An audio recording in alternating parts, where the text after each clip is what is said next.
what it takes to rock the mic right. Still watch what you say out your mouth, cause 50 shots still turn the gun down. I'm in the hood when I'm traveling. Hood when I'm traveling. Hood when I'm traveling. Hood when I'm traveling. Get that when I'm traveling. Six pack wood when I'm traveling. Hood when I'm traveling. Hood when I'm traveling. Hood when I'm traveling. Hood when I'm traveling. Get that when I'm traveling. Six pack wood when I'm traveling. Seeking a place where young free, and I got what it takes to rock the mic right. Seeking a place where young free, and I got what it takes to rock the mic right. Seeking a place where young free, and I got what it takes to rock the mic right. Still watch what you say out your mouth, cause 50 shots still turn the gun out. I'm in the hood when I'm traveling. Hood when I'm traveling. Hood when I'm traveling. Hood when I'm traveling. Get that when I'm traveling. Six pack wood when I'm traveling. Hood when I'm traveling. Hood when I'm traveling. Hood when I'm traveling. Hood when I'm traveling. Get that when I'm traveling. Six pack wood when I'm traveling.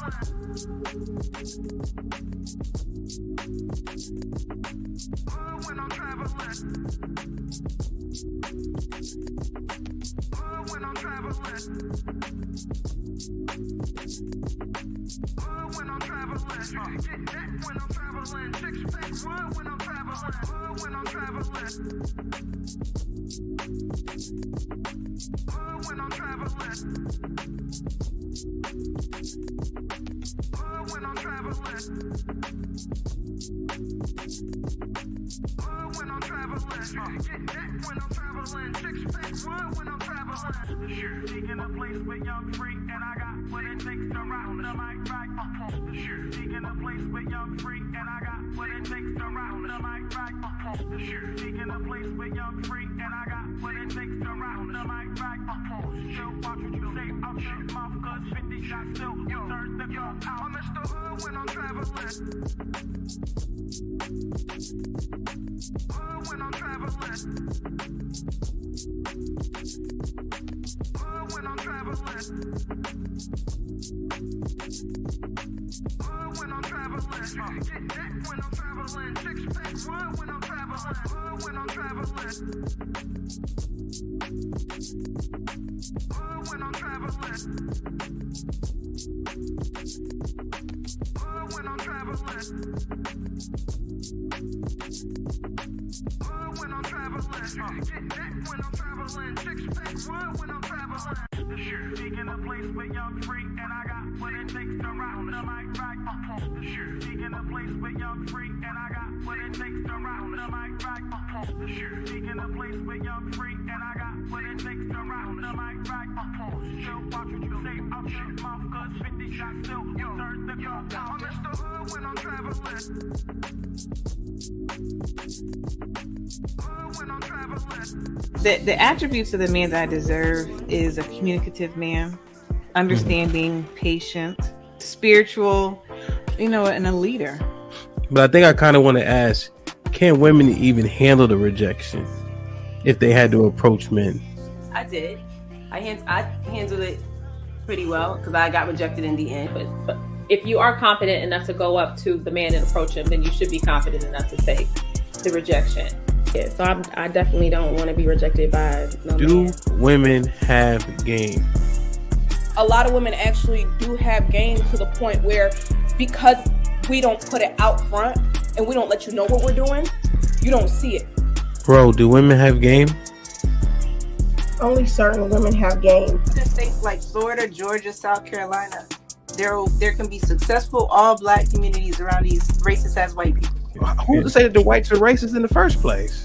I don't think that you've experienced racism in your life. Then that's your opinion. We'll be able to be billionaires, have Maseratis, all this shit. I said that, right?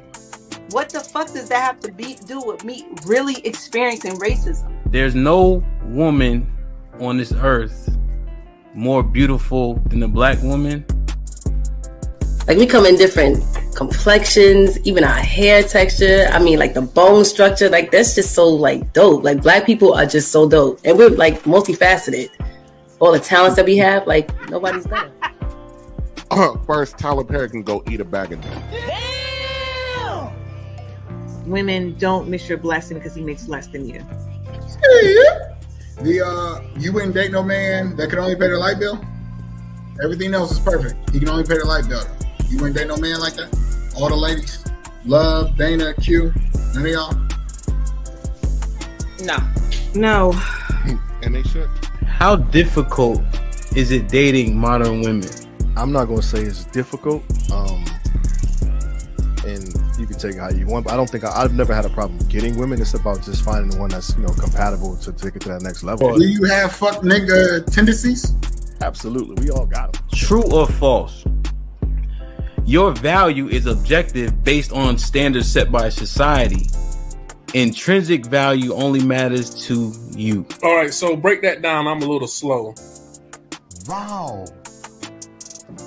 But if you know you dumb, then aren't you acknowledging that value isn't subjective?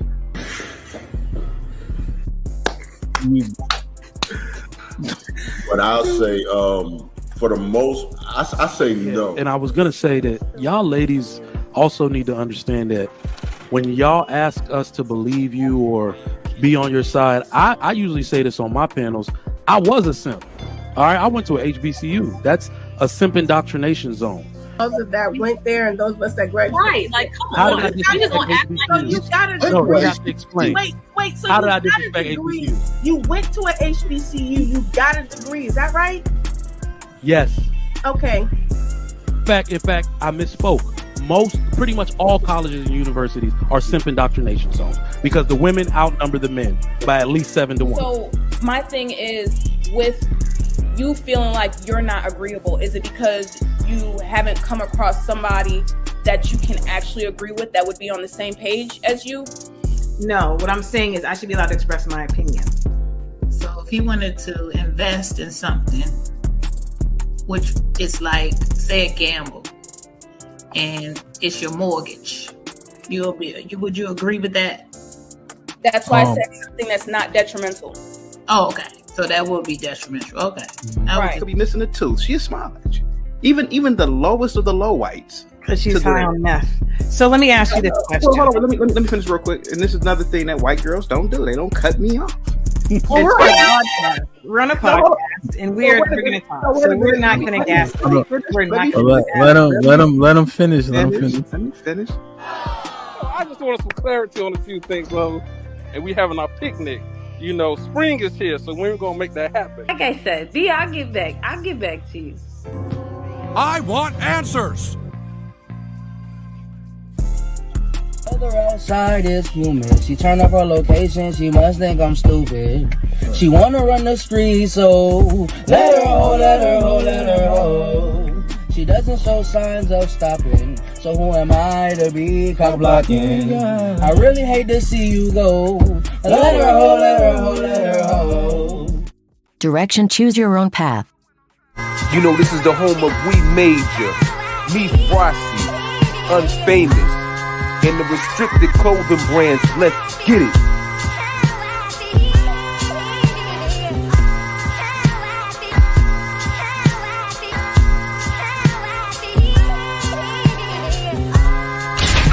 The message is always in the cloth, the colors, the designs, the fit. Basic. Pay attention. Stay alert. And remember, choose your own path. Direction, choose your own path. Don't just wear anything. Wear garments that mean something. We got hats. We got sweatshirts. We got jackets.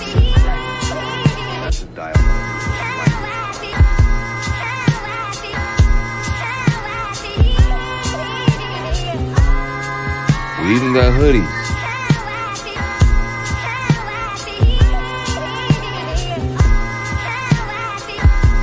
let's not forget our classic tees.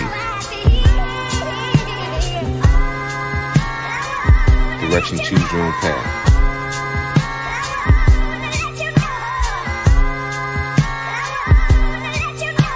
The message is always in the cloth, the colors, the designs, the fit. Basic. Pay attention. Stay alert. And remember, choose your own path.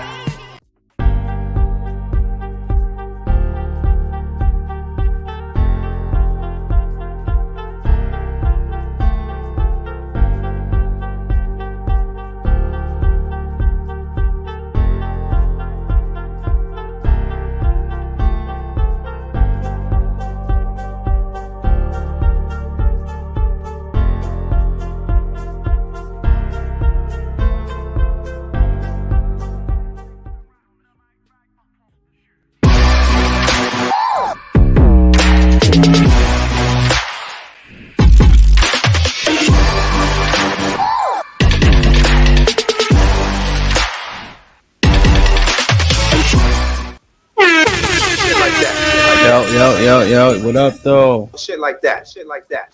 We in here, DJ Hampton Stampede. We in the building. Change this camera. Hold on a second.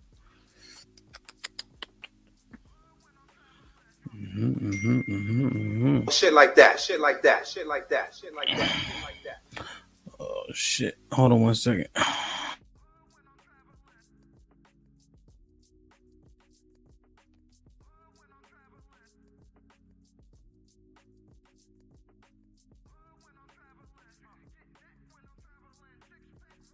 Oh shit. Like, share, subscribe, tell a friend, hit that like button right now if you can. That helps the channel the most. Yo, man, I apologize. I had to do this pop-up. We're gonna be traveling the next couple of days. You feel me? I usually do it on Friday, but I wanted to make sure that we at least had the opportunity to have this conversation. Please hit the like button as soon as you come in the stream. We got 70 people, 40 likes. Let's get the likes up if we can. Salute, Lionel. Hope all is well. E-Dub was popping. Almanize, how are you? Dario was popping, my brother. Nick, what up, though? You know what I mean? Who else we got? Vince, you already know. Enos was popping. Mark G was popping. Hope all is well. Uncle Rick, what's good? Impress, I see you. Salute. Jordan, you already know. Grape T was popping. Eamon, what up? Did I see you last night? I don't know if I saw you last night. Hope everything is everything. If I miss you, I apologize. CC, Chocolate Bunny, some dude, Travel One. Damn, man. Last night was interesting, man. Yeah, we working. Last night was interesting. Let me make sure I got my OG Elder AD. TN was popping. Hope all is well. Young Jay, I see you. Yeah, Lauren, we live, man. Salute. We trying. Ronnie. Damn. All right, honest citizen. Shit like that. Chris, what up? Let's do it, man. So, T.O., I see you. Damn. Honey Bunny, I ain't see you last night. Hope everything's everything. DJ, was good? Locked and loaded. I see you. Yeah, man. Enos with the 2 pounds, so let's get it started. You already know. Shit like that. All right. Spoon Zaza. Appreciate you. Yo, if y'all tuned in last night, Max Payne, Team Tay in the house. Yo, if you tuned in last night, man, it was something. Chief was good. It was something, man. I think it was what I expected for the most part. But you know, when I turned the stream off, I was still thinking about it in terms of expectations, the things we say, the things we want. But how do we go about obtaining these things, and then our expectation reality? You know, how is what we say in line with what's really out here? So I got a couple clips that I wanted to assess from last night. obviously we can't cover it all, but if y'all take this walk with me, we see we can mine out. The one thing is, I think Red Pill said it, and it resonated with me. Red Pill said, people try to cast it aside because it's a talking point, but if the talking point is relevant, we can't just say, "Oh, it's a talking point," and then dismiss it. If it's still relevant and needs to be addressed and hasn't been, then don't just try to call it a talking point to negate it. Right? We understand people saying things over and over, but if things don't change, why would they say anything different? So I heard that when he typed it in his super chat. And I appreciate it. And at the same time, I feel like there's a thin line in terms of people just talking these talking points and people really putting these talking points in real perspective. You know what I'm saying? So let's take a look at this first clip, man. Like, share, subscribe, tell a friend and tell a friend. Hit that like button right now if you can. That helps the channel the most. So the first clip I want to share is this one, because we're just talking about reality, expectations, talking points. Right? Let me see. Is this the right one? This is it. All right. So I think this is the one I want. Hit the like button, y'all. We got 113 people. Let's make sure we get the likes up, please. They're at 58. So not terrible. But let's please click off the chat just for a second. Marcus, D-Town, what's popping? Jordan, everybody. So these are live chat replay. I'll leave it up there for now. This part. You know, but it's very hard to say because I would never want to impose my views on anybody else. But my heart just breaks for people who are in that predicament and have to make that very, very tough decision. Yeah, that is it's astounding. What were the numbers? Wasn't it in the millions for the clinics as opposed to? So we're talking about baby deletion rates right now here, right? What I think it was 6,000 187s. Yeah, you know, it's not even close. But isn't it a fact that you men brag about buying these abortions, sending chicks to the clinic when sex is supposed to be about reproduction? You know what I'm saying? So we've been talking, you know, it's real cute to come up here and say what you think from the outside looking in, you know, and then you mess around and hit 25 to 27, you end up pregnant and single, you know, before you know it. Because I heard a lot of women say what Lucky said, and that's just a fact. I will never do this, I'll never do that. Next thing you know, you pregnant. Not only with one kid, but 2 kids by 2 different daddies, you know? Mm-hmm. But we talk about the effect, but we don't talk about the cause. It's the men shooting the sperm. You know what I'm saying? It's the men shooting the sperm in these women. There's not an effect without a cause. You know, and a lot of men. Hold on. Let me ask just a couple clarifying questions. Y'all can jump in. Okay. So sis was saying what she was saying, right? What do you guys think about what she was saying? You end up single and pregnant 25, 26. It's easy to say, but much harder to live by. Is that the reality? This threw me off a little bit because sis jumped in windmilling, and I'm like, we were talking about stereotypes that we would need to address. Nobody was really saying this is what it is. Get your shit together. That's not what this conversation was. So I was kind of taken aback because did we start pointing fingers when we started answering this question? Because it was the ladies giving information saying what was what.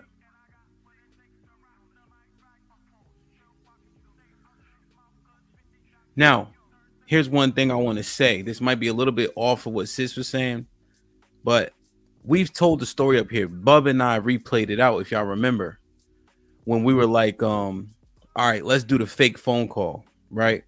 Where he called me like he got the slide pregnant in the hood and what he should do. We played it out and it was a role play. It was cool. But remember, we said that dude don't want that kid. I told you my man Fuego Boss said when his ugly joint got pregnant, he became pro-abortion. And again, this is the stuff that's actually happening. So I understand what sis is saying, because men don't want the kids by who they don't want the kids by. Again, I'm not saying this is mutually exclusive to what sis is saying, but I'm just thinking about that point, having real conversations in real life. When you get the wrong woman pregnant, men ain't they ain't pushing her to have that baby. You may keep quiet. You might dance around it. You might say, "Oh, let me know if you need anything," with your fingers crossed behind your back, hoping she make a different decision. You know, you may not be saying it out loud, but that happens when you get the wrong woman pregnant because you just having sex. What's it called? Recreationally.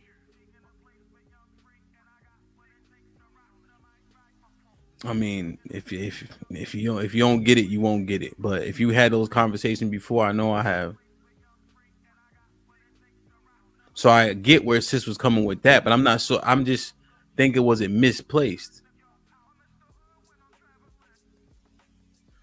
Let me keep going. That was just kind of a brain, like a thought I had, you know. Let's keep going. Yes.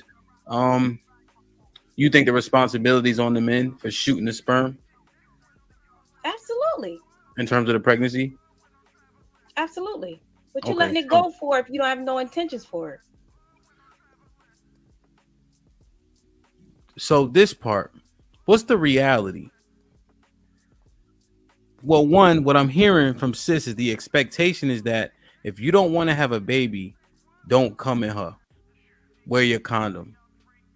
Is that the expectation? Does that make sense? Now, what's the reality?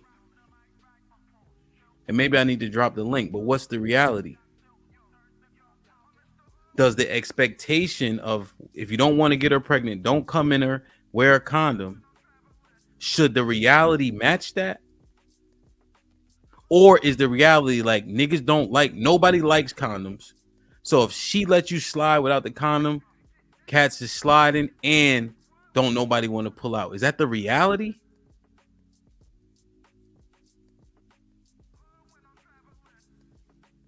Think about that for a second. Is what I just said the reality? If you sliding in something you don't want, right? If you slide into something you don't want to get pregnant, you slide without a condom because condoms suck. And it's hard and you don't want to pull out because pulling out sucks. Is that the reality?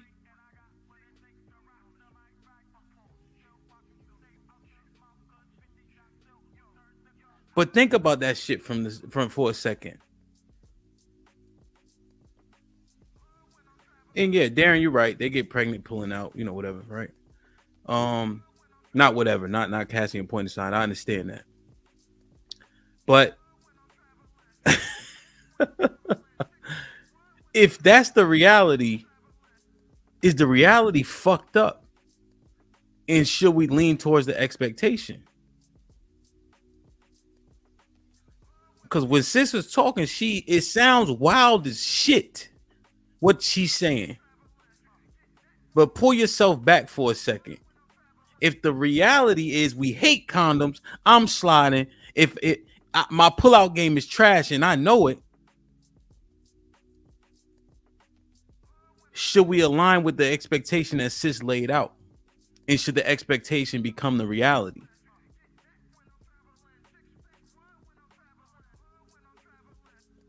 Damn. And I'm asking y'all to take this walk with me. I'm not trying to sound crazy or nothing like that. I'm considering what the fuck she's saying. Let me hold myself accountable. If when I was outside, if I could slide without the rubber, it was a large percentage chance that I was sliding without the rubber.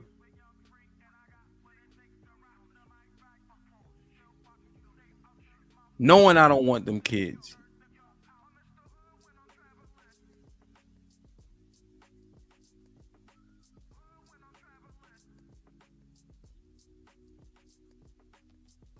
Yo, so I'm asking y'all, is this the reality? Put a 1 in the chat.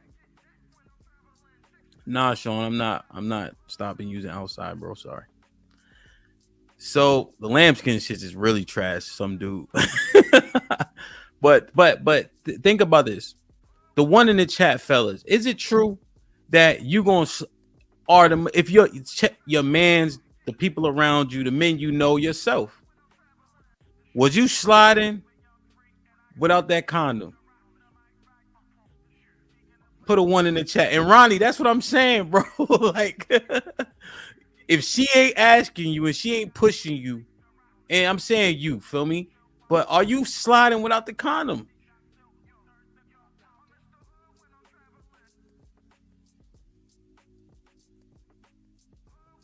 And then if we are, Miles, I hear you. You know. So if you know you slide without the condom and you shouldn't, you know your pull-out game trash, right? If we being honest. D-Town, you put your 2 already, bro. You can't fool me. I'm counting. Right? You know you slide without the condom, your pull-out game trash.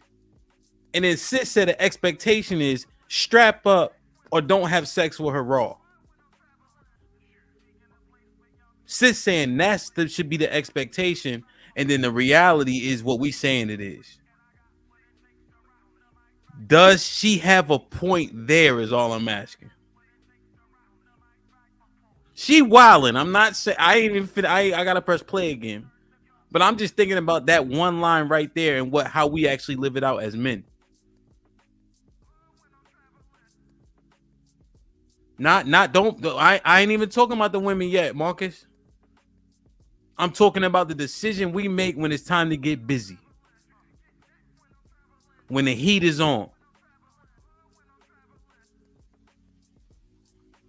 That shit crazy, bro. I'm guilty. Now, Alex, I ain't saying you, I hear y'all. I'm breaking it down though, Alex. We breaking this shit down together. So if we putting 1s in the chat because we know how we living it out, I'm just breaking down that one line and thinking like, yo, damn, the expectations are something we aren't meeting is all I'm saying. And the reality is we wilding. Interesting. Okay. And so are you believe, but let me ask you a question. You heard of that thing, my body, my choice? It is what it is. No, but do you agree with that? Believe it? I don't really think of all that deep into that mess because people say what other people want to hear. No, you know what I'm saying? My body, or my people choice. say or people go with what everybody else is saying. My body, my choice. Shut up. We know it's your choice.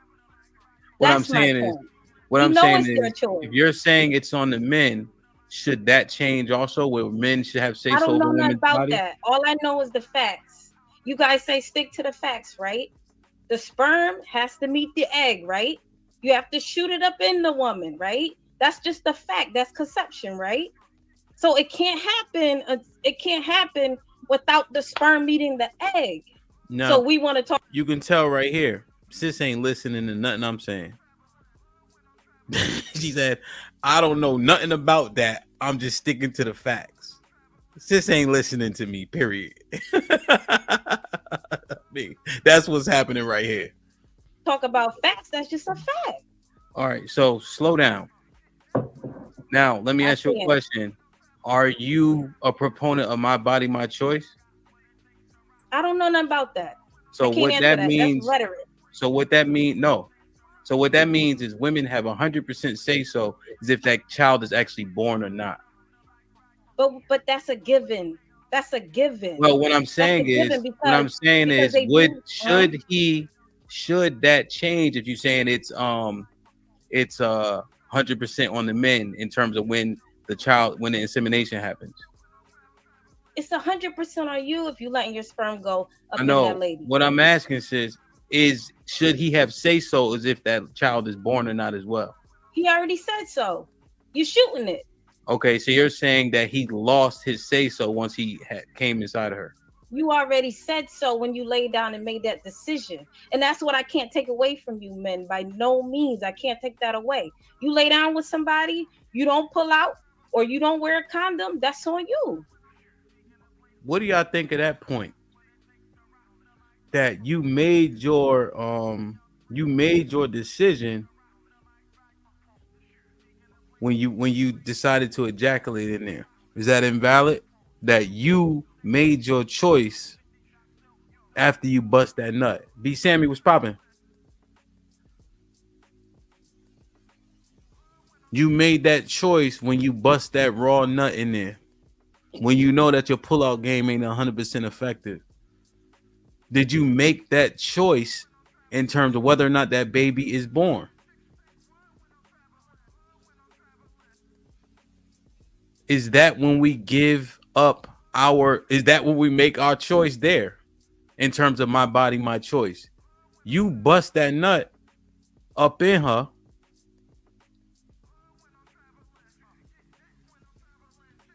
Do you use your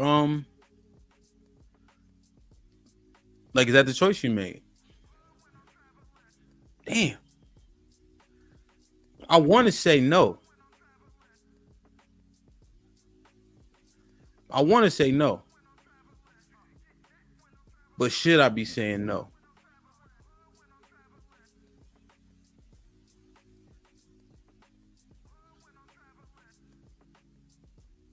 Damn, hey, Walk, that's what he said. You made your choice not to have a choice by busting that nut.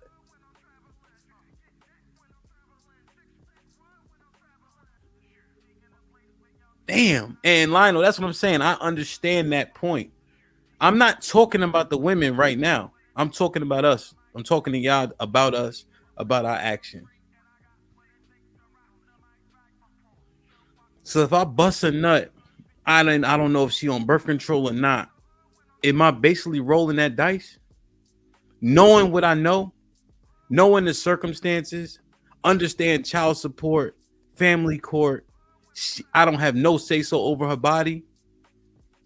I know all these things exist in the earth right now. So if I know all these things exist in the earth, I know all the horror stories, and then I bust a nut anyway, am I making my choice?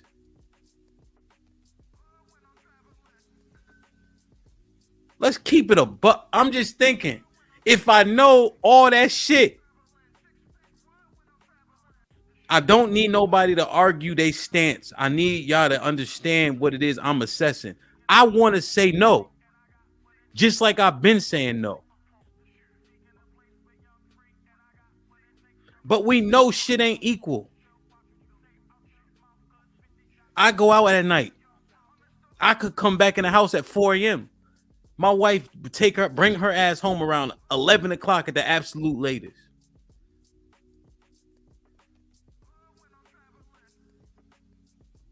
It just let's keep it a bean though. I'm busting a nut. I know family court fucks me over. I know we get the short end of the stick, in all facets of that. I know that these women, who knows what they gonna go. I know they not letting us see our kids. But I bust that nut anyway. I'm talking about us. I don't give a fuck about what the women is doing. Let's keep it a buck. If I bust that nut, am I making my choice right there to be void of options?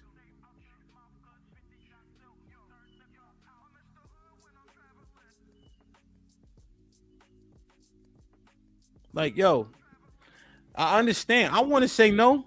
I want to say, yo, I want to be a part of to see if you do what or not. Had a baby or not, abort the baby or not. That's what we arguing for.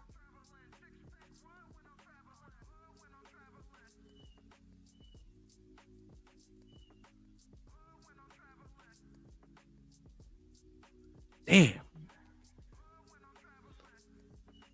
Yo, and that's what I'm saying, Darren. We already know life ain't fair. What's good for the goose ain't good for the gander, bro. The shit I do, my wife can't do. And the shit that my wife does, those I don't have those options. It was on so-called Columbus Day. She like, oh, I can't make the phone calls right now. I'm off and etc. What the fuck you talking about? That's a $10,000 job. Give me the phone. Give a damn about no so-called holiday? Fuck you ever said I don't feel good, I ain't going to work.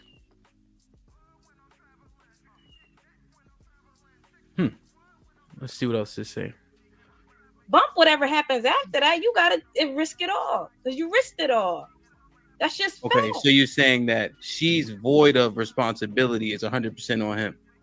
What do you mean? That's after the fact. That's after. No, what I'm conception. saying is during sex, right, without the condom, etc. She's void of responsibility.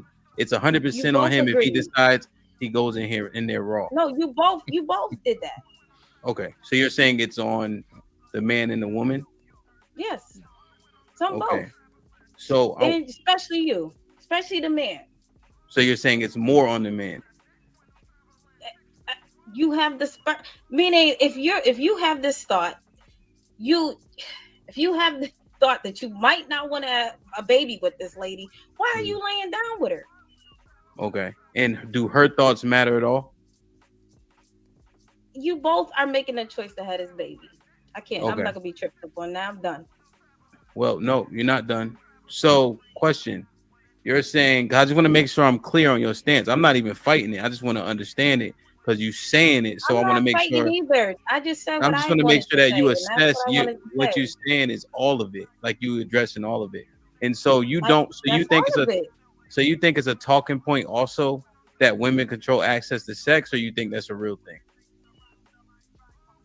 I don't want to go down that road. I said what I said about conception. That's where I'm at this Yeah, moment. but in terms of sex, though, right? Because you were saying that he chose to have sex. So I'm wondering who controls the access to the sex happening in the first place. You both made a decision, laid down and had sex. Okay, but then because he shoots the sperm, it's more on him. Just to be clear. You laid down and had sex. You deal with the consequences. Period. But Both so you're parties. saying it's Both parties. Both Okay. parties. equally? If you want it to be equal, yeah, it's equal. No, I'm asking that what you're saying. I'm saying both parties are full responsibility and have to take full consequences because you both took the risk of having a child. Okay, and because initially you said it was more on the men, but now you're saying both equally. No, well, I'm saying equally overall. But for the men, you can't take the onus off self. If you lay down and shoot up the club, you cannot do that. That doesn't make sense. That's what I'm saying. So should he have purview in telling her to keep the child or not, sis? If he wants to, yes. So he should make Actually, I'm talking about actually going through and having a baby. I'm not going down these rabbit holes of what the talking points. Okay, I'm so saying they made a decision to keep it and he should be responsible. They both made the decision when they laid down together and did not protect themselves. But That's if you when don't want That's a point that sis made right there that we not considering. All that I don't know if we missed, but sis is not even so sis. What she's saying is she pro-life.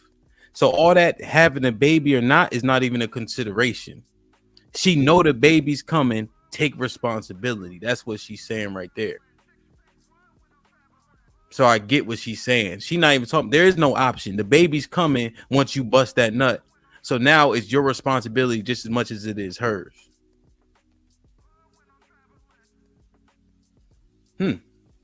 That's what she's saying right there. Yeah, because abortion isn't an option. So she's using the wrong terminology. So she sounds nuts. Talking about rabbit hole, this, that, and the third. But the child is a potential consequence of sex. You know that going in. Pleasure is one aspect. Conception is another. And because you're not going in there to have a child doesn't mean that probability isn't there. So then to make the argument to say I wasn't doing it for a child, but child is a byproduct of sex. When you raw dogging it, you pulling out slow because you want to get that last stroke. Otherwise, it fuck your nut up. Keep it real.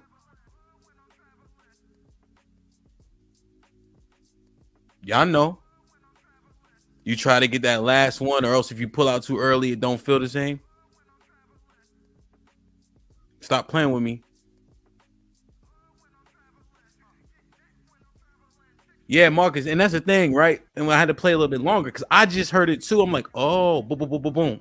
She ain't considering no abortion, so all that shit don't even matter to her. And my brothers in the chat, including you, Marcus, because you know the truth, we know that also isn't a possibility. And sis brought the Bible and all that other shit. She don't read no damn Bible, right? But she had I don't know. I don't really want to go into that. She ain't really had no point.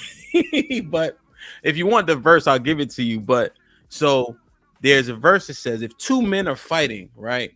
And let's say one of the man's wife is standing there, and the man that is not his wife, if he hits her, right, and she loses the baby, his penalty can be whatever the father decides, especially if the baby passes away or is hurt significantly.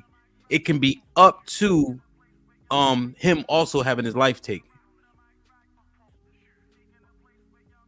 hurting that baby that's within the mom. I'll give y'all the verse if you want it, right? But it does, so there's shit there, like, so sis not even thinking about aborting no babies.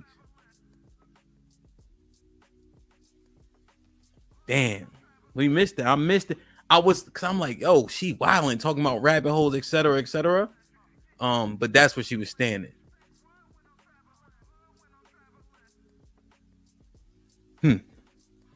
Hey, yo, y'all doing a good job in the chat, man. I see y'all listening too, and hopefully my breakdowns are resonating. Even my brother Marcus. Brother Marcus gonna stick up for his brothers, point blank, period. But even said, oh, okay, I see it. She just be talking crazy.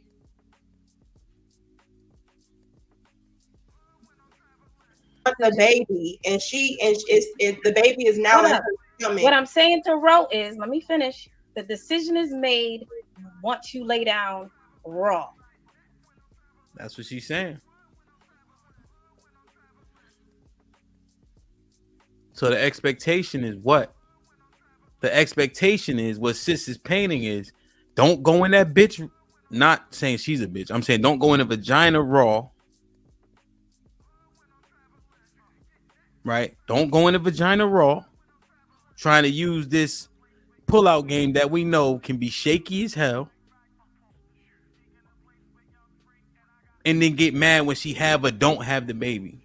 She's saying that's the decision. And at sis point's not even have or don't have. She's saying that baby coming. But what's the reality? We going in raw. We pulling out late, hoping for the best. And that sounds fucking stupid. And I was a proponent of that for a long time. We ain't meeting the expectation.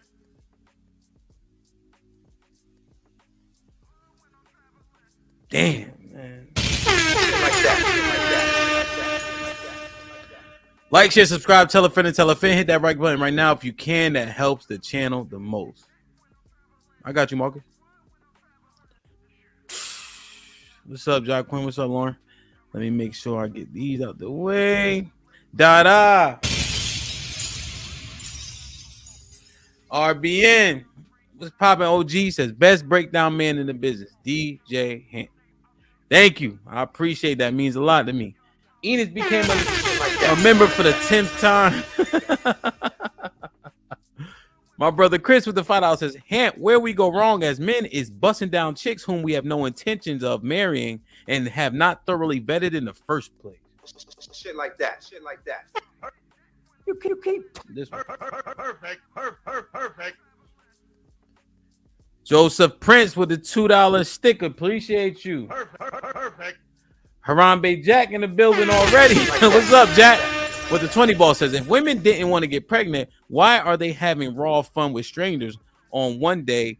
On one a day she can get pregnant. Women can only get pregnant 6 days out the month. Don't women know their bodies? 6 days, ladies. Wow. Yeah. Yo, Jack, salute to you. I wasn't even talking about the women. Like I haven't even addressed the women. I know all that shit. You know what I'm saying? I know in terms of, yeah, we on YouTube too. Yeah, I wasn't even talking about the women at all, Jack. And I like the silo it because I'm talking to my brothers, you feel me? And the women are listening. And I'm super excited to see the fellas in the chat like, yo, I did that wild shit. I banked on rolling the dice. I was wilding. And then once sis says she no, man, I got 2 sets of twins, bro. That's how I expedited so quick. But and then when they knew sis ain't even considering abortion, because that's not even a thing. The brothers in the chat, brothers I respect, like, you know what? She got a point. That's why it's so important that we had this conversation. And then if the women are listening, cool. We ain't fucking delusional. We know if we wildin'. So I just want to say that out loud. You know what I mean? I just want to say it out loud. You feel me? Because that's real. And of course we can use what we always say, right? You control access to sex. Do not spread your legs for a man you have no intentions for. Your body is a temple, the whole 9 yards. If you believe in soul ties, you got to be careful with who you tie your soul to. If you require marriage and women require marriage, as a whole, men would get married because sex is still a goal. So we know all those things. We can say all those things, but we never said this shit before in this way. At least I haven't. Let me say that. I ain't speaking for the millions of people on YouTube. But with my brothers in the chat right now, did we have that conversation?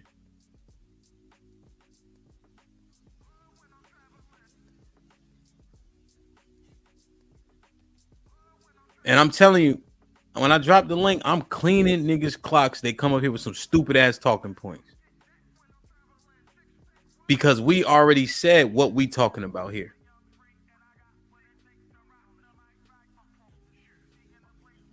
But yeah, I know all the shit. I know all the shit about what women need to do. That's a fact though. And we said it last night. I'm just looking at what sis said.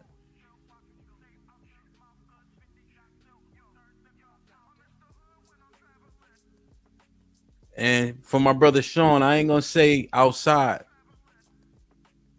If you was wilding, put a 1 in the chat.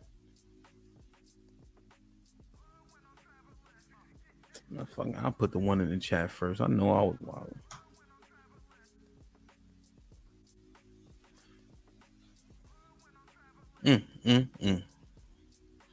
Damn, man. Hit the like button, man. Let me check. We got 250 people in here.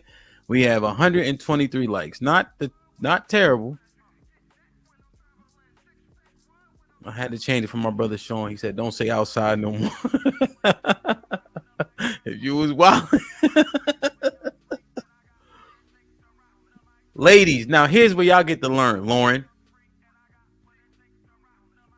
Were the brothers doing a bunch of deflecting? Did they listen and say, okay, I'm going to listen objectively, regardless of how I want it to be, and say, you know what? Sis got a point. Who the fuck want to say sis got a point?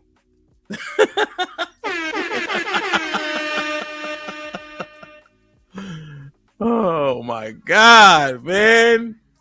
Damn.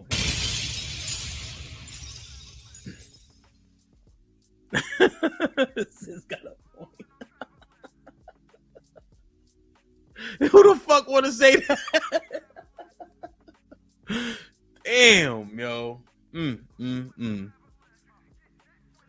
Miles, I I think if they, yes, Miles, I do. So I got a few more. I do want to drop the link. I had a couple more sections that I wanted to assess. Let me see if this is the one I want to go to. Let me see. Say the Lucky now. So Say Lucky or was- ask though, because you know you like to tell. Well, stories. no, the whole validation thing, bro.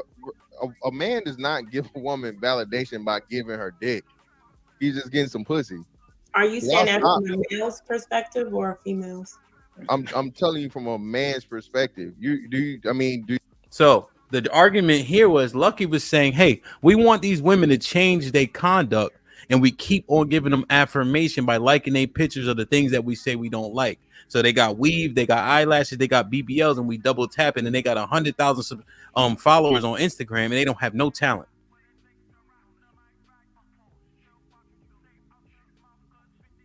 Right? So Lucky was like, well, why do you keep affirming them knowing that all they need is dopamine hits, because women don't require the sex in the same way men do to get satisfaction that they want, because the attention is enough. The attention is currency. That's what Lucky was saying here in this. And then Mr. Fantastic was saying, no, we just want the cheeks. I said, but then Lucky's like, that's not all that comes with that. When you hitting her, double tapping on her pictures, jumping in her inbox, she's gonna perpetuate the shit that you say you hate, and she's also wearing the shit that you say you don't prefer, but she can't tell because you keep liking her pictures. When I heard this, I'm thinking, damn, are women's minds that feeble? But then I was thinking about Boont Gang. That motherfucker was doing a whole lot of gang shit just for likes, risking his life, almost killed himself, taking drugs, etc. So it's more than just the women for sure. But think about what Lucky was asking. The reason why I kind of talked through it is because these two was long-winded as hell, Lucky and Mr. Fantastic. Salute to them. What is validated about That's the problem, because and I said I agree with it. But from a female perspective, even when you look at social media, we understand attention is currency, right? So validation can come from the fact that yo nigga just looking at me. He ain't got to sleep with her. So my point is, if men are perpetuating or participating in the behavior they're against, why? So do we get to separate as men the pornography that we watch, the OnlyFans, etc., and just say that's just porn? Are women taking it as just porn also? Or are they taking it like men prefer me and want me, so I'm going to keep perpetuating this behavior? What y'all think? Yeah, see, I had to tell him that. Think about that for a second. And I don't know. Lucky could be wilding, right? But I'm saying, damn, are they seeing us as just, hey, we just masturbating, so we don't really want you. It's just a quick fix. Or they saying he likes me. They like me. Let me keep doing this. This is desirable. On top of the fact that Lucky made this point in speculation that could be true, they don't want marriage anyway. So what you're giving them is all they need in the first place.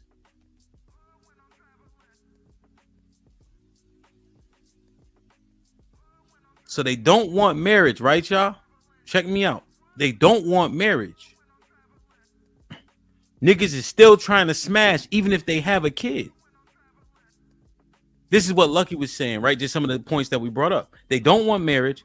They got a kid. Men don't care because they still trying to smash them. They can still make money on Instagram or with the OnlyFans. And the affirmation is enough because they also getting paid for it. So they not looking at it how we looking at it. And does how they look at it actually matter if we want to fix the community? God damn, man. Put him in the fucking bedroom. Get him out of here. Come on. Yeah, Love, see, I ain't saying like all the women, you know, but this is what Lucky was saying. So I'm just walking down the road with her. Because it would seem like we damned if we do, damned if we don't. We tell them it's just to masturbate, They don't give a shit because they don't want to get married, and you can't tell them that you don't want them. Because you doing what? You buying their OnlyFans, you double tapping on their pictures, you watching pornography.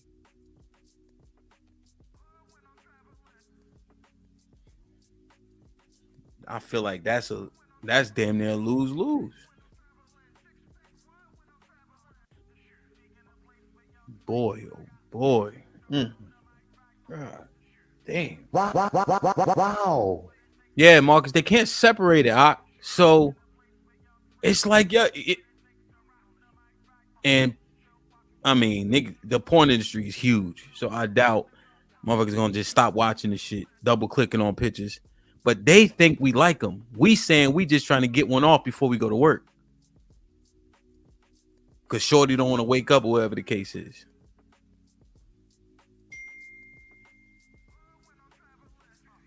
Damn, man, that is crazy. Hold on one second. Like, share, subscribe, tell a friend to tell a friend. Hit that like button right now if you can. That helps the channel the most. Well, if it's double tap, you don't have to. It's a lot of things you can control. That what you're attracted to, you control what you. I'm gonna say what you express attraction to, because women wouldn't be able to do or a lot of things that they do to get attention from men if men didn't give it attention. Yeah, but you just said simply like you get validation through a man looking at you. So even if you didn't double tap, you're saying you could be out in public and a man simply glances your way and that's validation. I think you're simplifying it. You know what I mean? So if you're a married man, if you're married, let's just say if you married, right?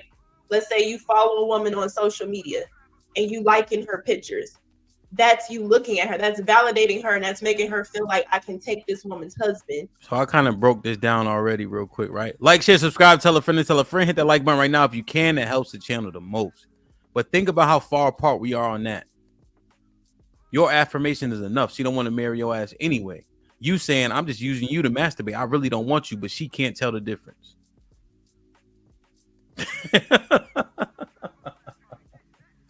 Man, oh man. Let me show y'all this clip.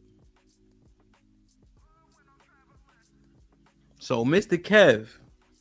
Mr. Kev got all the stats, right? All the stats. He know all of them. But then I asked about application of what he said. He said he wants his son to marry a Black American woman. Right? So I'm going on that premise when I'm pushing here. So he gives me all the numbers about the negative rates for single mothers and things of that nature, or I would say fatherless children, which is more clear. Shout out to Fifi. I think she said it that way last night. Fatherless children, all the negative stats, right? But then he wants his son to marry a Black woman, and 64% of them have kids. So a woman having one kid is a high probability. And he said he wants his son to marry a Black American woman. So with that, with 64% having kids, the consideration of a single mother is something that you have to consider if you're still outside. If you want a Black American woman, to take them totally off the table, the pot becomes so small, right? So we were having that conversation. Structure and standards. Men take orders well. We know that, right? Right. But you're not coming from a mom that's saying you could do this shit. I did it by myself. Hold on. Is it this one?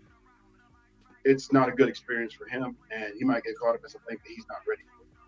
So if you're a young man, never been married, and if you're going into your late 20s, early 30s, you're looking for your first marriage and you don't have any kids, yeah, I would recommend against it. When I talk to young men and I teach and coach and mentor and counsel them, then that's what I talk to them about. And that's the general sentiment for a lot of men at this point.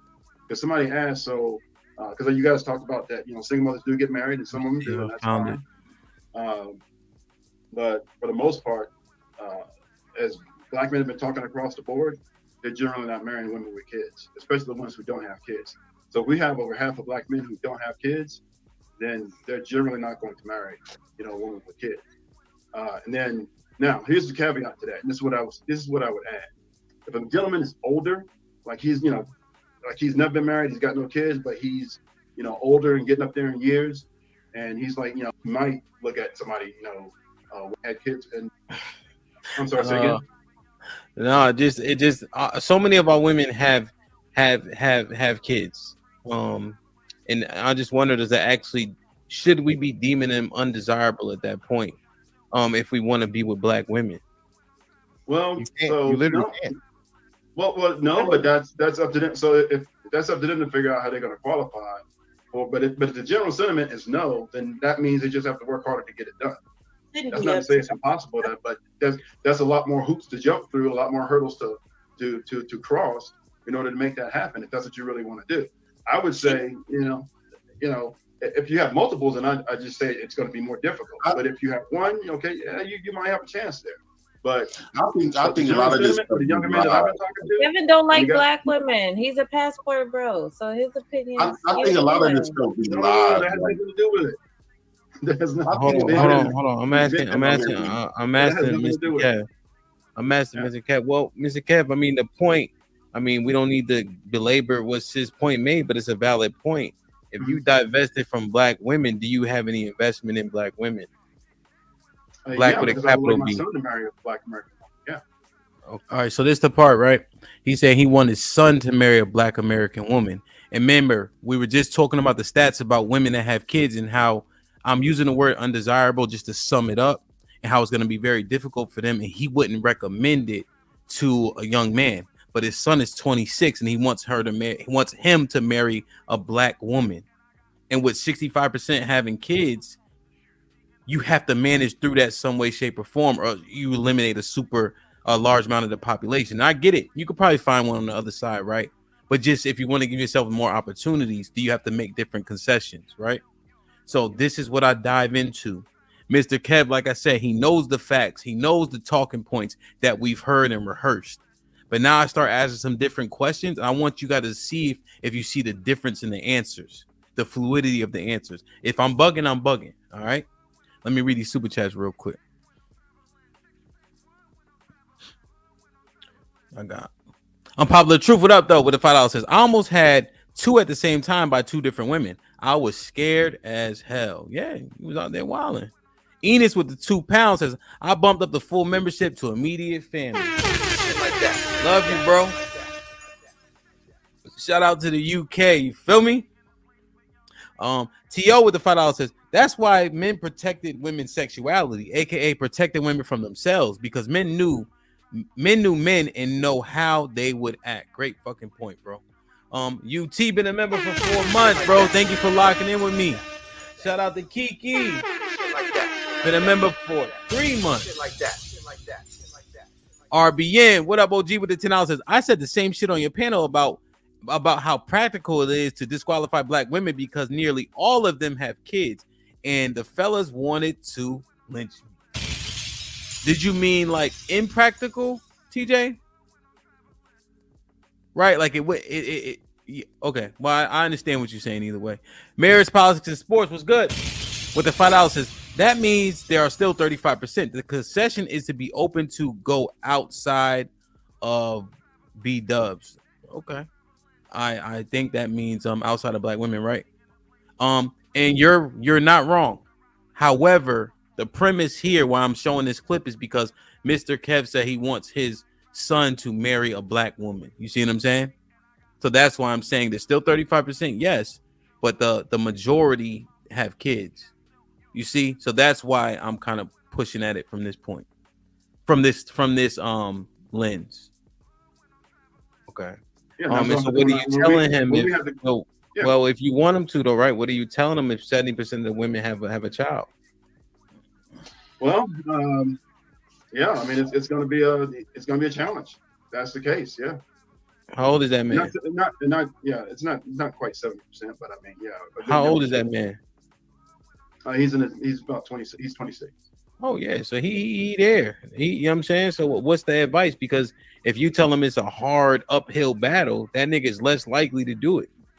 So what are you painting? How are you painting these women? If you want him to marry them, what are you actually saying to him? that, you know, he didn't really have to, you know, really seriously consider that and look at that. Real, you know, it's not just something you would, you know, okay, well, you know, it's not something that you would do on a whim. It's something that you really got to look. You see, and Mr. Kev is smart. I respect him. But I'm asking why. If I would have asked why not, he would have, what's up, world class? He would have had 10,000 fucking things to say. Are we so busy weighing the cons, we don't even weigh the pros at all? We don't even think about the pros? Because if I'm going to prepare for a debate, I need to understand both sides. Spoon Zaza, you remember this segment, right? Let's keep listening. Look and evaluate properly and see if you're really ready for it. Now, look, here's the thing. The way I brought him up, that really wasn't part of my, you know, training, if you want to call it that. Message. He ain't never thought about this part. No, I know, but what I'm saying is that's a tangible thing, right? So we saying, yo, it's uphill X, Y, and Z, but now you got a son that you still got to coach. I get it. You may not be parenting him at 26, but you definitely coaching and advising. So he come to look for your advice and say, hey, Pops, I'm trying to X, Y, and Z. What is your advice? Because you said you want him to do it. So sorry, I'm speaking like everybody still has the context. X, Y, and Z mean, hey, Pops, I'm looking for a black woman, a black American woman, like you told me you wanted me to marry based on what Mr. Kev just said. So what is your advice when I'm trying to pursue this goal that you and I both agree on? I would recommend against it. But then if you let me rewind it. I would recommend against it. Do it. I would recommend against it. But then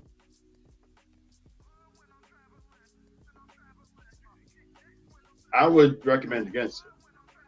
But then if you say, hey, look, but she's got this, and this, and she's a really great woman and all this other stuff, you know, one kid, and that would be the stop point right there. That would be the limit. But then if you have women with, you know, multiples, then that's gonna, you know, even be more for her. So Mr. Kev, here's what I'm getting. I ain't gonna hold you. You know I love you, but you ain't practiced this. You didn't know these questions was coming. These are not general like talking point questions that I'm asking, but these are actually questions that if you answer, it can help somebody. Not the statistics. Stevie Wonder can look them bitches up in Braille and tell us those. But we need to know. You said you want him to date a black woman. You know what the numbers are. Okay, if 70%, what is the actual number? Fantastic. 60% have kids. You gotta be in America. No, well, what are we talking about? Single mother weight or just single mothers? Like the women. How many women have kids? 64% of women have black women have kids. All right, 64. So I wasn't too far off, right? So 64% have kids, and you said you want him to marry a black woman. So now we need to know 64% have kids, but you want him to marry a black woman with a capital B. What are you going to tell him to say these women you should desire and get and consider? Yeah, well, the qualities to look for in a wife and mother. With the wife and, you know, somebody who's going to be a future mother. So look, it's hard. I get it. It's a hard question to answer, I guess. Right? Maybe we never asked it. But what's the reality? Your expectation is, hey, go find you a black American woman. But what's the reality? What's the reality? 64% have kids. Right? Or do you just simply cast aside 64%? Or do you say, are there positives in the 64%? That's all I'm asking. I'm not making a determination. But when I asked the question, we didn't rehearse this side of the argument. What's the expectation, but what's the reality? So he asked a good question here. For your kids. Qualities to look for in a wife and mother. With the wife and, you know, somebody who's going to be a future mother of your kids. Qualities to look for in a wife and mother. with the wife and somebody that's going to be a future mother of your kids. All those great qualities that everybody likes to list. Okay, so if you check mother, then that she would be more easy to vet than a person who doesn't have a kid. Well, I mean, you could argue that point, and that's a. So you said a good wife and mother. She got one kid. He said that's palatable, right? I'm just having this conversation. He said one kid is palatable. Okay, she got one kid. You want to know if she's gonna be a good wife and mother, right? She has a kid. Would you be able to see more clearly if she's going to be a good mother? If she's already mothering? Would you see some facets of a mother? And do the wives and mothers have similar qualities? Is she cooking for the kid? Is the kid well kept? Is the house well kept? Is she disciplining, right? I mean, I feel like you could see those qualities and traits. What you see? I'm going to ask. A valid point. I wouldn't argue against it. I mean, because she got a kid that you could literally be like, "Oh, you suck at this." Well, the issue is that what comes with that, the responsibility, the associated responsibility that comes with that. But Mr. Kev, slow down, because you said wife and mother. She has a kid. You can literally use that kid to vet to see if she's doing a good job as much as you can. That kid is tangible. Okay, so let's say she can check that more easily than a woman telling you she's gonna be a good mother.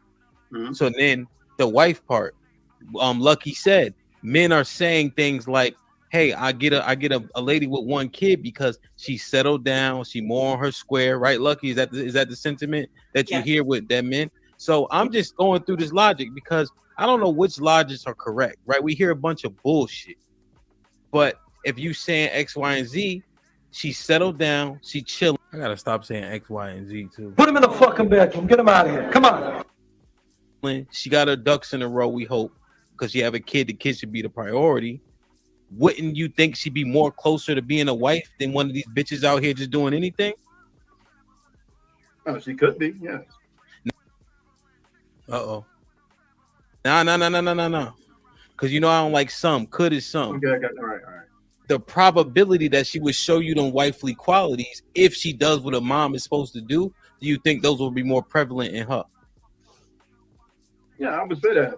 Now, here's the thing. What's on the other side of that? Wait. So right here, right? Yeah. So we just assessing it. Now, Mr. Kev said, okay, I can see that. But he got to go back to where he comfortable at. About the negatives that we hear over and over and over and over again.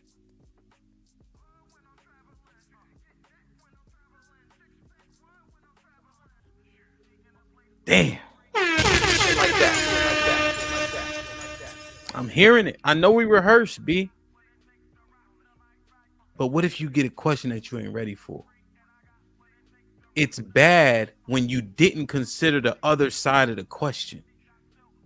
And then you stumble, that ain't it. If you are on a topic that you don't know nothing about, that's different. Ignorance is cool. You just don't know. But if it's a topic that we harp on and push and harp on and push, and then you don't know the other side of the argument, are you being disingenuous?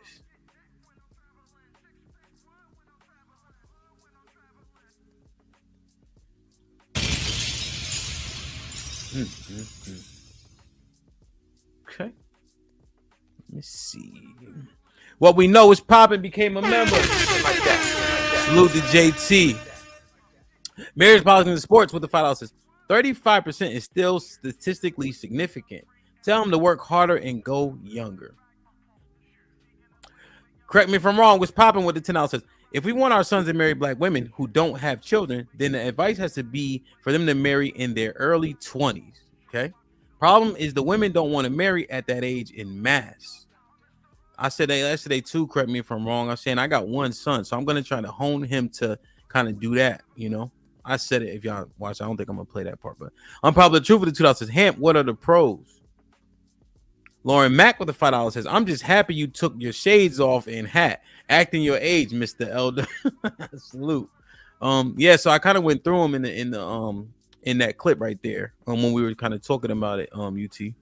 And again, we just being considerate of all sides of the conversation. Spoon Zaza with the 5 Canadian said, of the 36% that don't have children, how many of them were raised in a decent 2-parent household with both parents parents are their biological. Great segue. UT with the $2 says he went back because it is more negative. I know, but should he have went back, UT? And don't you see an issue with that? Well, we're having a conversation about what we're having a conversation about, right? That is literally a part of the conversation, but you can't speak to it because you never thought about it. It sounds like agenda-based, and it sounds like an agenda-based argument as opposed to a good faith argument. You see what I'm saying?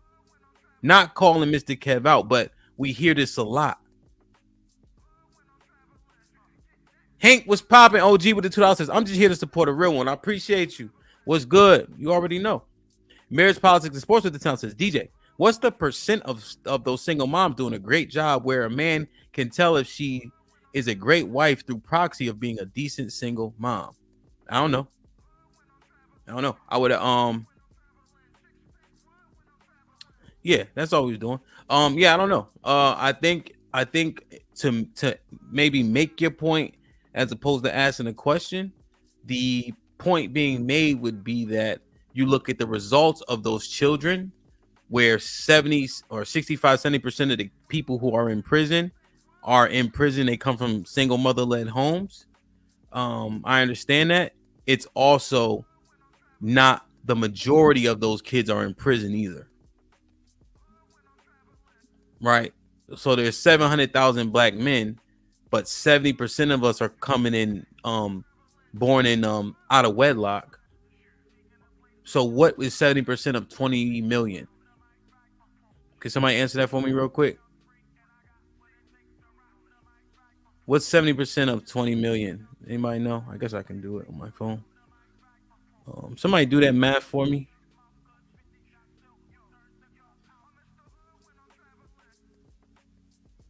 Like, what's the real number? 13.5, and then there's 700,000 black men in prison. So what is so 14 million? What's 700,000 divided by 14 million? What's that percentage?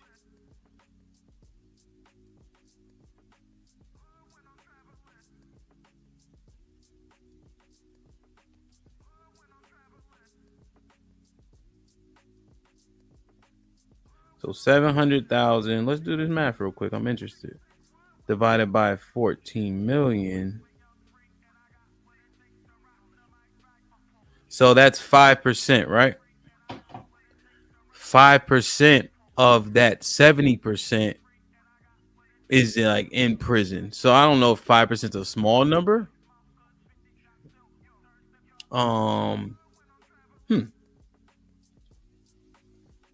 Sucks. Definitely sucks.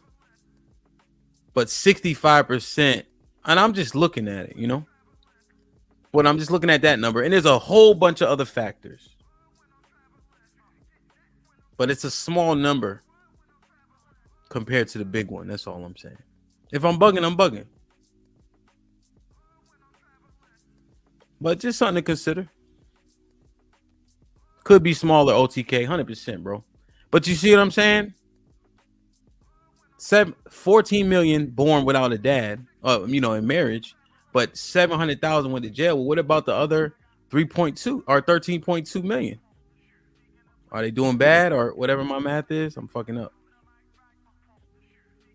Just saying, bro. Just breaking it down. That's all. Last one, and I dropped the link.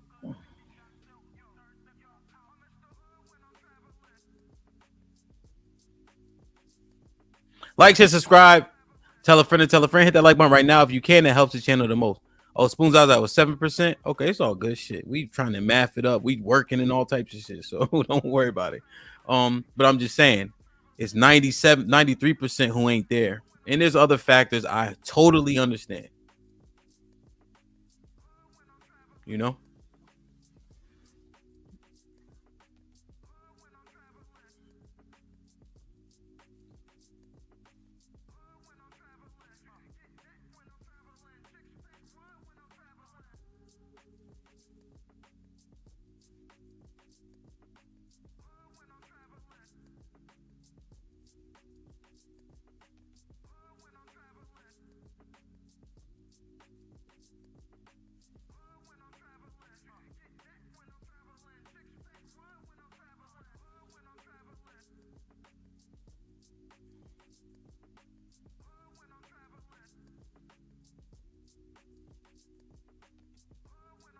Hold on, let me make sure I'm in this spot. Hold on.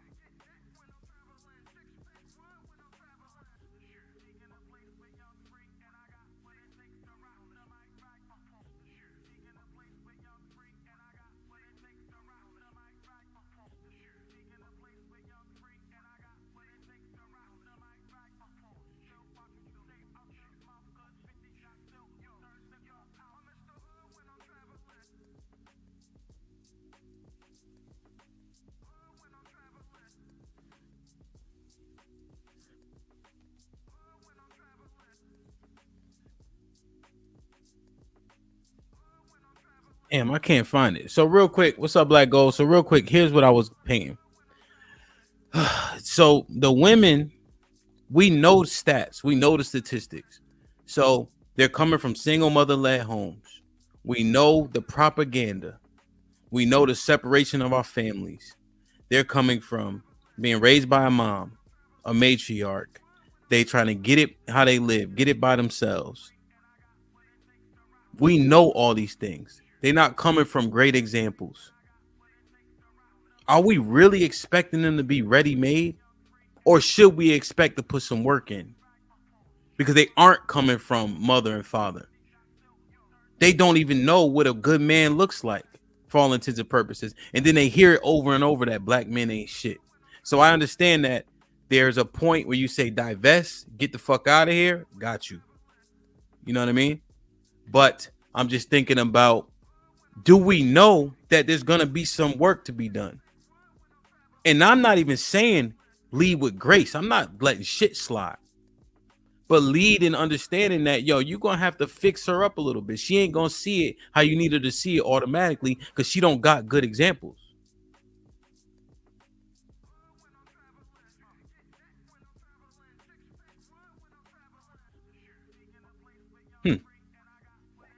That's all I was saying. And I get it.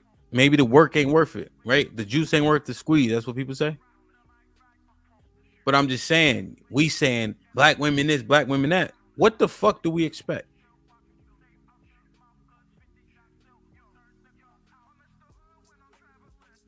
You know what I mean? I don't think they be learning, bro. Like, I don't think so. I think you got to put the press on them. Hey, Matt, what's popping?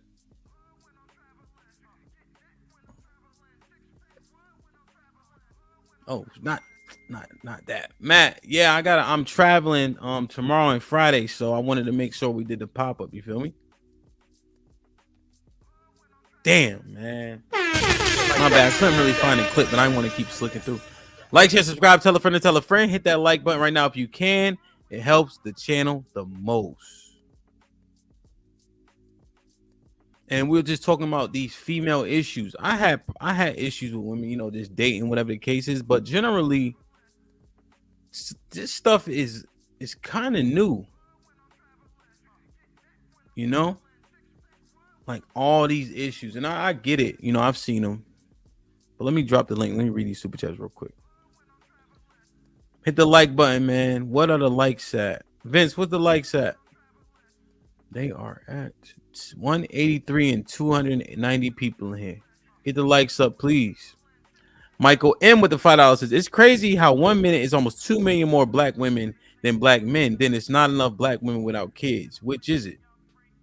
What are you talking about? I'm not sure what you're arguing. It's still 65% that don't have kids. I don't know. I mean, that do have kids. Lauren Mack with the $5.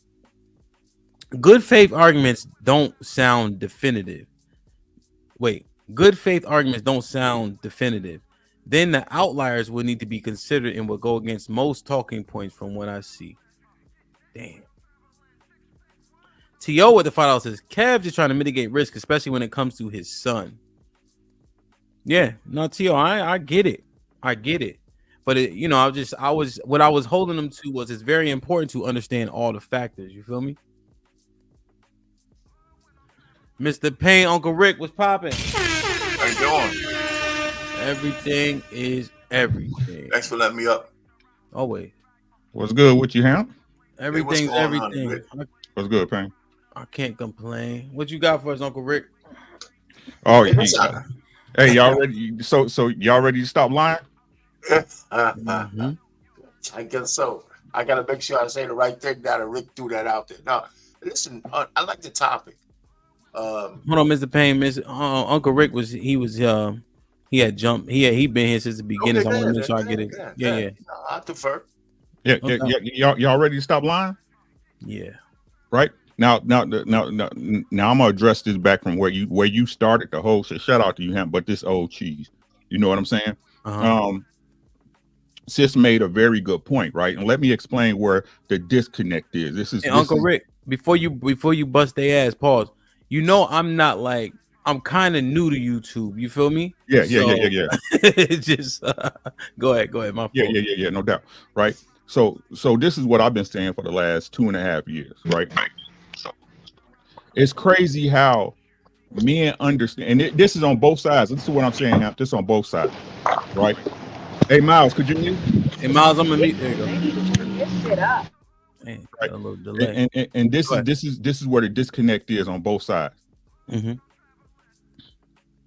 Black men know, right? Y'all know I'm sick of the ignorance. Y'all act like, and look, y'all, like you were saying, the expectations, right? The expectations are.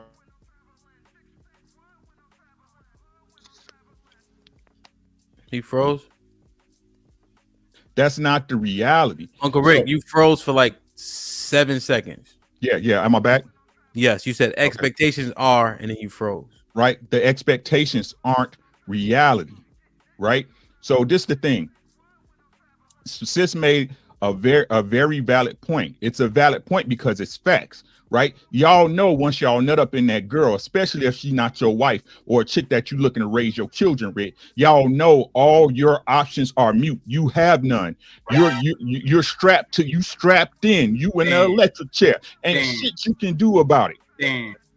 Right. But y'all continue to lay down with these women that y'all know that you wouldn't take home to daddy, right? Y'all know these women you wouldn't take out and show your friends. Y'all know that. Y'all know this, but then y'all want to get mad when the deal goes bad. And what did I say? What did I say on this very show a few weeks back? DJ Hap, didn't I tell you I don't nut in women that I don't believe could be a good mother to my child? Ain't that what I told you? That's what you said. That's what you said. Right. Yep. So again, men, y'all understand this. And this is what's crazy to me, Hamp. Men say y'all understand the nature of woman. And what I tell y'all the other day, and I tell y'all every time I'm on this show, my woman, one of the best women I know, but I know women. Right. And the truth is, if you're being totally honest with yourself, I don't care if it's your mama, your sister, your auntie, you done seen a woman in your life that say they love you, shirk responsibility, put the hat on somebody else, and walk away from something she knew that was her fault. Wow. See, but y'all think you special. You think you the exception. You think they just women. You just a man. Right? So stop expecting women to be more than what they are. Once y'all realize at the end of the day, no matter what, right or wrong or indifferent, you gonna get blamed for every goddamn thing. You the man. It don't matter if you're right or wrong, nigga. You gonna get blamed for it. They tell you every time up on this. They tell y'all every time. The ladies tell y'all this every time up on this goddamn panel. Hey, you know what? I knew he wasn't shit. But still blame him. And y'all sitting up there keep expecting it to change. That's why I keep telling y'all niggas it's over with. Because neither one of y'all, and the shit I put in last night, y'all Gen Z niggas, right? Shout out to y'all. But all of y'all are the products. All of y'all are the products of my child is the world. My child can never do without. My child should have to sacrifice nothing. And this the reason why the shit's going to hell in a handbag, because neither the men or the women are willing to sacrifice. Now let's talk about the ladies, right? What sis said is once the deal is done, besides the fact, right? But this is what I keep telling you. Ladies, you cannot blame me for everything and expect it not to be a fucking pecking order. You can't. You need to shut the fuck up and listen. You need to do what the fuck I say I'm gonna do, right? And this is where the men is putting y'all ass to the fire, and y'all don't like it. Because now the men realizing we all know it's a raw fucking deal. We all know we can get the short shit no matter what. It's my fault. So why don't we just stop fucking with you? Now y'all want to cry about this, right? So again, ladies, no matter what y'all say at the end of the day, y'all responsible for your pussy. Can't no man tell you where your pussy gonna go. No man. And until y'all realize that, y'all gonna keep getting dug in. Y'all gonna keep getting nutted in because nobody want to be responsible for what the fuck they responsible for.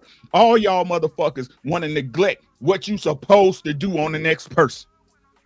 Uncle Rick. Uncle Rick. Uncle Rick. God damn. Oh yeah, I'm here. I'm waiting for you to finish. I hear you. All right. I think it was thirsty. All right, so do you think my point's valid where niggas saying we leave him alone, but I'm saying when you get with these women, all that grace being nice shit, nah. Because Why? if you go ahead. Why would you? Yeah. It's your fucking fault, nigga. Exactly. That's what I'm thinking. And this what y'all don't understand. Y'all, it ain't about what's their perception is all that matters to them. Y'all need to accept that. Mr. Fantastic made a point that fucking a bitch ain't validation to a man. It don't matter what the fuck it mean to you. It's validation to her. This is why these women can talk, oh, I fucked the NBA player, I fucked a rapper, because that's all that matters is the perception. And you the one who got to deal with, choose to or not to deal with the causations of that perception. And that's what Luck was saying too, Uncle Rick. Remember with the likes, she said, shit, that's validation to me.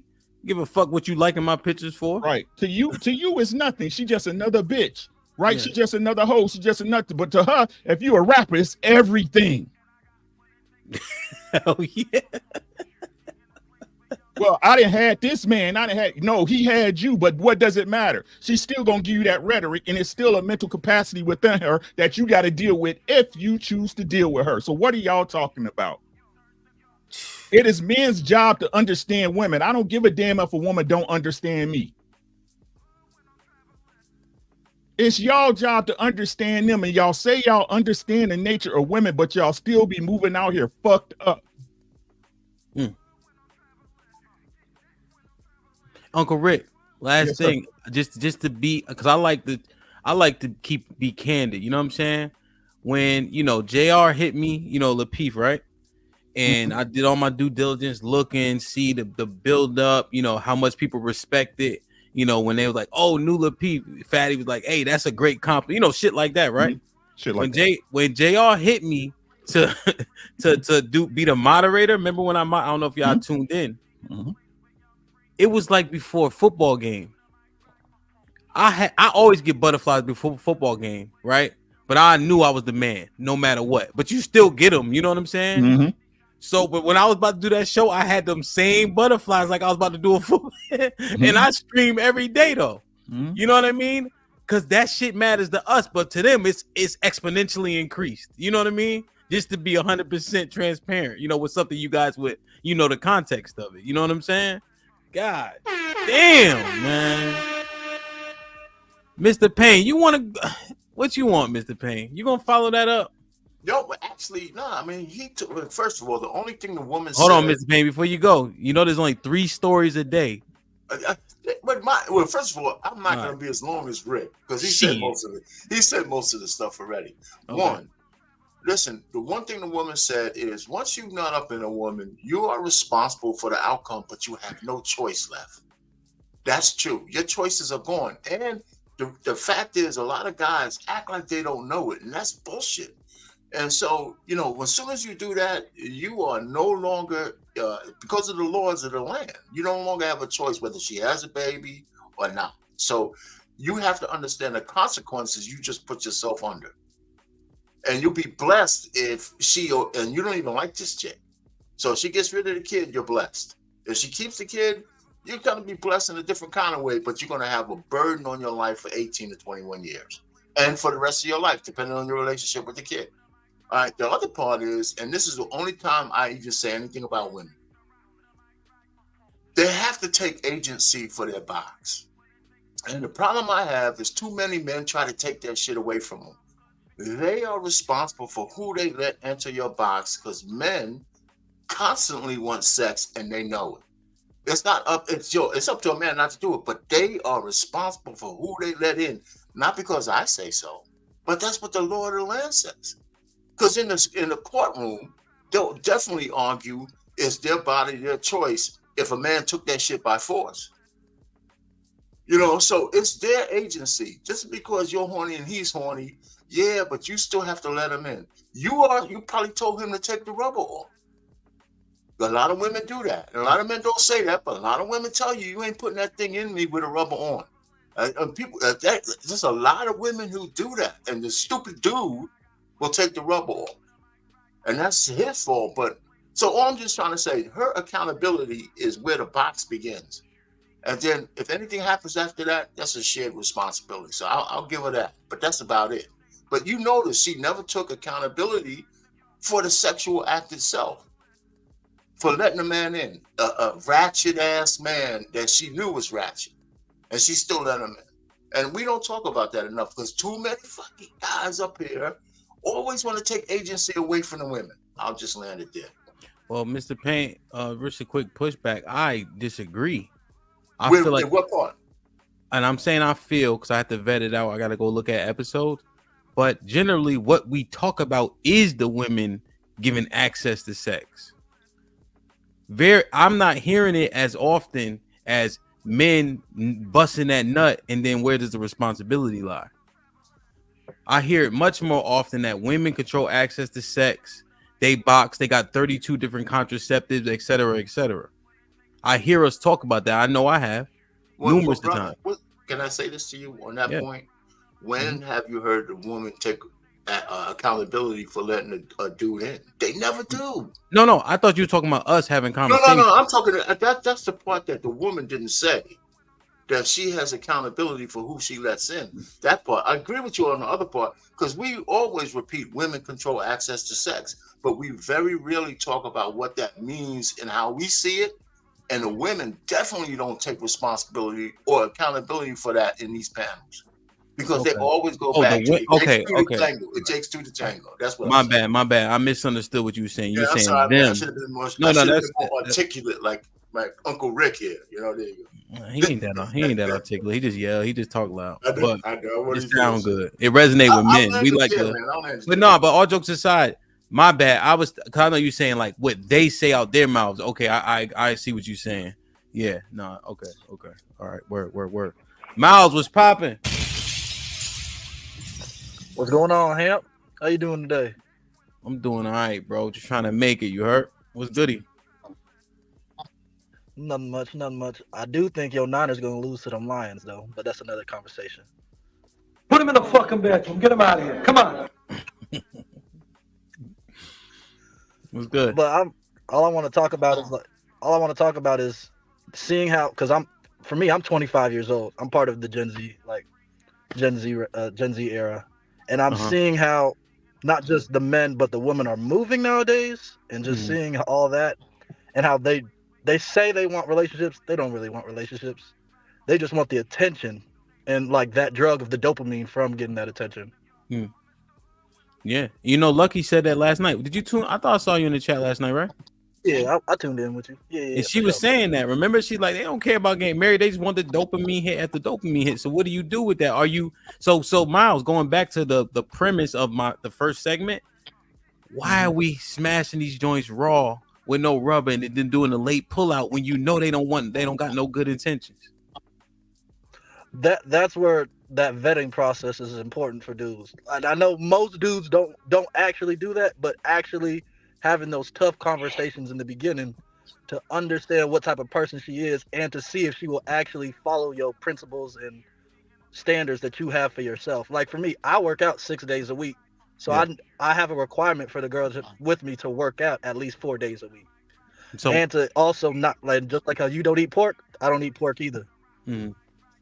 So Miles, So, but the chicks that you smashing after the club, are you asking them what they like? Are you looking for intentions at that point?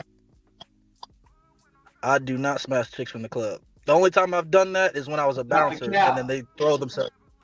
They throw themselves at me. I play college. I know you did, Negro. I know you did. Go ahead. Yeah, I'm not lying. I know you did. And I know when you was bouncing their asses all around that apartment too. You just lied and told the truth at the same time. Yeah. Like, why? So what I'm saying, Miles, when I'm not saying you didn't change behavior, cool. I'm saying when you was bouncing their asses all up and through that apartment, did you ask them, were they raised with both parents? The ones that I naturally am attracted to, all of them had both of their parents in their lives. No, I'm talking about the ones you brought home after the club. No, even those. I asked that question. I asked the question. So do you have your father? You're like, oh, damn, I'm so serious on this. You know I love you, right? Stop it. That's how the OG taught the old young nigga. Stop. You did not ask them what their GPA was when y'all went home from the club at 3 a.m. No, I asked them if I kept messing with them, I asked them to find. No, I know. But after you bounced that ass all through the apartment, maybe after, if you okay, I like her. But when you went home with him that night, you wasn't asking those questions. No, I agree with you on that. I agree with you. I love you. Put him in the fucking bed. Get him out of here.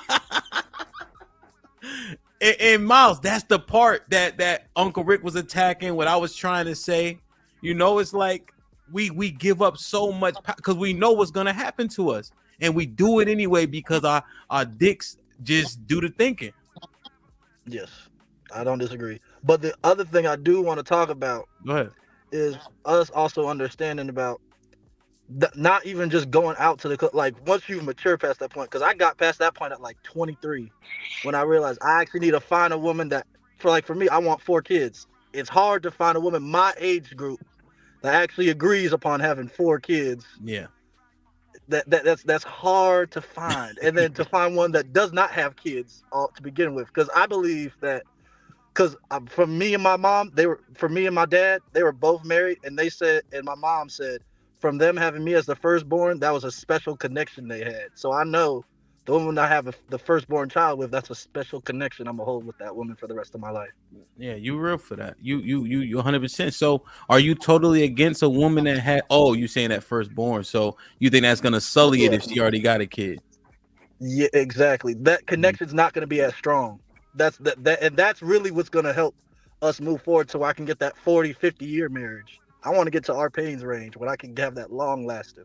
Got you. And you saying it just won't feel the same if she already had a kid by somebody else? Exactly. Yeah. So are you saying a woman with kids, she's out the running because of that reason? I can't. Subconsciously, not even consciously, subconsciously, I'm not gonna have that same fervor or feeling. And I know myself to where if I see that kid, I'm gonna have a different. And if I have kids with that woman, I'm gonna protect my own kids to a different level and be territorial to them more so than that other kid that's not mine. I know that about myself. Yeah, no, that's shit like that. And that's an unfortunate reality, but it's real. You know what I'm saying? And you love the kid, not to say you're not gonna protect them, but there's a different feel when it's your loins. You know. No, Can I ask him a question, Ham? Yes, sir. How come you're ambivalent about that? How come you just can't say I don't want a woman with kids? Period. Consciously, unconsciously, or subconsciously. He thinking. Why can't you say that? Why can't who say that? My man who's talking, Miles. Mm-hmm. So you're saying why can't I just say that I don't want to date a woman with kids? Is that what you're saying, Barclay? Yeah, period. At all. Well, at all levels of consciousness.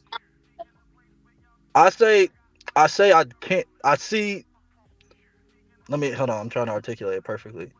The reason why I see it that way is because I see how the other man, like if the father of that child is involved, I see, and if he tries to instill his standards and principles in my house, like for me, any child that's in my house, health, fitness, and health are going to be one of the top You didn't answer the priorities. question. Let me answer better than I did. How come when they ask you would you have a woman with kids, you're going through this whole soliloquy. How come you can't just say I don't want a woman with kids? Period. Forget about the explanation. How come you just can't say forget about what would happen? Why can't you just say I don't want a woman with kids under any circumstances? How come you can't say that? I'm not okay. Do you see what I'm saying?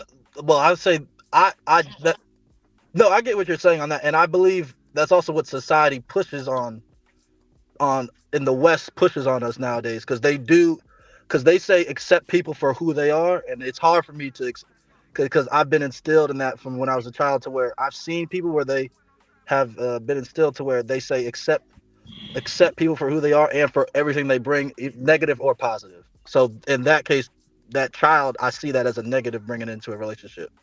Okay, so I think why that's not why say I can't fully say it. Don't bombard him. Don't bombard him, please. He new here, Mr. No, Mr. Fantastic, go on ahead. Go ahead. No, I'm just gonna ask the question. So, like I said, I mean, you're being very articulate and you're being explanatory. But okay, the question, I guess, do you want a woman with kids? Yes or no? Basically. No. All right, then. There we go. Well, but wait, let me. Why did we paint him in that corner when he was saying that is not his preference? However, based on his pickings, he would be a fool not to consider it to some extent. What is because he's a man there? What's the problem? Because he's a man, and he's actually he just said it. He's being forced by society to make that a consideration or option when it's not something he wants. You wouldn't allow a woman to do that. A woman can just tell a man that 6 figures ain't no money, and you broke and you dusty and you ain't shit, even when you are. But so why do I give a fuck what we telling women? No, I'm saying as a human being. I'm saying as a fucking human being. So but Mr. Fasad, we could fuck 100 bitches and still be successful. We don't get judged for that. Okay, but that's what I'm saying. But you still, at the same time, if you go out here and you wife the baby mama that's been fucked by 100 niggas and she got 5 kids by 5 different niggas, you'll be judged for that. So why the hell do you want him to be in that option? Why does he have to pick from the bitch? Hold on. Why does he even have to pick from the bitch that's got 1, 2, 3, 4, or 5 baby daddies as an option, and he just not say no? I don't want that hoe.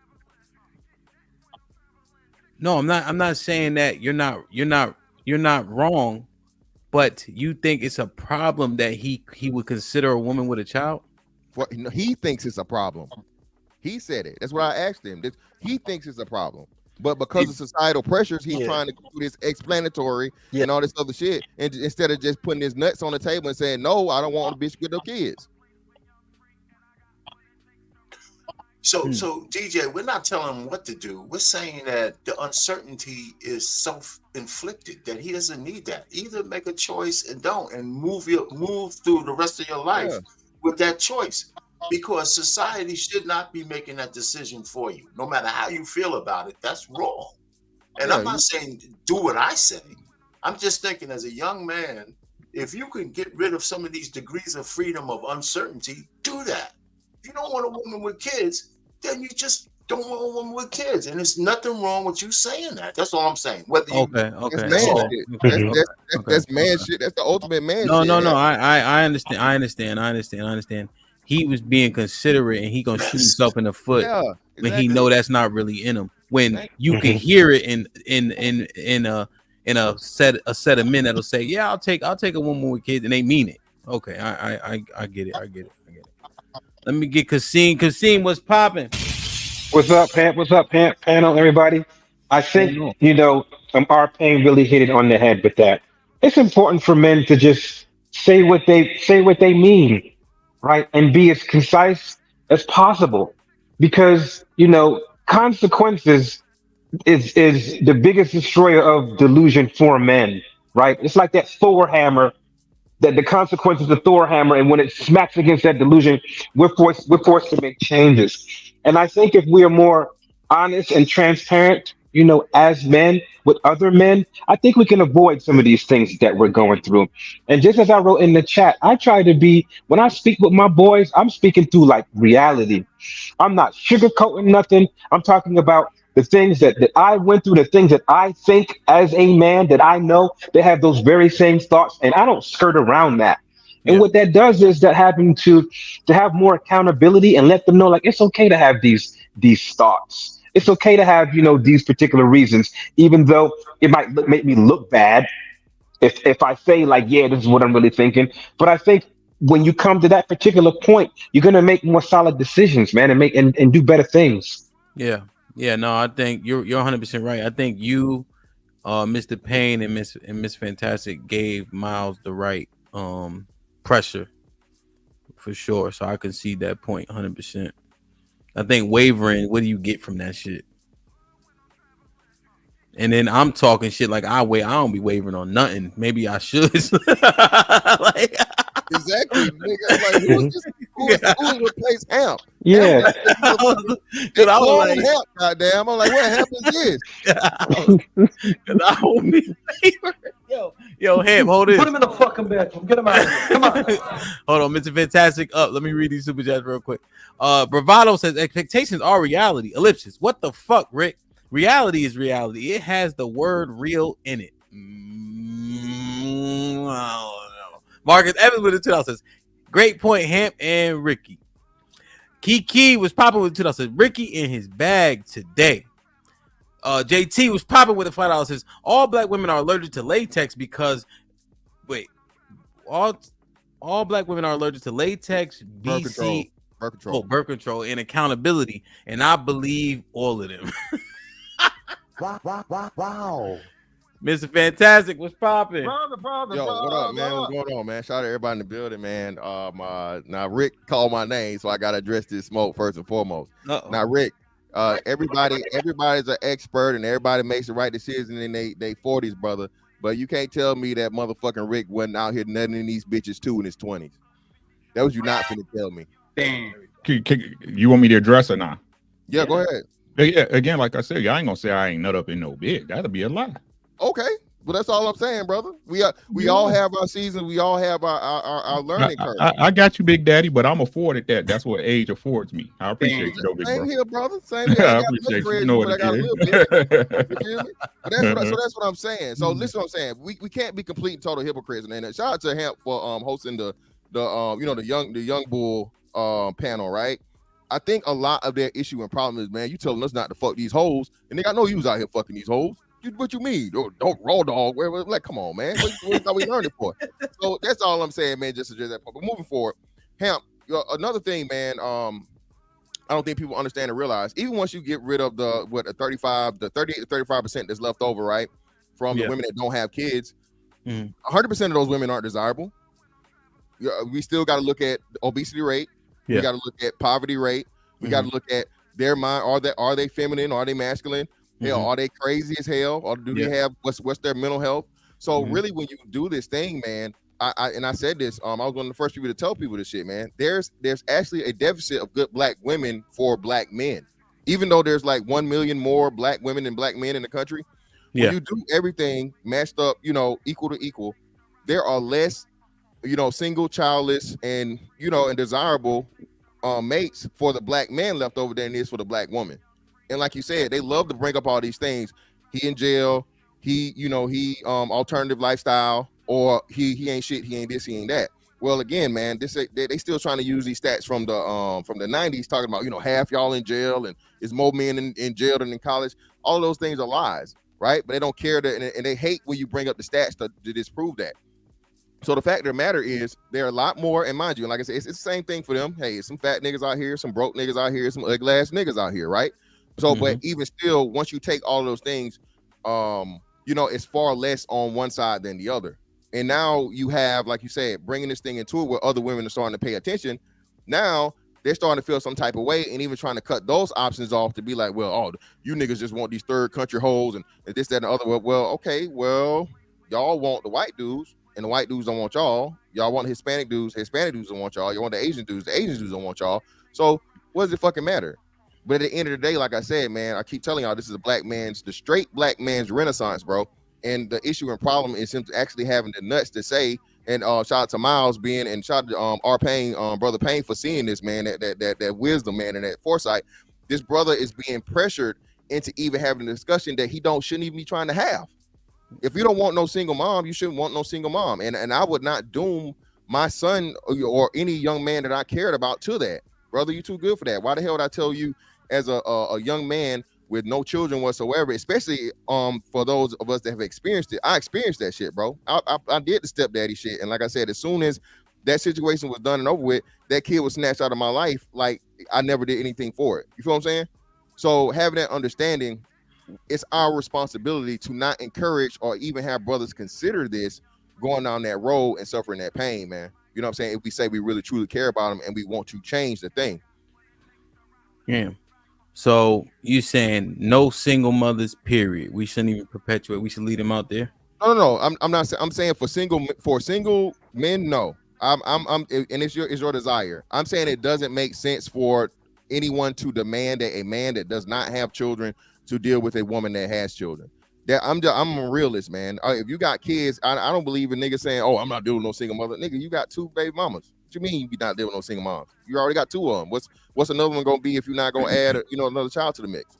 But being realistic, we can't have the young men settling, right? When the message for the fucking women is never settle, never settle, never settle. When they're not even settling, they're actually leveling up, and even leveling up is reduced to settling, and it's not good enough.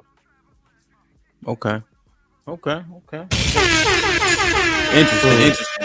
Like, share, subscribe, tell a friend, hit that like button right now if you can. That helps the channel the most. Kasim, what's up? What do you think about the last segment that I was addressing? Hold on, let me make sure I'm caught up here. See, this palace with the $5 says black women want you to take a woman with kids, but they don't want to take a man making 40,000. Don't get fooled, black men. You have options. What we know, podcast with the $5 says, R-Pain, you got one more story and it's a wrap, baby. 3 stories a day. Now, there's 3 stories for the whole panel. What happens is Mr. Payne tells all 3. That's what we usually run into. Ashton Weed with the $2 says, Kasim and Miles didn't blink. Didn't blink, do it. What does that mean? So Kasim, the last segment when I was addressing, I couldn't quite find a clip where I was like, we know the situations that the majority of us are born into, fatherless homes, etc. The matriarch, get it how you live, independent, so on and so forth. I'm always wondering, like, don't we expect to have to mold these women? Like, I'm thinking that's what I expect to do if they coming up in broken circumstances with a mindset, never having seen a man, never been loved appropriately by their father, which I think is their first love, in terms of that sense. So when I get the woman, I'm like, of course I'm gonna have to show her some shit.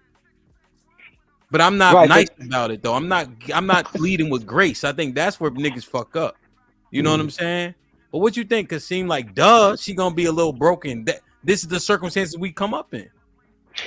Yeah, but you're absolutely right. And a man that's thinking in reality, right, has a little bit of that expectation. I don't think any man should assume that a woman that comes to him in his life is completely whole. What he has to do is he has to evaluate, how much trouble she's going to cause him, right, based upon what society has given her as far as loopholes and advantages that work in her favor. He also has to take a look at, like, okay, how many relationships that she's had, right? How much of an imprinting does that man have on her? And how much is it going to take for me to kind of break through some of that imprinting to get her on my program? And from just some of those things, you can kind of gauge as far as how much work is going to need to be done in this woman and how much grace you're going to have to give her, and see how much time it's going to take for her to get up to your level. Mm-hmm. Yeah. Now, Kasim, one thing that I'm not a proponent of, OG, is the grace part. Like, I come up with no grace. You know what I'm saying? Like, I don't let shit slide. Why would I let it slide with her? Because she's learning. And I'm not saying I'm on her ass every time, but it's more like all right now. Yeah. Is Yes. that grace? But it's not like it's okay. Get them next time. I'm like, hey now. No, it's not like the thing where you gotta when you get hit you gotta turn the other cheek. It's like no, there's little variances of graces that you can get, small little nuances, but it's up to every man to decide the amount of grace that he's going to give to when it's going to get overboard. Yeah, I'm almost thinking, Kasim, we approach him how we got approached. So when I'm saying we, I'm not, everybody has nuances, right? But when I fell down, that crying shit wasn't allowed. No. Use your words, nigga. How can you not fall again? Do you need to hit the ladder more? Is it cones, etc.? But there's no remedy in crying. You know what I'm saying? So I'm thinking when we approach our women, hey, this is what I need. Here's how we get it done. Let me know what you need to help you, but stop complaining. Once you agree to it. You know what I mean? Like, I'm bugging? You bugging because women aren't women. Women just like said, Rick, you got to know women. You know that they're not like that. And if you have that assumption that they will be like that, then that's just the more frustrated that you're going to get with them. I mean, it's your woman at the end of the day, right? Until she ain't. You still gotta do structure though.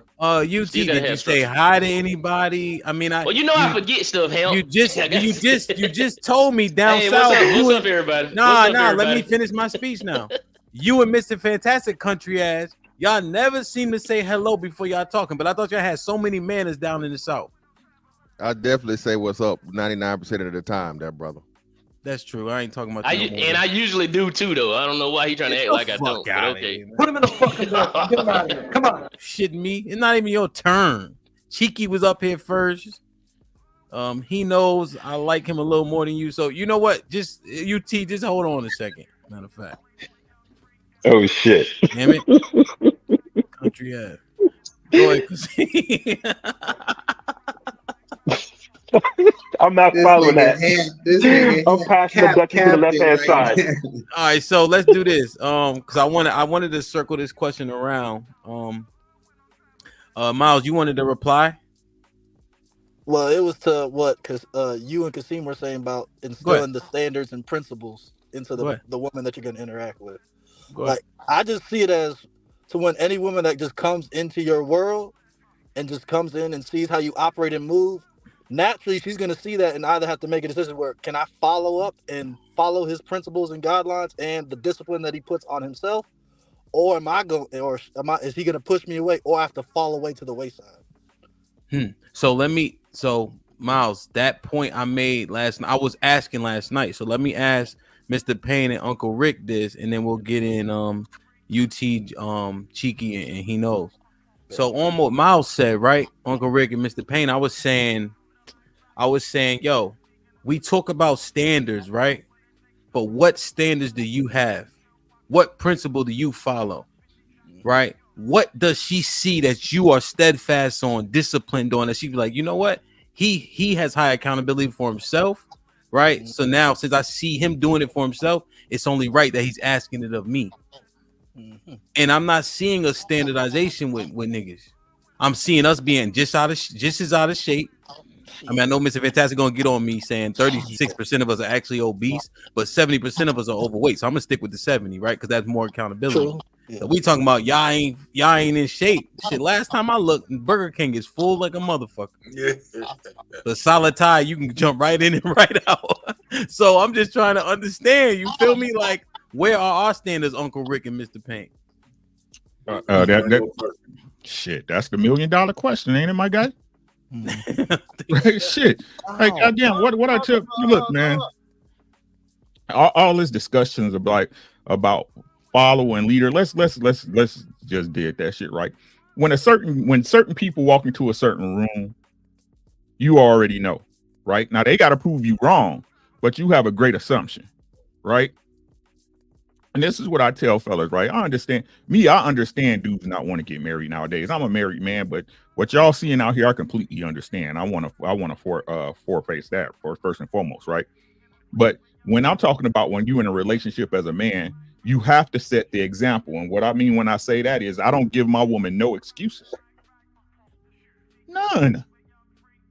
I'm gonna handle my business as a man. I'm gonna do what I say I'm gonna do. I'm gonna stand on my business and things that I need to do, that I'm responsible for. I'm gonna do. If you want to know what type of woman you got, relieve her of her excuses and see how she acts. It's just that simple. It's just that easy. If you moving how you supposed to move as a man, and I'm not gonna sit up here and give y'all the deets, you know what I'm saying? Your girl is your girl and you is you.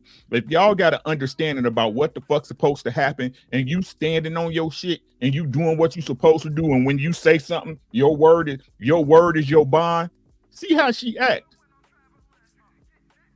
If she a clown, if she's still asking for shit that you already providing, you know what you need to do. But like I said before, the question is, nigga, is you willing to do what you're supposed to do? Is you willing to do what you need to do for your so-called peace?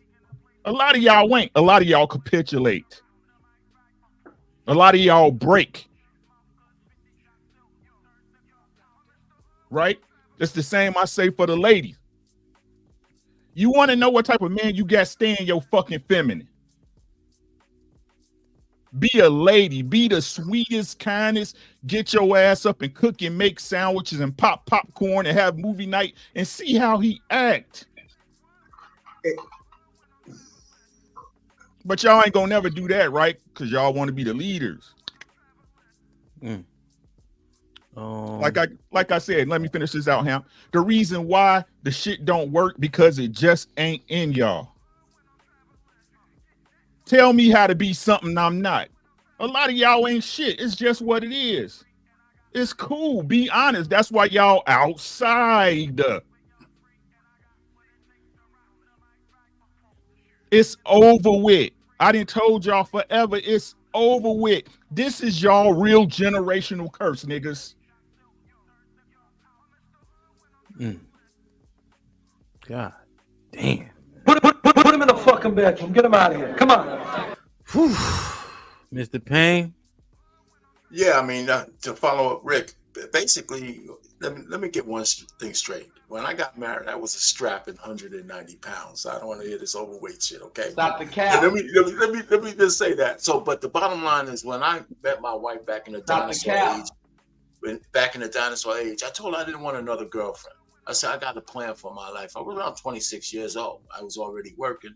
And I said, I'm looking for somebody I can build something with. And this is the plan. You know, I want to get married. I want to have some kids. I want to move out. You know, early on, I met her parents. It wasn't like, you know, I didn't want to bring them home because she was still living at home. So in order for me to take her out, I had to meet her parents. So we were on this road because we didn't really have a boyfriend-girlfriend thing. We had a courtship from the beginning, right? So for me, all she had to do was observe how I was moving. I worked every day. She worked every day.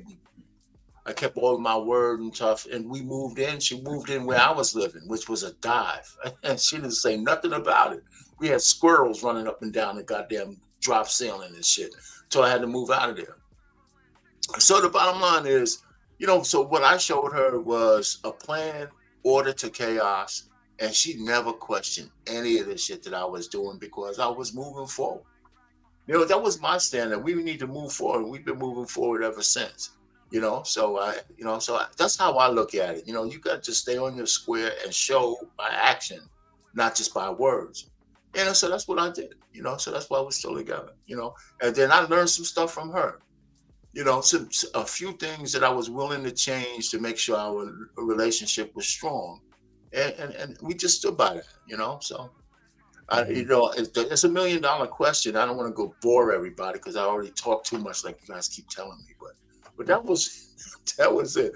I'll land it there unless you have any other questions. No, I just try to move around. I just wanted to get y'all take on them standards, man. You know, I think they're super, super important. And I think one thing Uncle Rick hit on that for some reason the women get triggered by is like when he says stay in your feminine. I feel like they hate that shit for some reason, but it's not a slight. It's just that you know the reason though, because they've been trained that femininity is weakness, and as opposed to being the strongest power they'll ever have. Man, that's what I'm saying, man. My wife, it's much more when she get in that mode, that submissive, you know what it is. Y'all know what I'm talking about. It's like, yo, one time she was like, man, like we just finished doing and do whatever she was talking. Like, man, I really wish I had a Peloton. I ordered that motherfucker 30 minutes later. I said, babe, if you wanted a fucking coat rack, you should have said that. You said bike. That's a $3,000 coat rack. You know what I'm saying? Wow. UT was popping. What's going on, everybody? What's going on? What's up, man? Me. What's goody? Wait, ain't nothing, man. Just waking up, really. Okay. Yeah. What's going good, on? though? 478. Since he said something about us early. What's up? What up? What up? God, please. But yeah, the stand, like I'm with Rick. You gotta set some standards and stand on them to where you gonna leave. I ain't never care about leaving. I used to leave in a minute. Every girlfriend that I had, if they start acting crazy, I'm gone. And you got to do that because they never will respect you if you don't. They'll keep on trying to put other stuff on you the whole time. They'll keep on trying to take a mile every time. Damn. So you say you got rid of them quick? Quick. Keep it real now. I'm 100. You know I don't come in here and lie. I tell some You ain't never bad stuff about me. Let me ask you a couple questions. You ain't never Drake and drive? No, I don't drink. No, Drake. What that mean? You know, you start listening to that Drake, you end up in your ex-girlfriend driveway. Keep it real. No, I don't do that. You never Drake and drive. No. Down there in the woods of Valdosta, you never Drake and drive. What else y'all do? Valdosta. Say Valdosta. The fuck else do y'all do out there? I ain't had to do that. I called my mans one day, right? He from the country like y'all niggas. I'm like, yo, Sammy, what you doing? He like, nothing, putting these transmissions on the truck. I said, I didn't know you was a mechanic. He's like, I'm not. I'm just picking them up and put them up there. I said, all right, Sammy, I'll talk to you later. I'll see you. Real man. That nigga Sammy bitch press 600 pounds. Pick up a whole transmission, baby. Yes. Yo, yeah. I said, you know they use machines for that. He like, really? I said, get your dumb ass off my phone. Yo. It ain't like that everywhere. It ain't like that everywhere. Hey, that's a strong motherfucker though. That's my boy. He can't do no wrong with me, man. One time I was getting beat up. I was getting jumped, but I was losing the first fight too, admittedly. Like when it was a one-on-one, I wasn't doing well. I was trying to get the grab, but that nigga hands was fast. You know, shit be happening. And then his brother jumped in. So now I'm like, oh, they jumped me. But really I was losing anyway.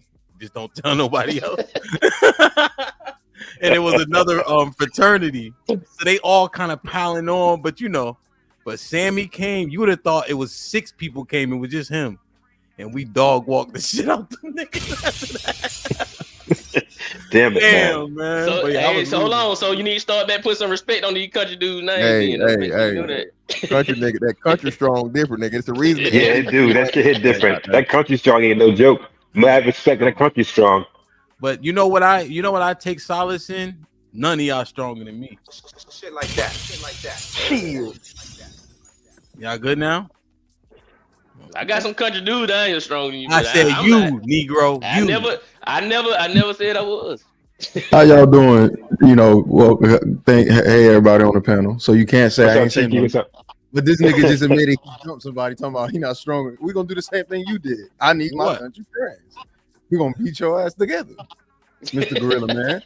Oh, we for sure. We for sure jumping you. It's simple. It's not even. It's not even. It's simple. Like elephants get knocked down, bro. Elephants get knocked down. All of y'all. Go ahead, sweetheart. Go ahead, sweetheart. I mean, cheek. Oh man, I you know what? I knew I increased my looks. I said I was a 4 the first time on your show. Wow. Now you realizing I'm sexy. Appreciate it. No homo. Now, to kind of stick to the topic. Yeah, I think that you're right when it comes to like standards with men.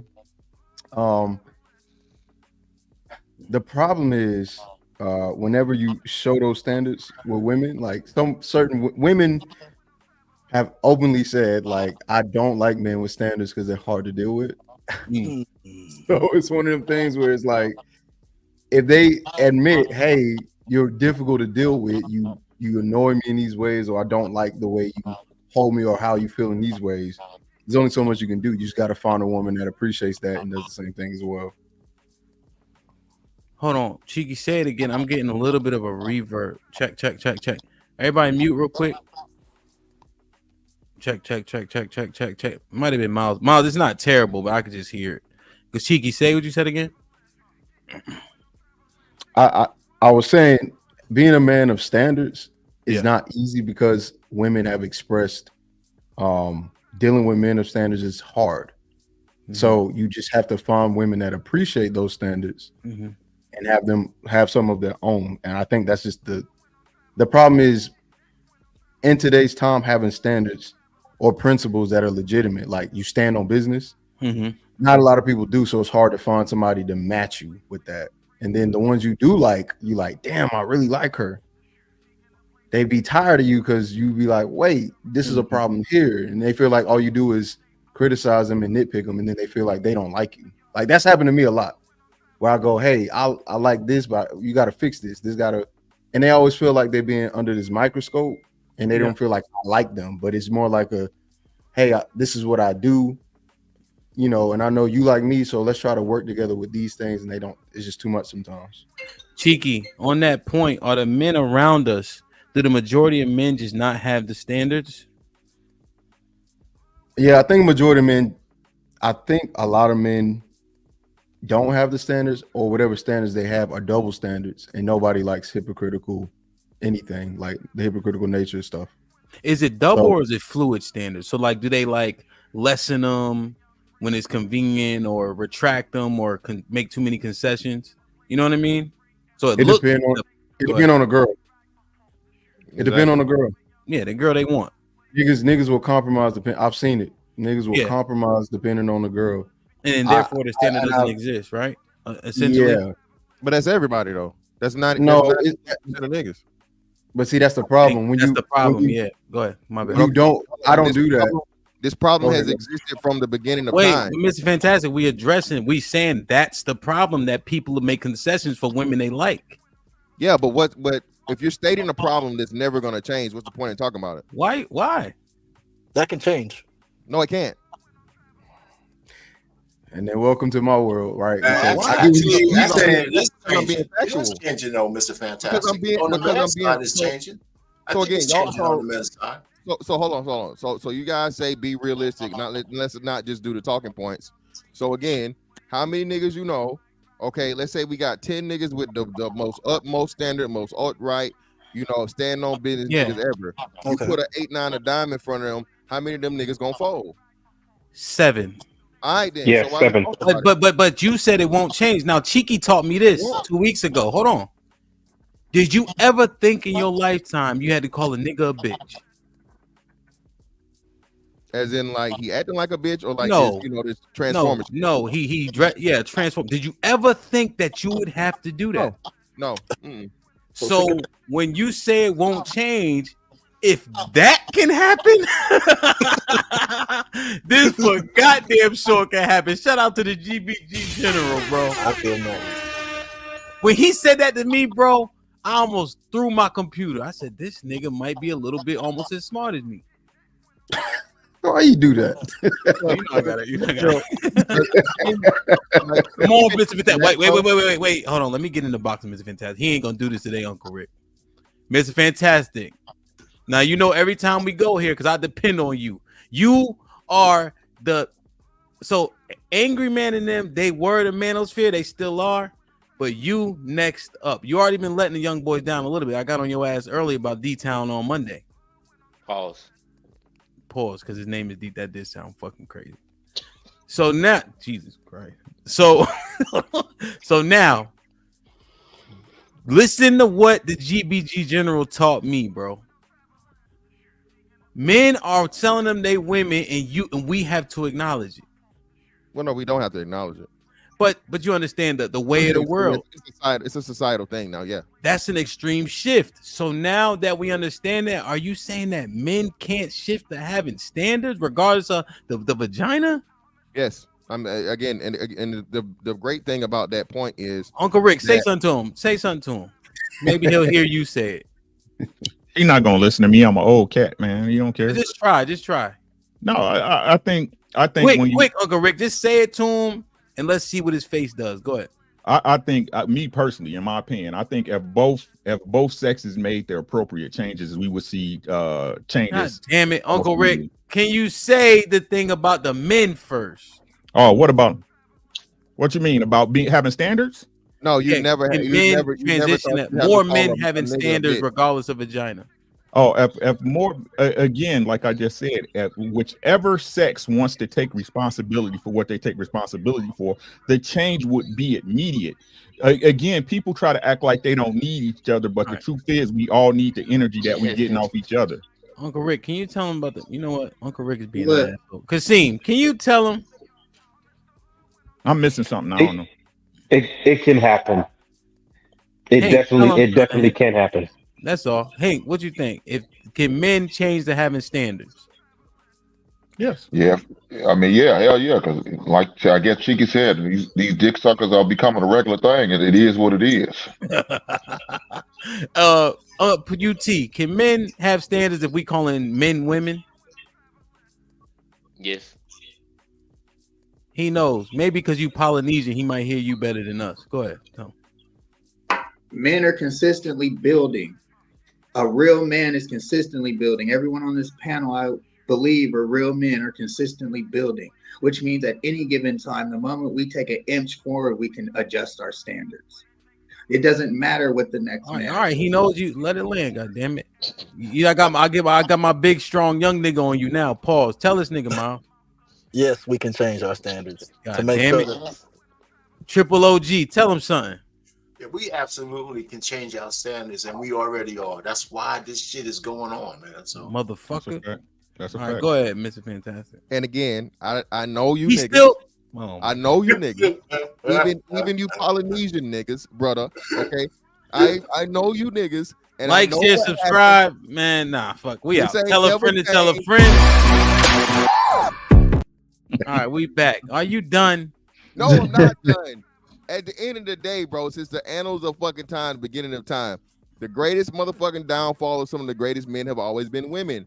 You are not going to get men to stop from doing that. It's just not going to happen. The more beautiful a woman is, the more fucking leeway she gets. That's never going to change. It's never going to stop. That's at all levels of men. They've been exposed. They've been exposed. Mr. Fantastic, they've been exposed. It's 2024. These young niggas ain't falling just for that pretty face no more. They want something from the these young niggas, you know what?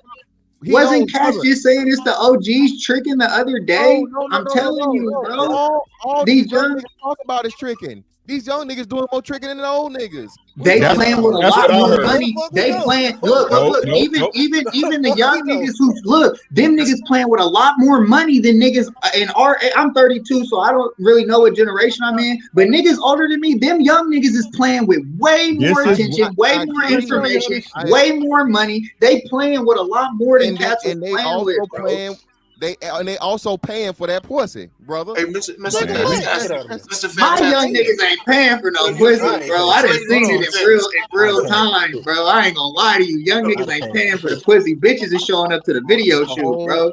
I ain't even gonna lie to you. It's a whole movement called Mr. Fantastic. You're conflating the man's nature with standards, and I understand the conflict, but based on nature, what you're saying is true.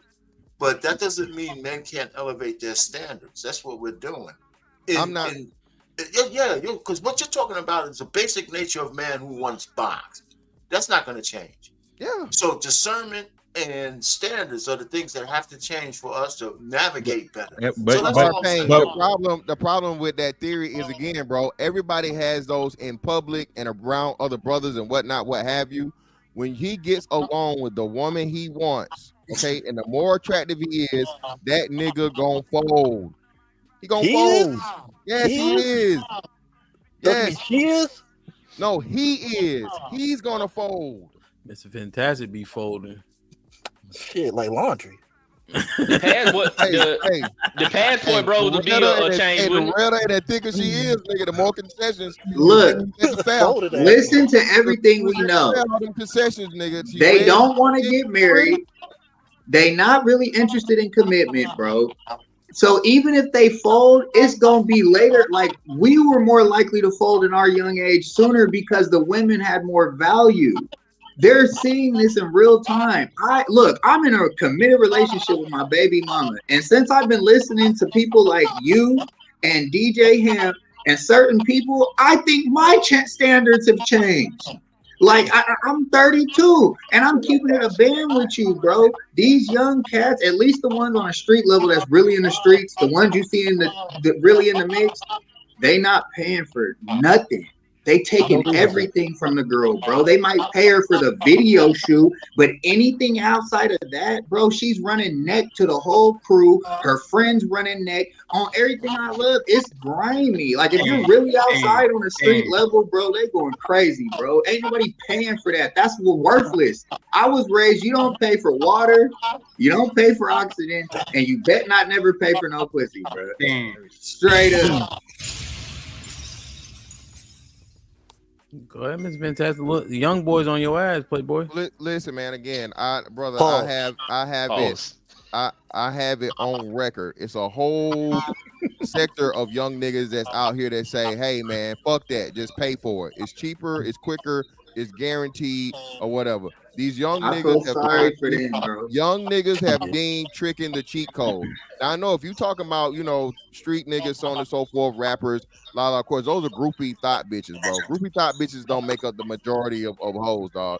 We're talking about these women out here that these are the like the little girl that just went viral. She lied to everybody about being grown, but she was really 17 and she just turned 18. Bruh, that bitch right there is getting paid. Okay. Grown men paying the fuck with that's a groupie thought bitch. That's a hoe. That's the problem with our standards. She's in the same category as the dusty jump off up the street, bro. Just because she's getting some attention and the spotlights on her don't change her value for real in the dating marketplace. It might be people who get the disillusioned by all of that, but her actual value when she hits the wall is nothing. I'm agreeing with you on that. I'm not talking about long term. Yeah, I'm not talking long term, fam. But what I'm telling you is this: as long as she's fine as fuck at whatever age bracket, there's going to be some niggas that a lot of niggas that's gonna fold just because she fine, man. Niggas fold because she fine. David in the fucking Bible, what did he do? He folded. Solomon, the wisest man that God deemed the wisest man ever, what did he do for the hoes? He folded. So if they can, you not better than them, fam. You not. Okay, you're not better than those men. Mr. That's the point I'm trying to make. Chill, my nigga. It took 1,200 bitches for Solomon to fold. You right. We ain't Solomon, nigga. Solomon wasn't just he. It took 1,200 of them things, and he still wrote Proverbs, nigga. Only one for David. Dave, hold his Dave. Put him in the fucking bed. Dave caught a body and all that. No, but Fantastic is right though. Fantastic is right. I have been around some really high, powerful men and CEOs and really block movers, and they folded. And we just looking at them like, really? The only thing that make men different are the standards they keep. Plain and simple, short and sweet. You can get money, you can get bitches. What's your standard when dealing with them? This was crazy. Everybody act like this shit is new. I keep trying to tell y'all the game don't change, only the players. That's it. This shit wasn't no different than in the 90s. It's just back then it wasn't scammers, it was dope boys. You see what I'm saying? The truth of the matter is, like I said earlier, bro, be the man you supposed to be for you and see how they deal with it. It's just that simple. So what y'all saying is that if pussy is pussy and no matter what, that's gonna override you. You ain't no different than any other animal on the street. You ain't no different. You a man or you a cat. Right? The truth is, y'all look, man, change your fucking attractions, bro. I know that's crazy and hard to say, but y'all need to learn to change your attractions. The things y'all are attracted to is not the things you need. Right now, Hey, if you and listen to what I'm saying, fellas, if you make the choice that you don't want to play in this game called life, and you don't, hey, do your fucking thing. It's gonna always be hoes gonna hoe. Change your attraction. Yeah, that was wild. I ain't know. What you mean by that, Rick? Change what the fuck you like. Yeah. Yeah, that's don't. Yeah. Look, Okay. look, That's gonna be difficult, brother. What I initially Exactly, and that's the biggest hurdle as a man you need to overtake. This is No, never you gonna be still gonna like what you like though. You can. For real? You ain't gonna. For real? For Listen to real? what he's saying though. Are you? Nah. Hold on. Put him in the box. Put him in the box, Hamp. You know that's too easy, Hamp. Hold on. You know this too easy, Hamp. Let the UT handle it. Hold on. Right? Your ex, you used to like her, didn't you? Mm-hmm. Do you like her still? What you talking about? Like in It's a question. It's a question. God damn. No, because he trying to see. That's the thing. When he try to ask that question. You know, I don't like her like I used to like her. Because we're not together no more. Why did you have to think about it? My women got similar qualities. That's not the question. Again, you want to go swimming. I'm telling you to stand on the fucking beach, right? Again, your attraction towards her changed. See, the problem is for men in general, and this for women too, right? Y'all got to go through the bullshit before you get smart when y'all already know the bullshit out there. So shout out to Mr. Fantastic. Hey, man, you know what I'm saying? Hey, you right. I'm telling y'all because I fucking love y'all, not because I want to stand on y'all fucking neck. Wisdom is learning from other people. So now you finna do a whole talk. So what you saying is your woman is the women that you like, the type of women that you like, you stop liking them? Yes. So you talking about hold on, since everybody want to jump in, you talking about their mentality or you talking about their body types? It's a change. Both. Because most pretty bitches come with the same bullshit. And that's a fact. Most pretty now you talking bitches, about mentality, I can go with you. If you talking about mentality, I can go with you. I got you with that. Okay. I got you. But that's a change though, UT. Hold on. That's why I was trying to ask you to clarify it. I wasn't trying to get into no clarification. Hold on, bro. Hold on. Let me finish, right? Fellas, when y'all deal with a pretty bitch, don't most of them have the same personality traits? Yes. Yeah. The look changes too. That Rick's saying what he's saying. Right? And why is that? All y'all know, because just what Mr. Fantastic said. All a fucking life they've been getting a green light. And then when they get to you, you expect it to be different because you ain't special, nigga. She been getting treated this way all her life. Her whole life, she's still pretty. She gonna get treated the same shit. Gonna be her expectation, right? How you gonna change her expectation? How are you gonna change it? You can't. All you can be is the man that you is. That's it. Yeah. UT. Think about it. How loyal do them joints that you just hitting? How loyal had they been when they not that attractive? Well, all mine were loyal, so I don't know. Come on, man. I don't distinguish between. I never had to distinguish between it. That's what I'm trying to say. You don't want me in the box, Uncle Rick being nice to you, nigga. I'm asking you. Well, you can. I mean, you can ask the question. I can just only give you my answer. All right, that's it. Watch out, Uncle Rick. UT. Come on, man. Go ahead. You know that we know you was fucking some scutterbugs. Oh yeah. I ain't never the say that. loyalty on them scutterbugs. You can call them 3 a.m. Bring you a sandwich from a place that ain't open. They'll sit outside and wait for it to open. You'll think it's Black Friday. You know how locked in them scutterbugs be, bro. It's a different level because they don't have pretty privilege to stand on. So not only does the mentality change, it changes with the look to a very large extent. I would say to Uncle Rick's point. So he's saying change your prescriptions. Oh, okay. So now let me go back then, cause see, I'm thinking I didn't never have the perception that y'all was saying. That's why I asked, was it the mentality? Because I never was attracted to that ratchet mentality. You get what I'm saying? So that's why I can't take it no more. Now you got Hank. You know this your arch nemesis. Go ahead, Hank. You can't take it. I'm fed up. You better tap out now. Y'all Go ahead, tap don't out. I'm trying to get. Go ahead, tap out. This thing Tap out, was. bro. This the thing Tap was out. with Rick. The thing was with Rick. I was trying to get clarification of what he meant. I wasn't trying to argue with him in the first place. But UT, any change is any change is a change, brother. It doesn't matter what is her personality, the way she dresses, the way she looks, the way she carries herself. Okay, It's let me all a say change, this. brother. I still love the way she acted in the beginning of our relationship. She started to change. But the stuff that she did in the beginning, that's why I was asking, because the stuff she did, that's the standard that I had. That's the standard that I had. It's not. No matter what y'all say, what I'm saying is that's why I was trying to get clarifying from what he was talking about.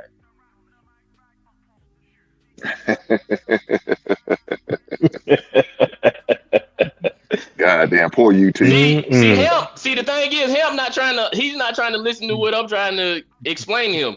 When I wasn't trying to. You making us country boys look bad, brother. You making us country boys look bad, man. That's all. Because of what? The thing was, see, Ricky was saying having the standard. My standard. Listen, my standard was okay. Nobody ain't gonna let me talk. Well, go ahead then. Go ahead, UT. Go ahead, UT. No, it's straight. It's straight. No, you making us look bad, bro. You might be better for you to go on mute, and that's okay. Because I was trying to get a clarifying question. I wasn't even trying to argue. I got you, brother. But sometimes you got to sit back and listen. You can learn more. Rick didn't explain. He didn't. I had to ask him the question so I could get it. It wasn't nothing to explain. You got 10 dudes up here. If I got a question, how you gonna tell me it's something that if I needed something clarified? How you gonna tell me it wasn't nothing to explain? 10 dudes on the panel right now, and 9 of us got it. Only 1 didn't. Okay. I think he that's why I asked the question. That lets me know he explained as well as he could. You just wasn't getting it. That's okay though. It's okay, brother. Okay, I guess this what we're gonna do. Go ahead. Hey, UT, make sure your headset is plugged in. It sounds like it's coming through your computer. I'm being serious. It sounds. I think it sounds like your voice is going through the computer, not the headphone. Just make sure it's selected in StreamYard. So that's probably why you didn't get it, because you didn't hear it. That's okay. Okay, now I understand. I got you. See, you be trying to joke too much. I was trying to be serious. I'm dead serious. Y'all trying to joke trying to help you out. But I'm trying to help you out with the headphones, brother. He's trying to help you out, brother. I heard everything you said. UT, it's just your attraction as time goes on. Mainly for males, it's the women ain't acquiescing, so you start weeding out the shit, the flaws you don't like. So as you do that subconsciously, you're gonna move on to the next. Once you find one that fits into your frame and box, then you can say, I think my standards aren't changing. But your standards are gonna continuously change if the person next to you if they standard starts changing, yours will too. So you can't say men can't change their standards, because if a young nigga who's running through a lot of hoes gets out of that environment where the women around him are holding a certain standard, he will adapt to that. Do you get what I'm saying? I guess what confused me was he said my attraction. That's what I'm saying. That's what I'm saying. Your attraction. But your attraction, will change, bro, over time and experience, depending on your attraction. That's what I was trying to say. Your attraction will not change. You still like a woman with a fat ass and big titties. That's not changing. No, you find her attractive, but that doesn't mean you would trust her with anything outside of being physical. That's not what he said, though. See, that's what I'm saying. Like, not everybody bringing it. Listen to what I'm saying. That's not what I. No. Hold on, bro. This everybody, right? What I'm saying is this: that fat ass and titties will change if you keep fucking with chicks that got fat ass and titties and keep running you through the fucking ringer. It's gonna change, right? You're not gonna stop liking it. You're not gonna stop liking it. That's you might not deal with it the same, but you're not gonna stop liking that if that's what you like. Rick, hold on. Sometimes you gotta let cats keep on bumping their head. They don't want to learn. So can we do an experiment just real quick? No, don't save his. No. I'm not Miss saying Fantastic. Ain't about Don't it. save See, your that was Georgia the boy. thing. See, Don't Rick save your really ain't Georgia boy. saying I want to hear anything. Fantastic. Rick really not saying anything. I mean, Rick, Come he on, really man. not saying Come anything. on, y'all. God damn. But see, yo, you let them did this to me. See, now everybody they trying to joke so much You instead let of him All getting right, do it so to serious. real quick. You should have protected him. You should have protected him, Ham. Real quick, no. UT. Let me just say this, Ms. Fantastic. You can run the experiment. You see, the thing is, the look is going to change because there's characteristics that come with that look, right? Because there's stereotypes that exist. That's why he said the pretty women have similar characteristics. That's all. So Yeah, the look will I get change. that part. Yeah, so the fatty might not be what you need to pursue because them women with the fat ass getting all this affirmation, they don't want to listen. So you might But go down. do you not like it no more? That's what I'm saying. Yeah, Do you but- when you see a fat ass and big ass, do you not still like it? What'll happen is when you find a woman that you say, let me look at some different qualities and attributes. You're like, damn, this is a whole lot better. Do you still look at fat asses when they walk by? Sure. Do you still double tap them? Sure. But you understand. That's what I was going for. I didn't know y'all was going for like the trying to go with. Your real preferences are gonna exist in the woman you with, right? Because that's what is actually happening to you. But yeah, shit, everybody. If somebody if Cherokee walk by and one of y'all niggas don't look, we gonna have a different type of conversation. But that's what I was asking. Now, I might have been confused on what Rick was talking about. That's why I asked him. I'll concede. UT, you're talking about lust, bro. Hold on. Let me correct. Right, you need to change the priority of your attraction. Okay, that's what I got you. That's why I asked you that. I wasn't trying to argue. I just was trying to make sure that it's cool. Right. I got you. My apologies. Because y'all niggas is definitely capped. All right. Because I know y'all ain't finna just start going after all the ugly hoes. Okay. All y'all finna go. We go from liking pretty hoes to the ugly hoes. No. You'll go from liking the skinny hoes to the fat hoes. Palatable. No, niggas are not. That's what you're attracted to. Nigga. It ain't just that. It's it's not just what your mind attracted to. It's what your dick attracted to. Pause. Okay. So I promise you, brother, if it's not something that you will actually like, it's not gonna be. Yeah, I know. He knows. I know. I do this shit for real, brother. I'm a semi-pro. So like I said, man, I know you niggas. Okay. I know all you niggas. All this shit sound good on the panel. Okay. Out here fucking. All right. I know you niggas, man. You ain't finna go for motherfucker like you said, goddamn, the bubble and the motherfucker. No, bro, it's you have to switch it. If it's not working. See, that's the thing that y'all don't understand. So the chicks that I used to smash all the time, my wife does not have those same attributes because I had to adjust in terms of what should be higher on the totem pole. No, I agree with that. That wasn't an argument though. And like I said, Rick has cleared it up. So I was just going to the preview before he cleared it up. I agree. Of course, you should try to find the woman that's going to be on your program and everything overall in that. But still within that though, you have to have a woman that you're actually physically attracted to. No man wants to be with a woman you don't want. I hear you. So the excuse out the window is y'all hitting ugly bitches at 3 a.m. in the parking lot need to stop then, right? Oh yeah. Be doing that, man. I agree wholeheartedly. But I know you niggas. Right, but what I'm saying is, look, all I do is point out the contradictions. That's all I do. But if the ugly bitch got the fat ass and titties, you still gonna tell that. So God damn, you too. Damn it, man. What are we doing? Are we lying? Am I lying?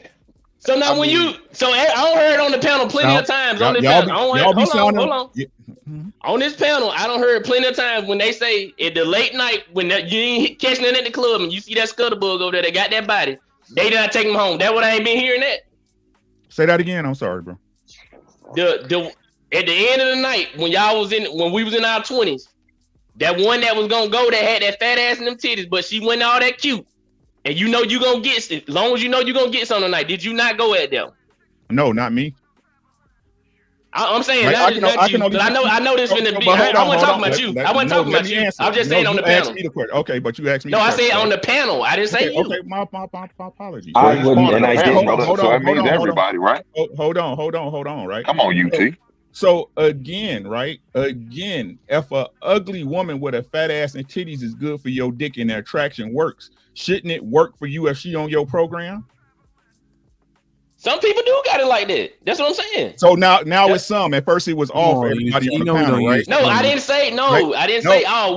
Listen, y'all not listening to me. Y'all trying to combat me. What I was saying is, I have heard on panels, that's plural, people saying that they at the end of the night of the club, if that's what they seeing, that's what they taking home, because that's all they got, right? Because they ain't catch what they wanted. That's what I'm saying. So it ain't like we ain't doing that shit. Let's just be honest. Right. And I ain't saying you, Rick. Oh, I got you. I'm not trying to argue, bro. But that's my point. You see what I'm saying? So what's the attraction argument then? I'm attracted to the fat ass and titties. That's what I'm saying. But she threw in the face though. But like he just said, if it's about your attraction, you can control your attractions that night, right? Actually, it'd be a lack of control because she ugly as hell and you still trying to fuck. But I get what you're saying. I do have a question. This is what. Hold on, Arcane, bro. My apologies, right? But this is what I'm talking about, right? And this was wrong with both sides.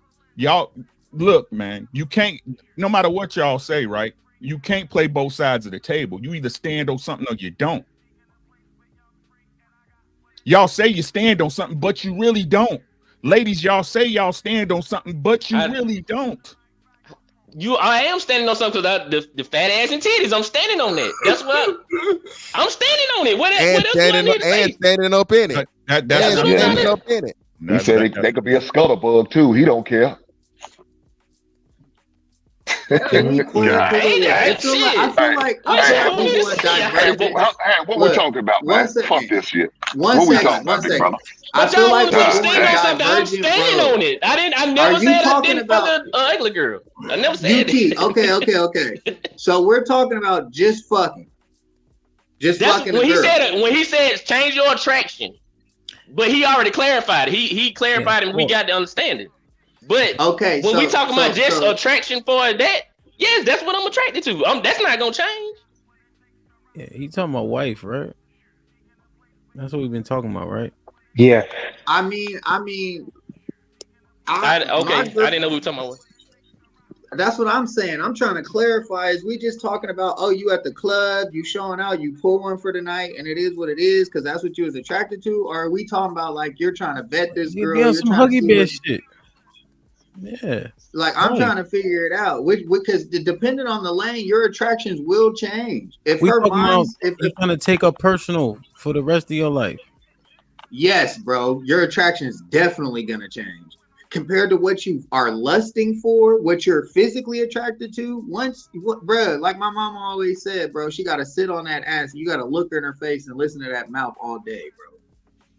Like, yeah, like I said, when we separated the mentality and the body, yes, I understood. That's why I asked Rick that. Because I was trying to make sure that's what you separated.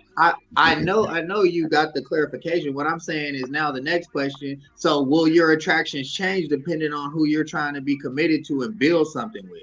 Are you saying there's no room for that? They mentality is gonna come first if you're trying to see if she can hold water, right? Right. Okay. No, I thought you said that the big ass and the big titties come first. I thought that's what he said. Okay, you can just make it how you want to. You can make it what you want to make it. Yeah, I'm gonna say me and this man talking. You gonna tell me what I said? That's what you said. Make it what you want. No, that's what you said. You said that the big ass big titties. This is I had to clarify with Rick. I already just said. I just clarified it with Rick. It's a learning process. That's why it's a process. You feel me to get clarification. So you know what I'm saying. That's it. Let's move. What was the initial question? I already trying to ask that, but we got to talk about pussy and big old ass and big titties. Yeah, it's simply that your prescriptions need to change, right?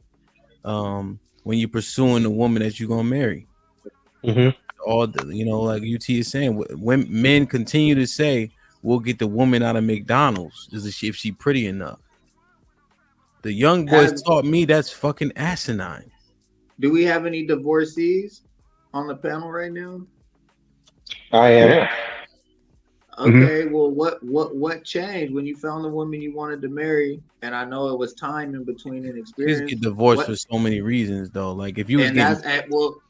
I mean, Yeah, but I guess what I'm saying he knows is if you got smoked, what I mean by that is you got caught cheating or something, that their answer wouldn't speak to this right here, you know. Yeah, I hear it. Yeah, I can tell you why I got divorced the first time, because she didn't want to be my wife. She was too busy being her mama's daughter. And when I told her about it, when I set the standards and I did what I was supposed to do as a husband, get us a place, establish and she didn't want to ride with it, I left her. Now that I look back at it though, right, I think I should have handled it differently, but I was young. You know what I'm saying? And at that point, my tolerance and patience was even lower than it is today. I was just about to ask you, how much time did you give her for a commitment? Like, did you give her any time? We was married. It was like, I'm gonna be honest with you, it was like 45 days. Yeah. Well, no, that's the same. Kasim, remember, he divorced his wife because she ain't lose 40 pounds in 6 weeks. Wait a minute. Wait a minute. Hold up. I ain't gonna lie. I got Kasim bookmark. Oh shit! Here we go. Here we go. CSI. We do my motherfucking shit. These motherfuckers. These motherfuckers gonna make me be North New Jersey at this bitch. If we get all this shit, I'm gonna go straight fucking North New Jersey. If we get all this motherfucking shit. Okay. Just to clear the record. Christine, please tell us. Mandrell, why do we gotta go? Hold on, y'all. Why do I gotta go this with you every time, Mandrell? You said something wild. Were you raised by wolves? I can ask you the same thing, Hank. Did you say hello or anything when you came in, or you just like, what is it? What's up, Hank? How you doing? Hank is over. God damn. Get him out of here, man. Put him in the fucking bedroom. Get him out of here. Come on. All right, let me read these super chats real quick. Reading is fundamental. Reading is fundamental. UT with the $2 says, drop the link. TO with the $2 says, they have to listen and be molded. Okay. Caesar's Palace with the $5 says, Ham, I don't see black women acting a fool when they date white men. They were still raised as single mothers, but know how to behave with other races. I don't know about that. I think white men get ran the fuck over. Yeah, I don't know if that's really true. Yeah, Unk Man with the $2 says, dope and intelligent panelists. He must have sent this before Mandrell came. Oh yeah, them way earlier. Ashton Weeds with the $5 says, what happened? Our pain. It was the dark and gloomy night. Hell yeah. Lauren Mack with the $5 says, look at UT in his Christmas headphones. Thanks to white. I knew she was gonna say that shit. I knew she was gonna come say it sooner or later. Fucking Lauren. Yeah, man, they definitely got him in that Marshall's owl, man. Don't get nothing but popcorn when you head into the register, bro. Them headphones and shit, leave them there, man. Every time I try, I get that. I can't win. You can't win for losing, right? Harambe Jack with a $10. It's calling men something like, you like to have sex with a little gay. I always found it weird when men call other men their sexual preferences to insult them, i.e., you vagina, a woman, female. It's weird. I don't know. Maybe so. Harambe Jack. Correct me if I'm wrong with the $5 says, you brothers get old and just start saying shit that sound good. You don't get up, quote unquote, because she's a good woman. But your dick can get up for an ugly bitch at the end of the club. Shut the fuck up. What's wrong with you niggas, man? I'm broke, baby. I ain't got no money. Oh, shit. I see you shining, nigga. I can smell a motherfucker with money. Even Ray Charles can see you got money. Y'all niggas some liars, bro. All y'all niggas be lying, bro. This shit is sad as fuck, she just made me a fat ass play. Harambe Jack with a 20 ball says, Big Rick is correct. Most men, when they have been through enough baddies, when they start looking for marriage, they stop choosing the woman that has the most sex appeal or the most physical beauty. Hot wives are a liability. Harambe Jack with the 20 ball. He says, most men don't like other men looking at their wife with hungry wolf eyes. It creates a dangerous impulse to stomp that man out. Extremely beautiful women attract too many men. Average men can't fight off 100 hungry men. Shit like that. He said, Enos with the £2 says, UT is more work than love. God damn. Damn it, well, man. That's like some dumbest shit I ever heard in my life. Harambe Jack to the $5 I wonder if that's why wives potentially put on 100 pounds after marriage, ellipsis, to make her husband comfortable and to discourage pursuers. I don't think that's the reason, man. No. Jesus Christ. Who was up, man? Is it Mandrell? Is it Kasim? No, hell no. I just wanted. Oh, is Hink? I just wanted to clear the air here. Ham, I did not divorce my wife just because she gained weight. Right?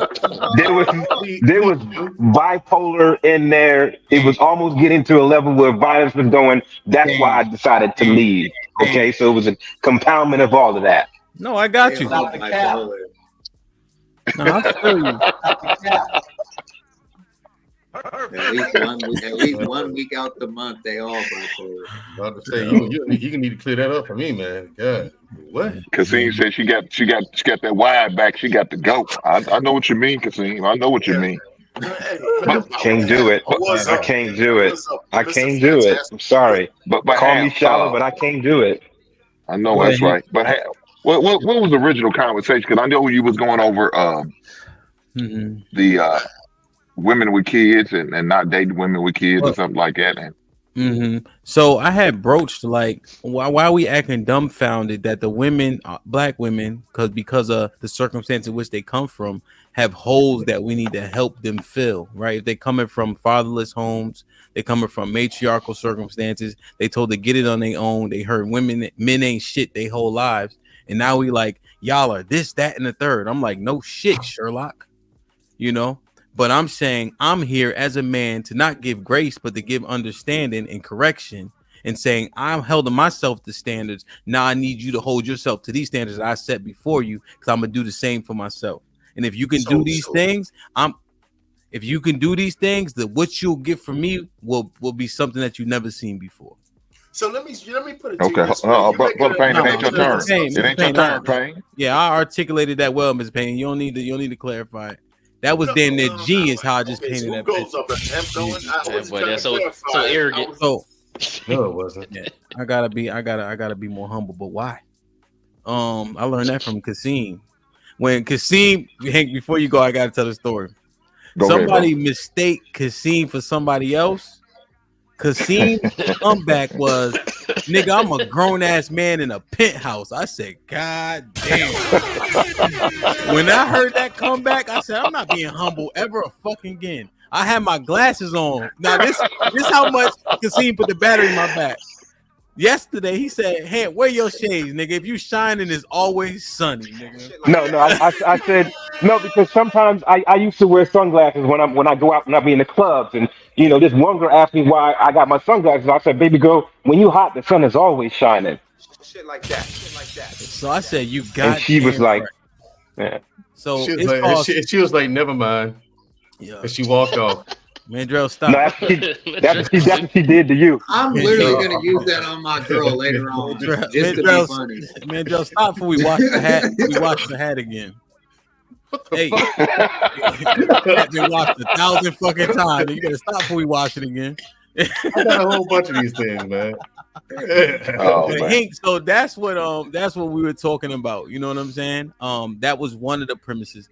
One thing that we didn't broach, I think as intently, maybe we did, maybe Uncle Rick did, but Lucky was saying yesterday that women don't want to get married, right?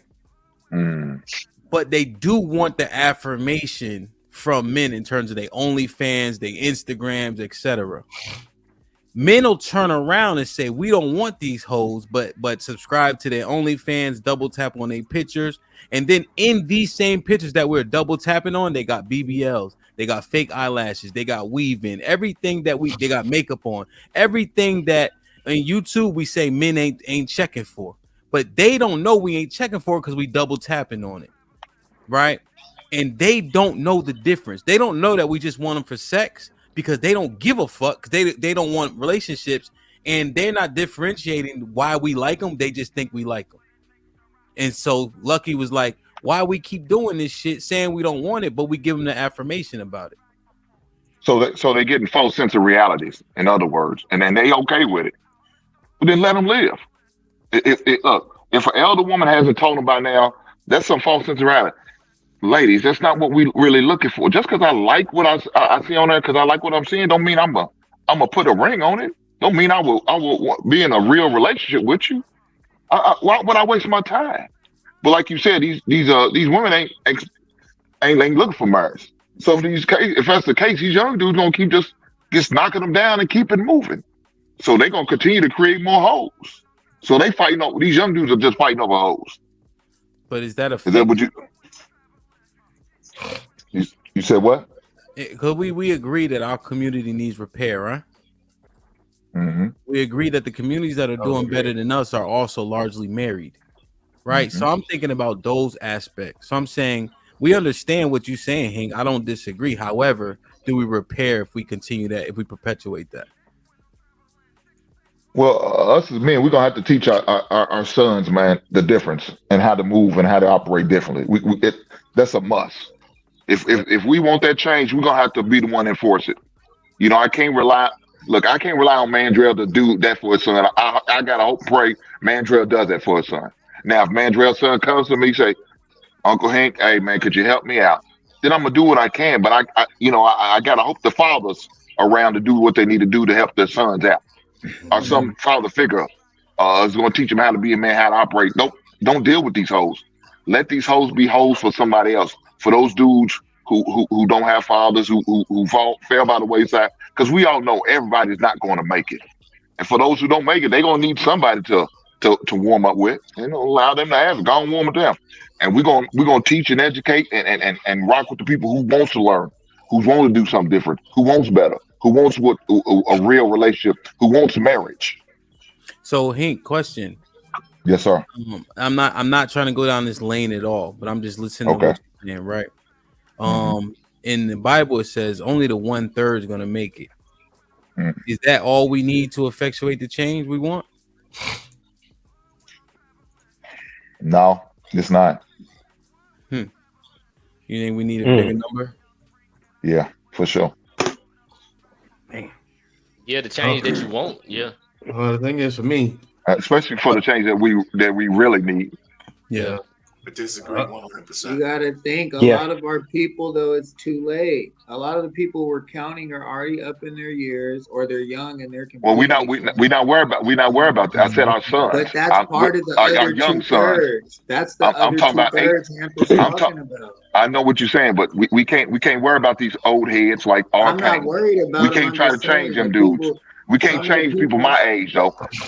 But somebody 21 and under, they got a chance. That's who the voices they need to hear our older voices to let them know what we did wrong, what we did right, and try to show them what needs to be done. But that's Stop you know liking their pictures. That's 1/3. Stop liking their pictures and just look at it. And then scroll. Can I just say something? We understand people don't like pictures. What does liking pictures got to do with their mindset? We don't need that. It's not worth anything. Hold on. Hold on. Let me hear what Mr. Payne said. Let me just say this for 5 seconds. Payne, it's your third story. You done after this. Listen, you had the mic for 100 goddamn years. Let me just say something, all right? I just got it, bro. Come on. Come on, I ain't talking that long. It just said one little thing, right? Mr.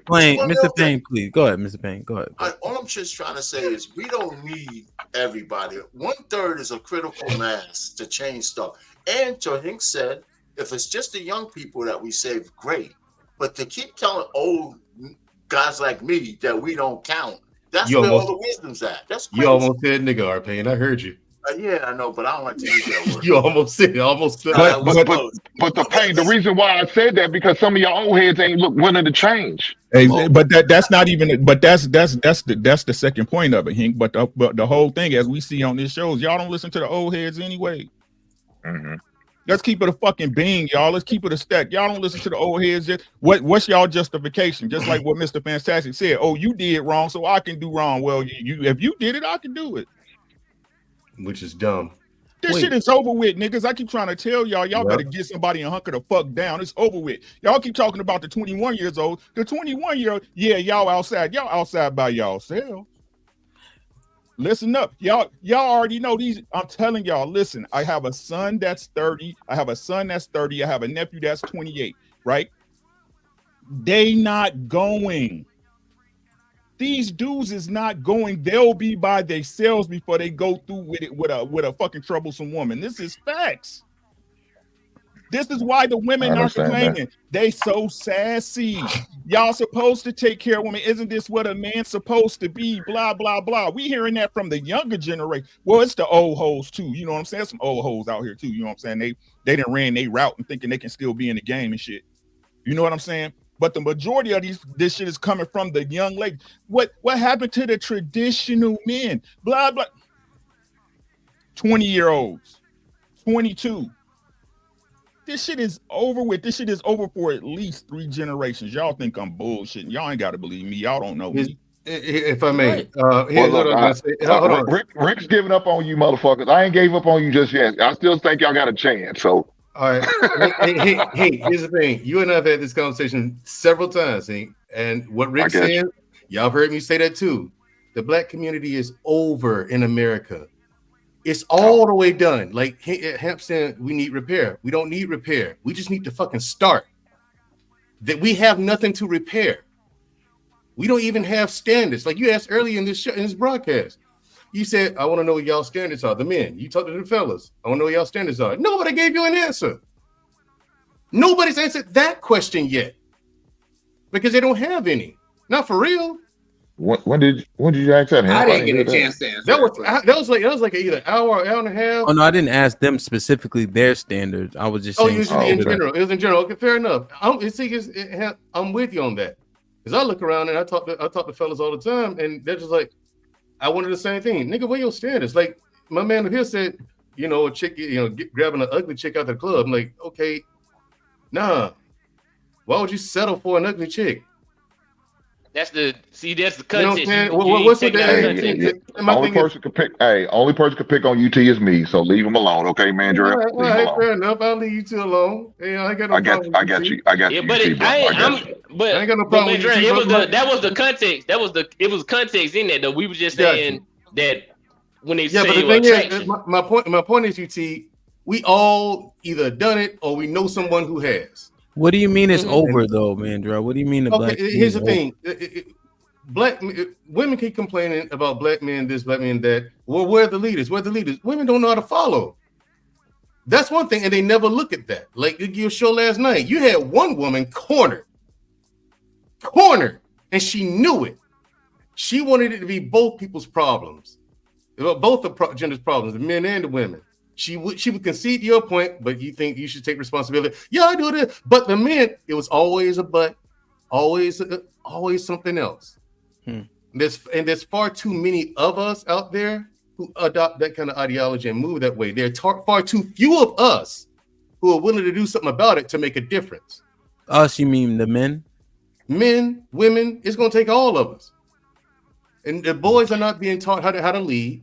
You know what I'm saying? And people don't understand that there are different leadership styles. Boys aren't being taught how to lead, and women, I don't think they've ever learned how to follow. Not in the past 60 years, at least. Man, T.O. got a question for you. T.O. with the $2 says, Mandrell, what are your standards? Lead by example. I do lead by example. No, he's saying, what are your standards by answering the question first? That's what he's saying. Okay, in what context? Just your standards. Oh, standards in relationships? Don't lie to me. Number one. Man standards, though.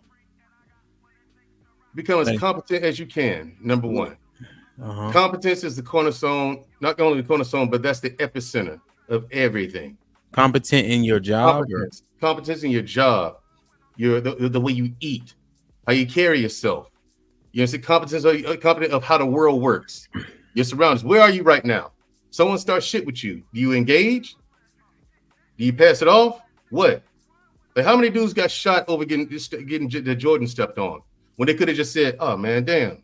So what's your standard? Take them home and clean. I know. So what's your standard in terms of altercation? If it ain't worth it, don't engage. How do you deem worth? You have to assess the situation, and that's in that context is subjective. Each situation is going to be different. Number one, getting into it, fellas. Getting into a street fight is stupid. That's the standard. Understand that. That's the standard. Understand getting into a street fight is stupid. It could go any way, and you have no control. I don't care how strong or fast you think you are, you have no control over that. So unless you absolutely have to, don't engage. Walk away if you got to. No point getting shot over bullshit. That's your standard. That is a standard. Now, if that person corners you, you ain't got no choice. Lay into them. That's why staying in shape, getting into a gym, learning how to fight. Learning how to fight. That's important. That's key to your existence. So, yeah, I don't care if you got to get a part-time job and pay for it yourself. Go to a boxing gym or MMA or Brazilian Jiu-Jitsu. Learn something.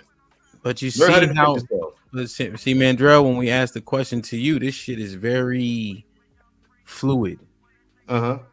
It's so subjective. I can't call it a standard. Are you using people's pronouns? What? Are you using people's pronouns? Him and her. Don't try to get blurry on purpose. Are you using people's I'm not pronouns? getting blurry on purpose. No, I don't do the they, them, that bullshit. No, him and her. No, I'm saying you at work, somebody come in and say, hey, call me miss. You doing it? If it's a woman, yeah. No, it's a man. No. All right, so is that different from what you told me last week? Which is? You using pronouns for the sake of your job and your business. Oh, I don't have a job. No, I got my own business. I have my own business. Remember you said But if before I'm better automated. Wait. Don't go too fast now. Don't go too fast. Slow down.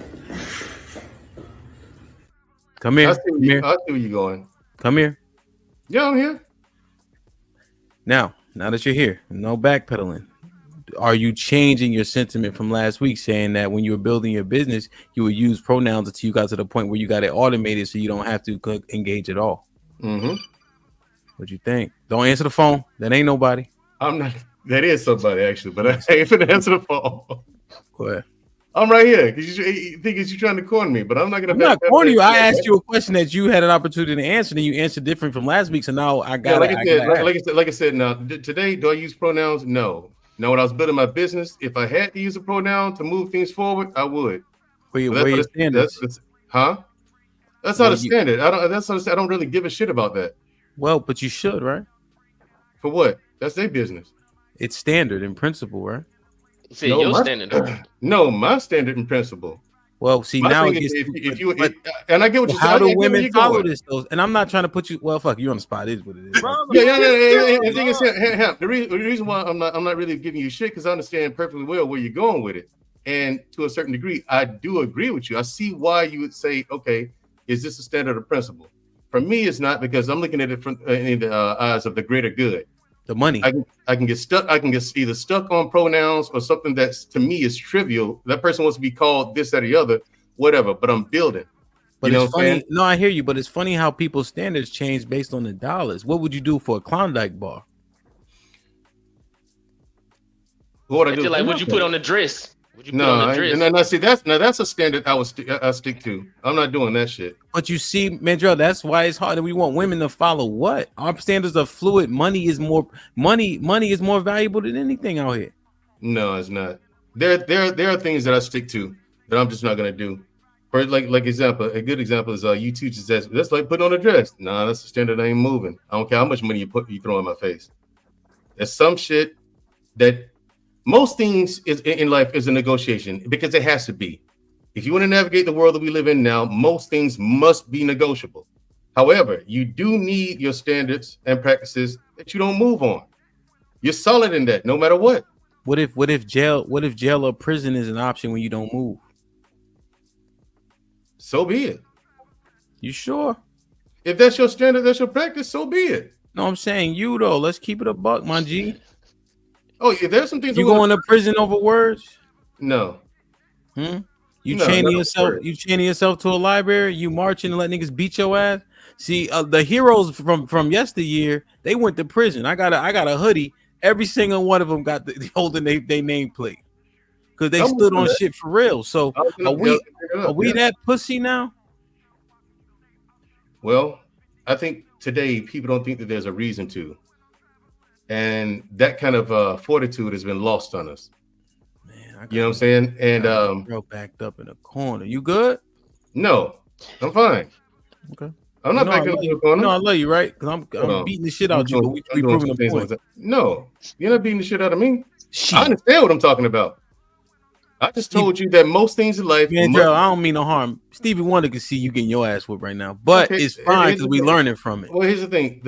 What I said was most things in life must be a negotiation if you want to survive in the world we live in today. Yes, have your standards and practices that you don't move on. You have to. Like, I don't care what nobody throws at me. I don't care if I got to go to jail for 1,000 years. I ain't gonna do no gay shit. It ain't me. You can kill me if you want to. Fuck you. Okay. I'll die. My bad, man.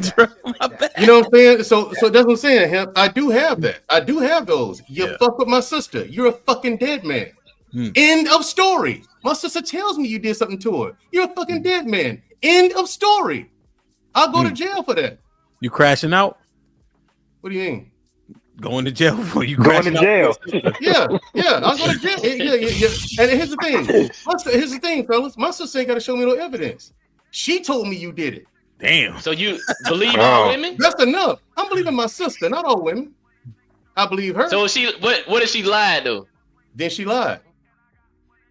And then you stuck doing that 20 piece. Here's the thing. I stood 10 Right or wrong, that's the definition. Right or Right or exactly. wrong, Whether I'm bro. right or You really wrong, right I'm or standing wrong. 10 toes on that.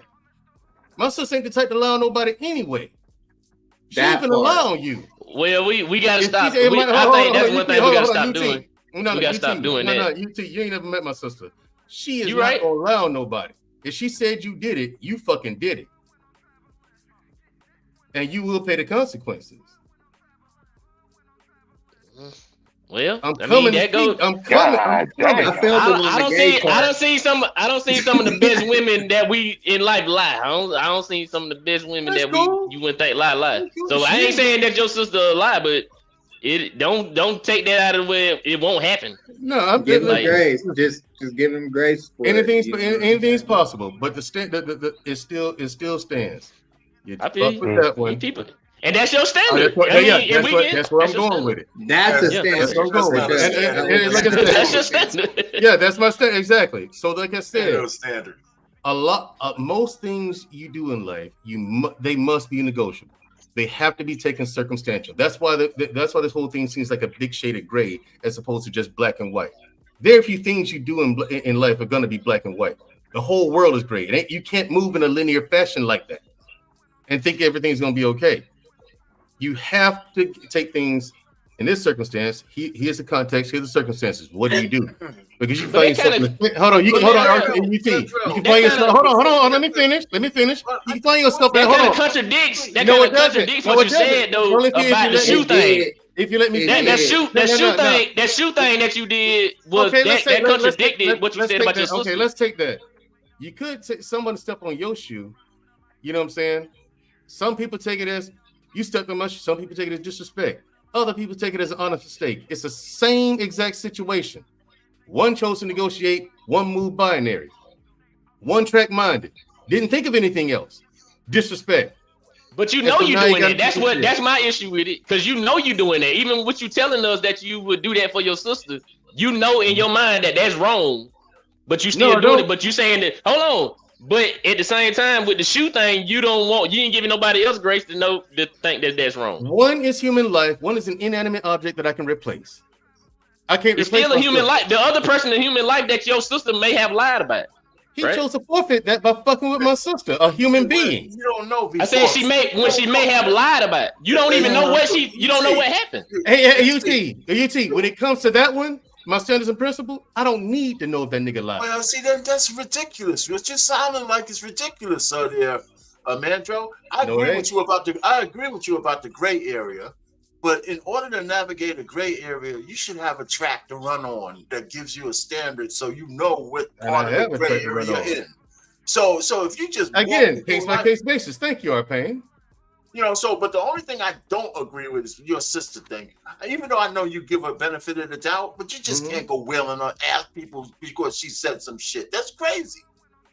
So I know you won't do that, but you're trying to fire for effect. But that's kind of crazy. Anyway, listen, I agree with the gray area because that's where life is, but you have to have some frame of reference so you could tell how far in the gray you are, how close you are from the black, how close you are from the white. Right. I mean, that's what I'm saying. That's what I'm saying. A lot of guys like want a yes or no answer to things, where there's context. But then they'll get the yes or no answer, but then they'll change one word, which changes the entire context of the question. But then say that, okay, well, you said last time, well, this is a different question. And see, that's like I said, most things have to be in your life are going to be negotiable. You can't move one to one. Can't move binary like that. But and most people haven't learned to think like that. Now, here's the thing: I'm talking about violations. You know, again, to give you context, if someone like called my sister a bitch, and I ain't there, oh well, that's a moron doing whatever. I'm talking about violations. You slapped her, right, or violated her in some way. I'm coming to see you. Period. That's what I'm saying. But you said you just going off a word. Now, if they actually happen. If she said somebody violated her, I'm going off her word. All right, man, Joe, let's get this off your sister, man. Let's get this off your sister. We going in circles now. Look, can I ask a question? Yeah. Do you think that these young cats, anybody under, I'll say like 28, 29, do you think they can have the same expectations that we all had coming through high school? Definitely not.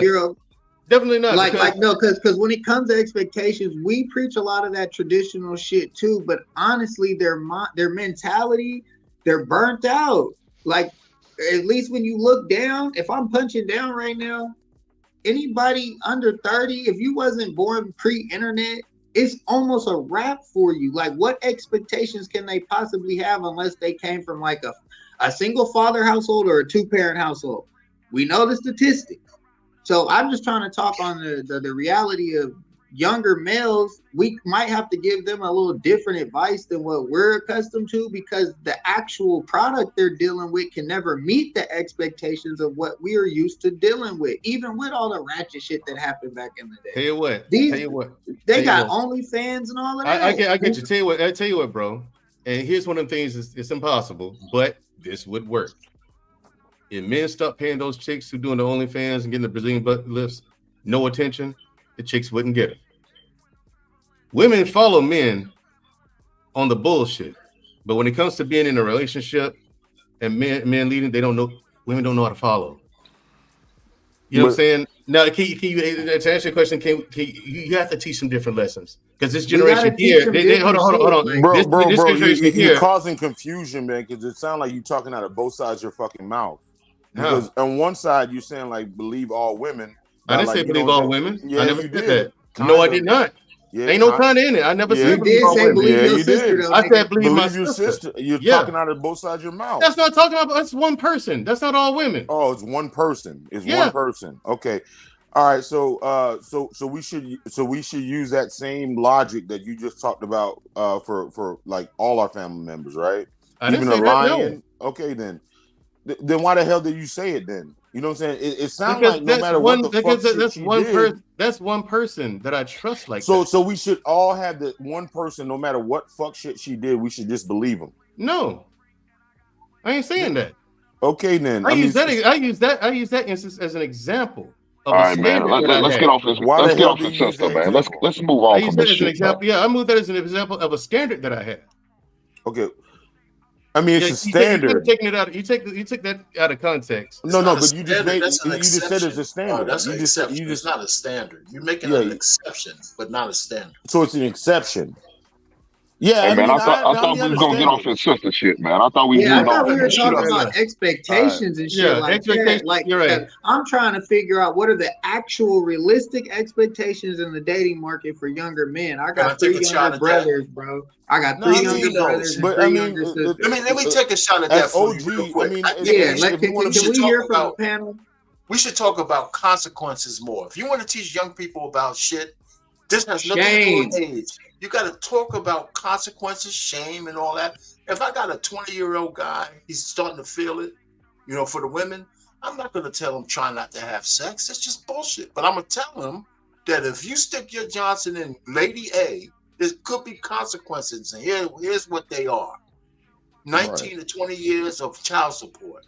No say in how that kid's being raised. Alienation. All kinds of shit. We don't talk about that enough, because what we need to do is get the age of discernment in men younger. right? Because usually when you get older, your discernment with women gets a little bit better. At least it should, right? We see a lot of failures there. The problem is we always talk about the short term. Why don't we talk about what could really happen? First thing first, you might not get a pregnant. Listen, stop. Hold on, R-Pain. Calm down, brother. First thing first, you may not get a pregnant, but you could mess around and get an STD. And that's going to last longer than them goddamn funky ass kids. That's part of it, too. That's part of You didn't say nothing about an STD, man. You just said kids. You said child support. You said all that other shit. Let's talk about an STD. Let's talk about some shit that could stay with you for the rest of your life. Let's talk. I do remember my aunties and them showed me pictures. Let's talk about some shit that could last with you where penicillin can't cure. Let's talk about that shit.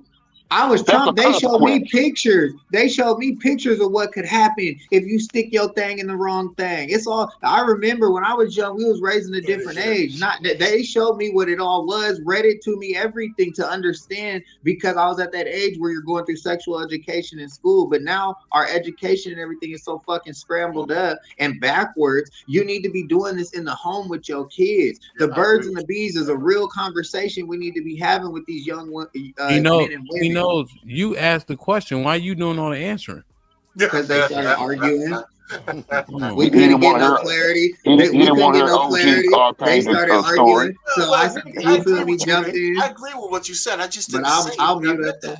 That's but think about it. That should be one of the first consequences we should talk about. Is the STD. I know we go to the thing about having the kids. Okay, that's obvious. But guess what? Eventually, the kids are gonna go up and move on their own. The STD could stay with you for the rest of your life. Okay, I agree. And it could be a constant reminder of the mistake you made when you met that big booty, big titty chick you met at the club down there in UT part of the woods. But the thing about it, you can't take it full circle with it.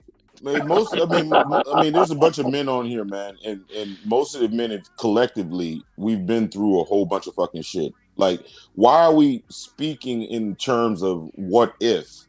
Like, we know, as a freaking man, if you go through a bunch of hoes, right, there's shit that's going to fucking happen. I mean, like, why are we, like, trying to, like, play like, this shit is not going to happen? This shit is going to happen, dog. If you get 100 hoes, there's going to be shit that's going to fucking happen. Like, why can't we just be like, be live and direct and be like, man, if you fuck with a whole bunch of bitches, this is what's going to happen. You're going to get bitches pregnant. They're going to lie. They're going to do this. They're going to do that. And they're going to do that. It'd be like, but they always like, everybody uses the exception. Oh, you know what? I found my wife and she didn't do this shit. Nah, they all the fucking same. Now, name one bitch that you found special besides your wife. Let's just take her out of it. They're all the fucking same. I don't even know why you niggas do this shit. Like, why? Like, oh, what if, like, you? I mean, it sounds like you find like one out of a whatever, like a needle in a haystack. They're pretty much all the fucking same. Why can't we just be live and direct with these young dudes and be like, man, this is what's going to fucking happen. If you fuck a bunch of bitches, this is what's going to fucking go down. You know what I'm saying? You're going to have bitches that lie. You're going to have bitches that steal. You're going to have bitches that try to kill you. You're going to have a whole bunch, like, this is what it is. Why can't we do this as men? Why can't we do this? The reason why most men can't do that is because, particularly when they're talking about sex to another younger man, they kind of go back and live in that world where they was doing that, and they're quite proud of it. So if it's something that they're quite proud of, they're going to usher that man to do it so he can get that same feeling and that same high. He's not going to necessarily tell him about the consequences, but he's going to live through that moment of time where he was out there in them streets outside like that. And he's going to perpetuate that to that younger man. I know, but that's why. At the same time, shit like that. If you look, if like, you know what I'm saying, when I was 30, I was 35 when I first had my first fucking kid. And I look back at all the fucking money that I fucking spent going out and trying to fuck with these hoes and doing all this dumb bullshit, man. And like the feelings that I had, you know what I'm saying, as a fucking father, man, that shit, like, I mean, I don't even remember none of that damn bullshit, man. How come we're not telling these fucking young dudes, man, that bullshit that you're doing out there, man, that shit is fucking bullshit, bro. It's nothing. There's nothing. I mean, let me speak for myself, dog. There's nothing better, dog, than that whole fucking family experience, dog. When you fucking have your fucking first son or your daughter or whatever, and you going through all that shit, man. That shit is like all the other shit before that shit, man, don't mean motherfucking thing. Like if I would have known the feeling like at 35 when I fucking had my first kid, man, I probably would have started having kids at 21 because it was so like it was. Yeah, but triple black. How many men do you honestly believe have that percentage-wise have that same experience that you have? Right? It's like when I talk about relationships, I know there are not a lot of men that have the benefits that I have or the experience that I have in relationships. And sometimes some of the things that I say to those men might sound foreign, right? So that's my experience. I think we have to take in a little bit of grain of salt in that it's that saying or realizing that not every man has my experience, right? And then since every man don't have my experience, I can't perpetuate certain things on them and expect the same result. No, but I mean, just saying, we just have to tell the fucking truth, man. We just have to fucking tell the truth. Like, if like my experience as a fucking father, like, I mean, that shit, like, there's no fucking club, there's no fucking stripper, there's no, like, you know, experience that's going to beat, like, even seeing him take his first step. There's nothing. I mean, like, when it comes to that family shit and, like, seeing that shit, to me, I mean, that's just me personally. There's no greater feeling and shit like that. I don't know why as men, maybe it sounds like, I mean, maybe we sound soft when we express that shit. It's like, God, there's nothing better than that shit. But triple black, there's not a lot of men that are having that experience. So your voice gets drowned out in the sea because men are expressing other experiences from their relationships, and it's not good and healthy like that. An anecdotal example. I was a young father.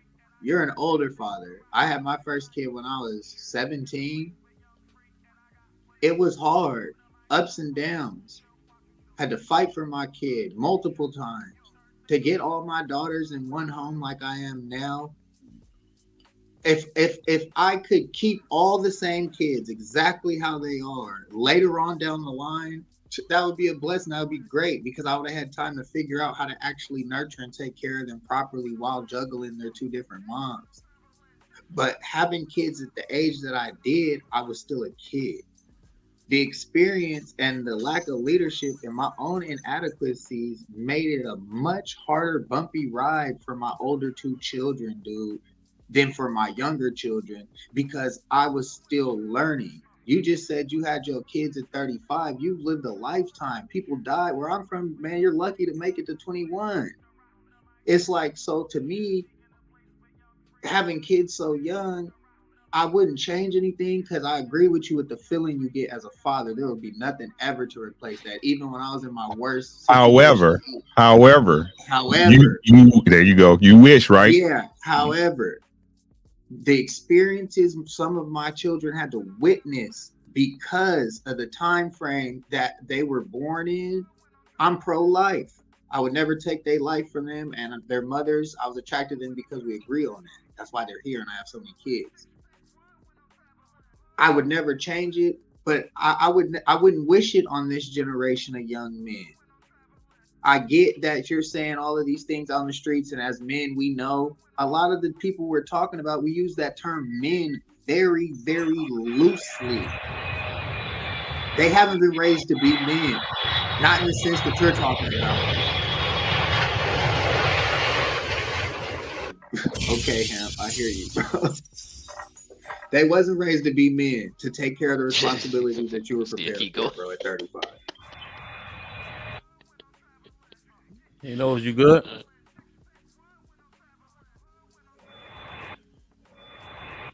Okay. Jeez, right. I'll leave for 1 second. He wow, man.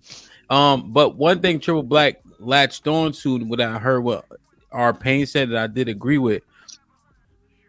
You giving maybe if this happened and this might happen, you have to be very decisive with them. My coach in college, he said, listen, here's your alignment assignment, then you can play football. It's very specific. Align right, do your assignment, then you can go make a play. He said, if you go outside these bounds and you make the play, I'm not going to say a word to you. As soon as you don't and you miss that tackle, you will be sitting the rest of the game. So we had to make a choice. I see it. I know I can hit it and get through there without taking on this fullback. But if I don't take on this fullback and I miss that tackle, I'm going to be watching for the rest of the game. So we made calculated decisions. It was this or that, right? You may not get her pregnant, but if you get her pregnant, that's a game you're going to play for the rest of your fucking life. You know what I mean? You got to paint it in a picture to where there ain't that much wiggle. You know? So I see why Triple Black jumped on that shit. Now, Triple Black, what happened to that family dynamic, though? Or do you still have it? No, I mean, I didn't have. I mean, I don't have that family dynamic for a number of different reasons. I wasn't one of the things I had to learn as a man. It's like there's so many things around you that you're not aware of that can really sink your fucking ship. Like when you and that's I mean, let me take a step back. You got to choose wisely. You got to look at the mama, you got to look at the daddy, you got to look at the aunties, you got to look at everything whenever you get in that damn situation.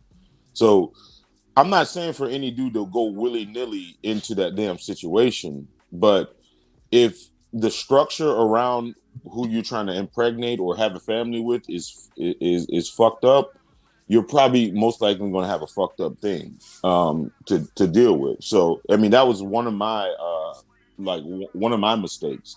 And I even actually I think my internet and shit like that when on one of Hamp shows, and I try to talk about that shit where when you do find that wife or that woman or whatever, you almost have to isolate her. You have to isolate her from a whole bunch of shit.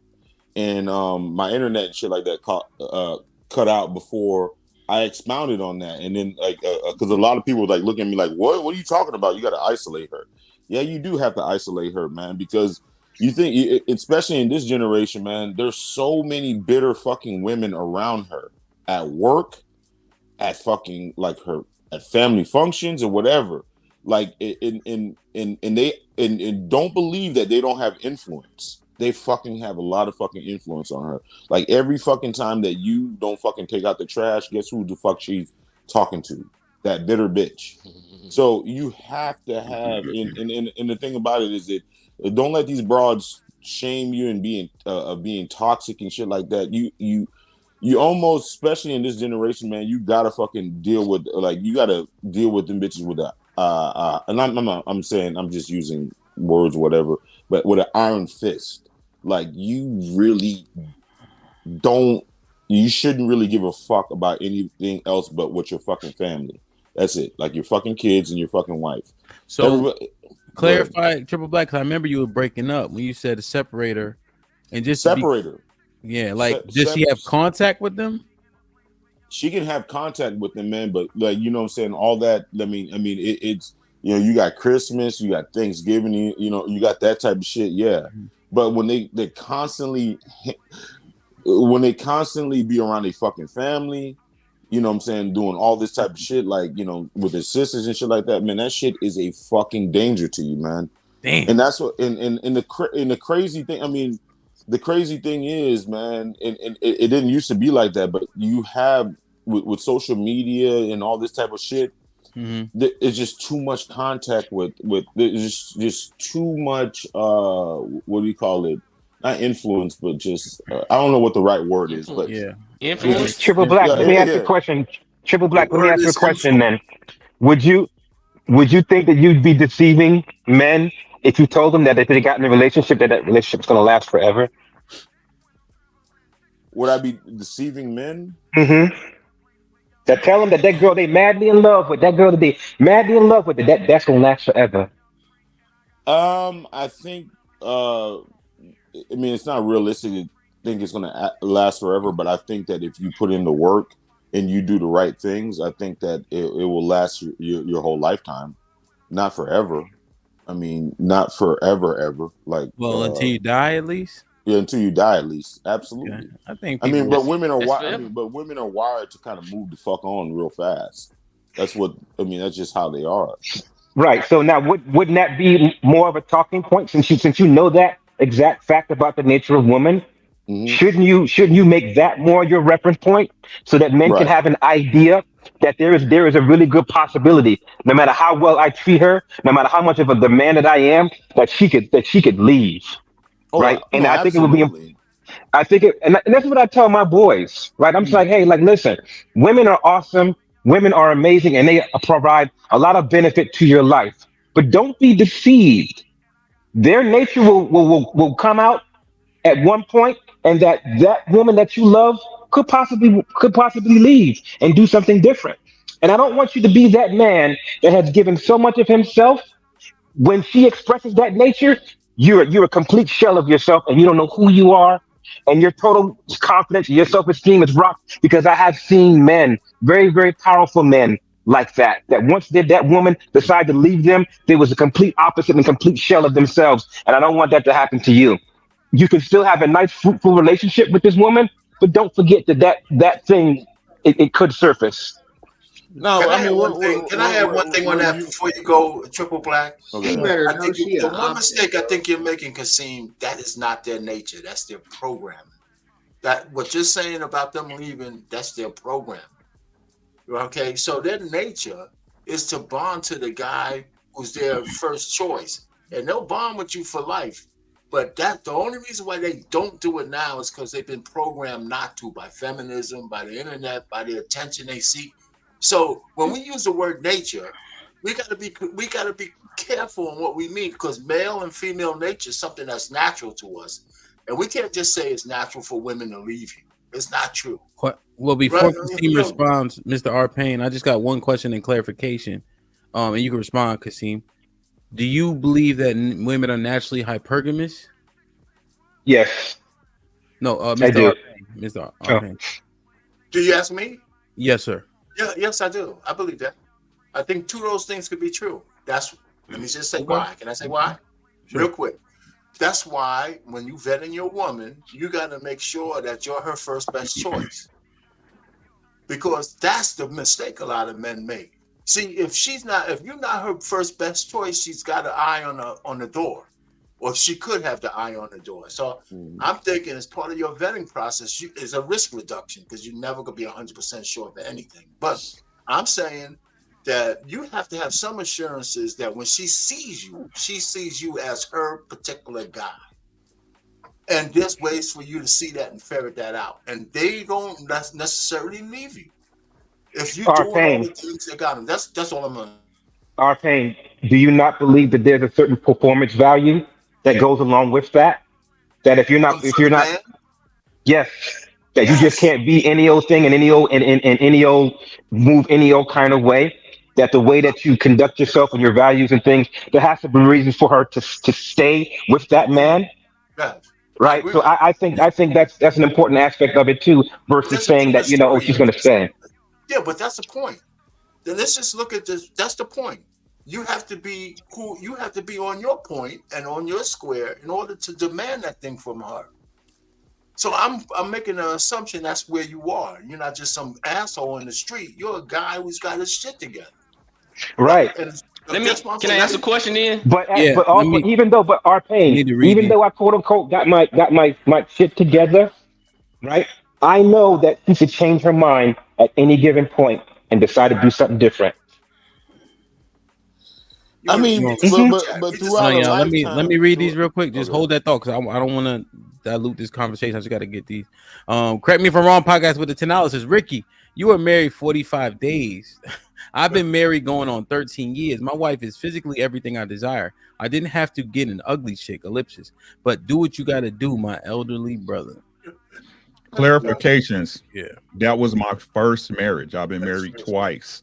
Right. Again, the 45 days was after 6 months of trying to convince the woman to do something she didn't want to do. And nobody ever said ugly. Again, you niggas always want to move to extremes, but y'all don't move extremely. You know what I'm saying? So again, nobody said ugly. I'm saying some dudes have certain preferences for dimes and all that other shit, when we all know dimes come with certain baggage. Right. That's all I'm saying. And if that's not what and if your girl was beautiful and she's everything you need, she falls under your program, then congratulations, my brother. I'm happy for you. I hope you have a great and happy life and a bunch of children and contribute them to society. Shout out to you. John Henry with the $5 says, ladies need to understand a man can't protect what he can't correct. Mm-hmm. Harambe Jack with the $5 says, you don't have to marry a mud duck, dog. Always with the extremes. Men will choose a 4 to 6 for marriage, not a 7 or 8. There's a lot of range and variety. And let him know I got his marriage about 10 years. I'll let your man's boy. Mm-hmm, mm-hmm. Good. I mean, that's what I meant to hit. I meant to hit the damn button. T.O. with the $2 Mandrell, what are your John Henry with the $10 men's standards. Focus, guidance, security, stability, discipline, direction, masculinity, fitness, protection, care, concern. I don't know. I gotta we'll get to it. Shout out to my brother Dario for extending this show, by the way. Appreciate you. This is the 3rd day in a row, man. Salute to Dario, man. Honestly, I mean it wholeheartedly. Caesar's Pals with the $10 says, come on, guys. You can't change whole culture. You can't change who women give their bodies to. You can't change black women divorcing men at a high rate. Men are not the biggest problem to make things better. T.O. with the $5 says, to crash out about something you don't know is true is a standard, and the standard you would want a woman to follow. LOL. All right. T.O. with the $2 says, Mandrell, that would make you a part of the problem. Caesar's Palace with the $5 says, the average amount of money women make only on OnlyFans is less than $200 a month. Why do we keep talking about men liking pics online? Just talking points. Sway producer with the says, salute to the OGs. What's popping? Triple Black, you about to say something? You remember what it was? Yeah, I mean, the thing about it is women in society are going to continuously move the goalposts on what a man should be, because a lot of motherfuckers. I mean, they try to, I guess, give their definition of what's a man. Like, for instance, it used to be mental health. Like, a man had to be mentally healthy. You remember that whole thing? Now it's being emotionally, or was it emotionally intelligent? Yeah. Emotionally intelligent, right? It's basically saying that he needs to be a bitch when I want him to be a fucking bitch. You know what I'm saying? And the thing about it is there going to be something else at the, like, I mean, next week or in another year. You know what I'm saying? They're gonna make up some fucking term. You know what I'm saying? Emotional. Think about this shit. Emotionally and fucking intelligent, right? When a motherfucker punches you right in your fucking shit, right? Punches you in your fucking shit. Oh, I gotta be emotionally and fucking intelligent, not enough to fucking react and punch them right back in their fucking shit. What kind of bullshit is that? Like, women are, I mean, in society are always going to put bullshit in front of you to fucking make you docile and fucking weak. You know what I'm saying? This brings us to the actual crux of the conversation that Hemp is saying. This is what I'm saying, bros. Y'all know how these women are. Why are y'all expecting them to change? This is what I'm saying, not. Right? So let's have a conversation for real, right?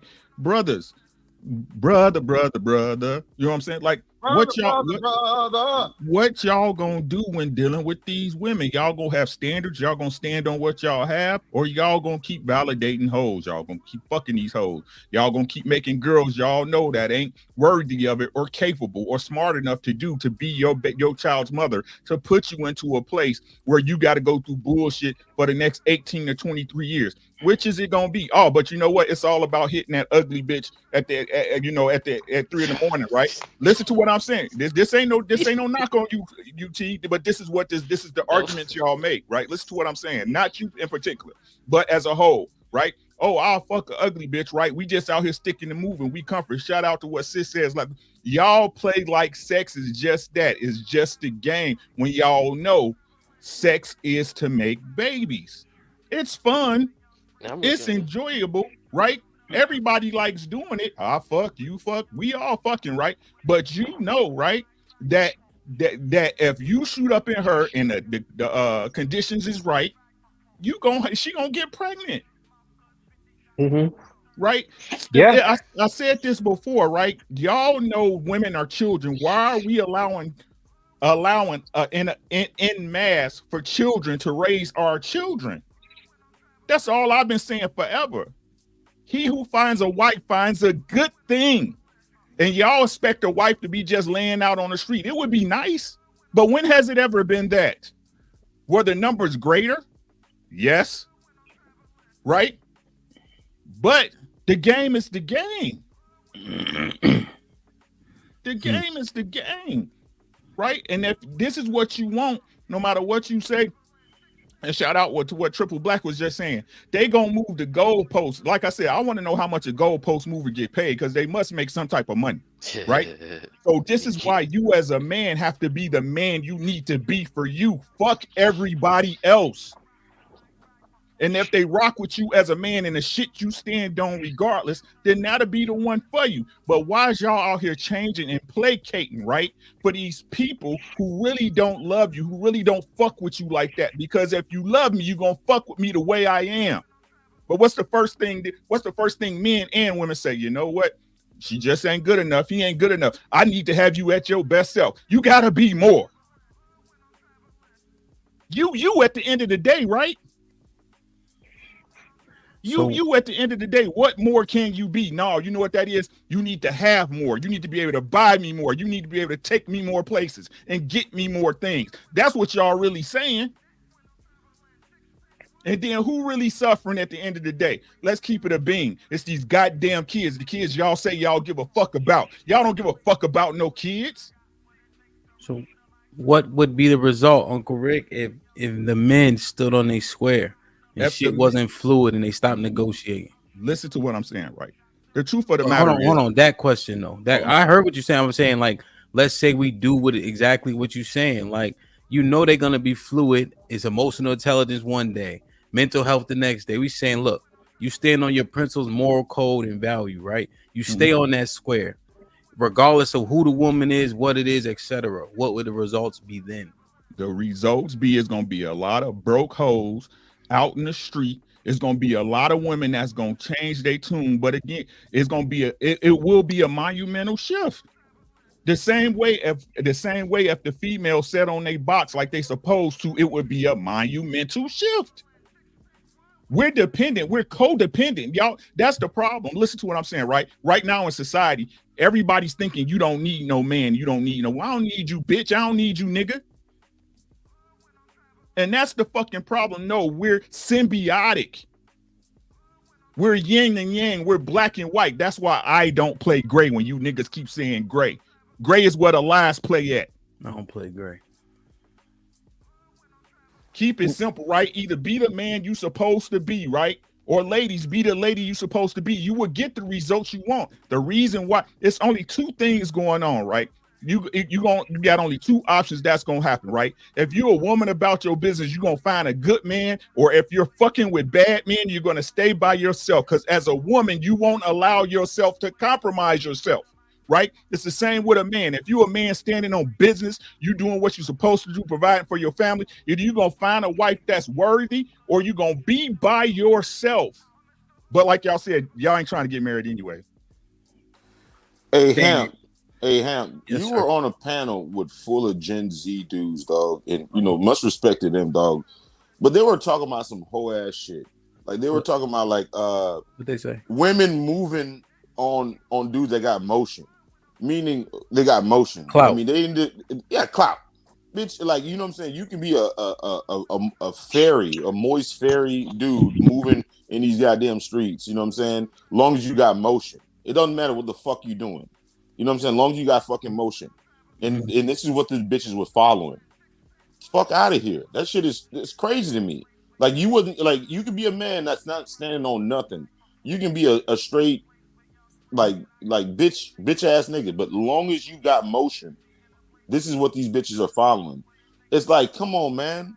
Like where the fuck are we at as men? Is we're actually trying to placate to what these broads are wanting. Like, long as you got motion, it could be whatever fuck shit it is. Long as you got motion, you're gonna have a whole bunch of bitches. What does that tell you about the dudes that have a whole bunch of bitches? Well, I guess I asked, when was Kasim? I'm not Kasim. when was clout not necessary? Like I thought the cats with clout always get cheeks though. Isn't that like a regular thing? They just call it motion. I mean, certain type of clout. You know what I'm saying? If you were a D-boy and you had a whole bunch of women and you had a whole bunch of kids or whatever, saying that, I guess that was motion. But now it can be any type of fuck shit. You know what I'm saying?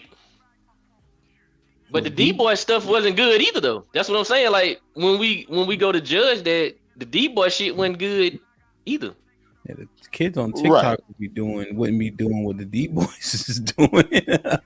Well, what I'm saying is like you can move in any type of fucking fashion, dog. You can be Saucy Santana and have fucking clout. But Triple Black, think about this though. From our generations, I think I'm like a 85, so I'd be a millennial. But you probably what? If you're not a millennial, you'd be late Gen Z at the very least. Yeah. No, I'm last year Gen Z. I'm 80. So with that, I'm just looking like niggas go to jail from our era. You know how much clout come with going to prison? Like I'm just thinking like ain't nothing changed but the circumstance. So now you a YouTuber or a TikToker, you got clout. If you was a jail nigga, you got clout. I almost rather be a YouTuber. You know what I'm saying? Like, nah, you're right on that. You're right on that. You're right on that. But what I'm saying is, it's like, why are we following women? Why are we following women?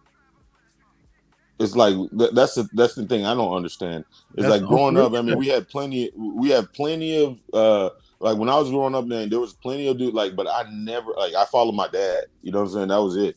I followed my uncles. I followed examples in front of me or whatever. You know what I'm saying? That's why you don't follow women. That's why you don't follow women. You had a dad. You know what I'm saying? You had that's why you don't. I had a dad in the house. I don't follow women. But you know why a lot of men follow women, Triple Black? You do know because they've been raised by women. Yeah. They've been, trained by women. Yeah, that's the only teacher they had. That's the only person they had to train them. What do you expect? From the young boys, I say that that's just like, for example, say Hemp was the top football player, or he was the one that was getting all the women. The young boys, they want the women, so they say, okay, I'm gonna act like him. So whoever, just like with the D boys, just like with the YouTubers, they see that, and that's the easiest way to get to the women. So are you men? Wait. Say hello. Say hello. I ain't saying hello to this overcooked light skinned nigga. Say hi to everybody else then. What's good, Ham? I did actually put a super chat in. I said salute OGs. Well, we wanted to be what's it called? Arbitrary. When you say it with your auditory. God damn, Ham. Yeah. No fucking caveman. I'm just a little bit confused on necessarily how we get to these conclusions, because I also hear from the older men that when they're combating against the women, they'll say men adjust to the market. They say men pretty much are moving based off of how women have presented themselves, and they move accordingly. And this is across the board. This is not a young man thing. This is even a y'all old niggas thing. So I don't know why we like to separate, certain way men move. But if you're talking about niggas that are following women, y'all the same generation of happy wife, happy life niggas. So I don't know if y'all can really say or put that on my generation. I mean, how you gonna put that jacket on everybody though? How you gonna put that? Yeah, man. How you gonna put that jacket on everybody? How you gonna put that jacket on young people, sir? It's not on all of y'all, but the generation though. He right. You young niggas generation chill out. You young niggas need to chill out. I'm gonna keep it honest with y'all. No, you can't. No, Rick, you're not finna do that. You're not finna do that, Rick. Hold on. Sway is telling the truth. That's just like what I said. Y'all can no. Y'all cannot keep trying to put on. Y'all try to put like y'all wasn't doing the same thing. Y'all just did it in a different way. Like I just said. This is like I just said earlier. You niggas sound like modern women. Well, you did it too. Shut the fuck up. Right? This no, is hell no. Fuck that. No. That's what it is. No, that ain't. We trying to get y'all to we trying to get y'all to understand. No, don't cut no, because you always try to say some bullshit. No, hold on. You gotta let him finish. I don't know if UT was necessarily finished. Hold on, Uncle Rick. I don't think every time. Go ahead, man. I don't think he was finished though. I think. Oh, my bad, Mom. My apologies. Yeah. I just don't. I think he paused for a second. UT, finish your point. No, the thing is, we not listening to the younger group, and then when y'all not listening, y'all not understanding that y'all did the same thing. But now when y'all get the older mind, yes, it's hindsight. Y'all got a lot of hindsight now. But at the end of the day, when y'all was doing the same thing, y'all wasn't thinking about that. That's just like with 50 Cent. We were following 50 Cent. We were following Jay-Z. We was trying to get the women that they got. So what we did, we dressed like them. We did all that stuff. So that's the same thing that y'all did. Were y'all listening to him? Can I go? Can I go? Listening to who? Can I go now? Yeah, Jay-Z and 50 Cent. Were y'all listening to him? Hold up, triple. Well, here's the one thing I want to clarify also in terms of what UT saying in terms of an example is when Triple Black was literally just saying the Gen Z niggas is soft. Maybe there wasn't a Gen Z nigga up here to respond to that, but he generalized that group, and that happens all the time. And then as soon as Sway said it, we fired back like a motherfucker. No, that's not my point. My point is that this is y'all time, right? So again, like I said, no matter what you just said, and how you feel about it, UT, you just said exactly what I said. That's what women do. So like, oh, y'all did it. Of course, that's what I'm saying. We understand we did it, and it was a fucking mistake. It was a fucking mistake. So because it was wrong for me and I did it, what y'all use the excuse, right? Oh, you did it too. No, but I'm telling you it was wrong. I'm telling you and taking accountability for the fuck ups I made, but you still telling me the shit the modern women do. This is y'all time. Fuck what I'm talking about. This is y'all time. This is y'all time. That wasn't my point. I understand, Sway. I wasn't addressing you. I was just making that right. But this is y'all time, right? But y'all were up here complaining about the same shit that most men went through back in the 90s and the 80s. So what's so fucking different then? But that's the point. We saying it's not different. But UT, you don't see the conditioning in that shit. You know what I'm saying? Like let's just say there's two kids in the playground, right? And one the two kids do the same fucking thing, and one of them get caught. And they'd be like, well, Johnny did it too. That's what fucking women fucking do. Everybody do that. See, that's another thing that y'all do. Y'all try to niggas snitch. Niggas snitch just like bitches. Y'all gotta stop trying to. Y'all always try to put some shit on it like it's just men or women do this shit. No, we do that shit too. Men do that. Okay, so if your homeboy, y'all do that all the time on here. Stop the lies. That's what we gotta stop doing. We gotta stop doing all these lies. Shit. Like y'all don't do that. Y'all do the same thing on these panels. When love them be up here, they say something. Y'all will switch that shit just like we do, just like they do. Stop the lies. I mean, stop the lies. I'm just saying, most men are not built like that, dog. You know what I'm saying? If your homeboy get fucking caught in some fucking shit, we're not fucking wired to be like, oh yeah, not that. I'm just saying the switch. I'm just saying this when we on these panels. Don't. Not what you talking about. You talking about some street shit. I ain't talking about no street shit. I'm talking about when we on these panels. No, I'm just saying it's like dudes, like we have a fucking code. We have a fucking code. Like men do it too. It's like y'all fucking do. I mean, oh yeah, y'all did it too. What the fuck does that matter? Like, what's the code? What's the code? Hold on, so let me ask the question. GA, what's popping? What's the code? What's happening? Hold on, let me get this code from Triple. What's the code amongst men? Do better. Huh? Do better. What does that mean? Just do better. You know what I'm saying?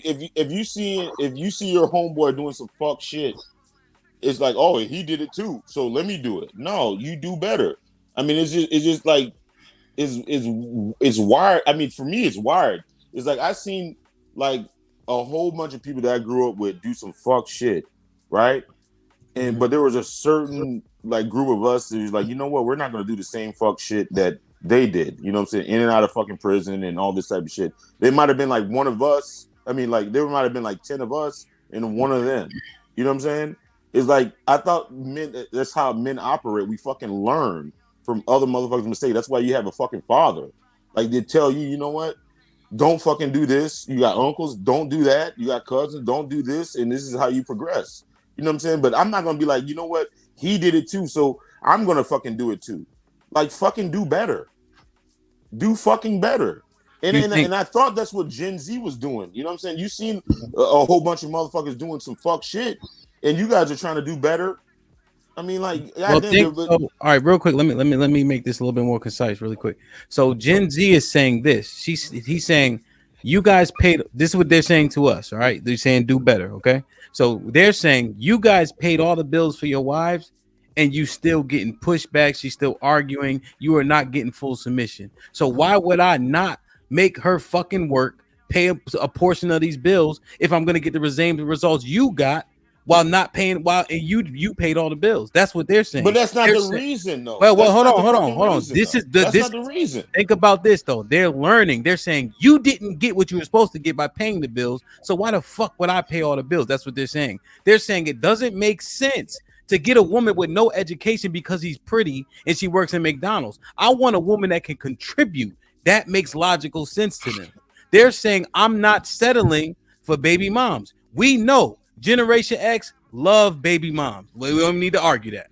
Y'all marry them, etc. Right?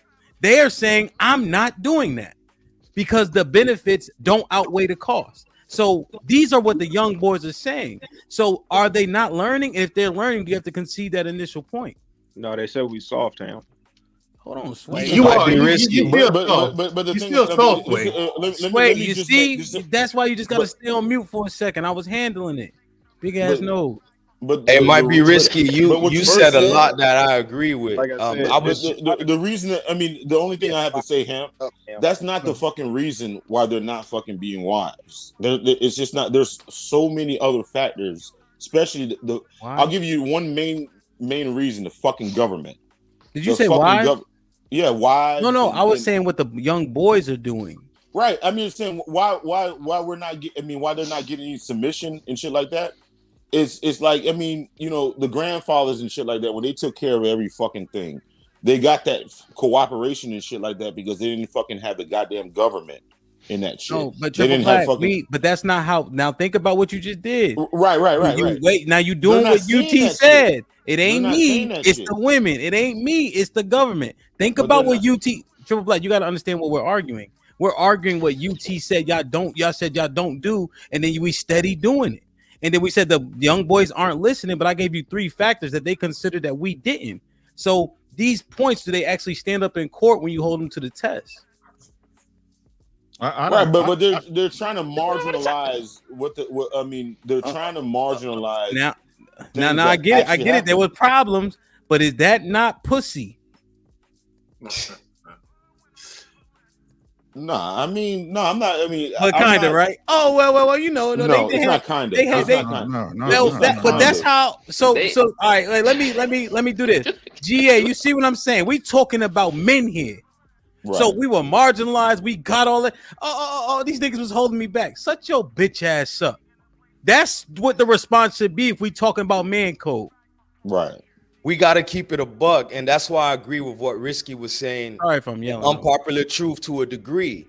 Now, I was just talking to my son the other day. I'm telling him, yo, don't make me no grandpa. He's 16, the boy doing this thing. And I can't blame him for how he's moving if all the older men around him has put the main focus on conquering women as like a accolade. So we got to teach him. We got to admit where we were wrong because he's watching me, you know, take care of his mother, do everything I got to do. He don't want to move like that. He want to make sure his girl is on point, got the education, help him build something that's under his program. But nonetheless, they watch what we went through. A lot of us was pussyfied. We don't want to admit that because we was following what our fathers did. Put in work out here, following a recipe that, yes, it does work for the black family. But if we was to break that down, these young boys have seen what we set forth. And we don't admit to it. We put the blame on them. And my son wasn't trying to hear it. So I had to admit, you know what? If I could have done it all over again, I wouldn't had you so damn young. I would have focused on me more. Get a woman that's already set up and take some of this damn stress off my back. By me coming at him like that, he's listening to me more. He's being careful how he move around here. But we got to look, triple back. You ain't wrong, but we got to admit, our generation, because I'm in my 30s, we were pussified. This is the recipe that was given down to us. You gotta admit that, brother.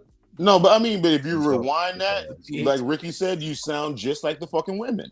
You sound just like the goddamn woman. Rewind that shit. Hey, you sound just and I'm not emotional to be mad at you. That's what was given He's to me. admitting it You're though. not He's wrong. admitting it. You're He's telling not you wrong.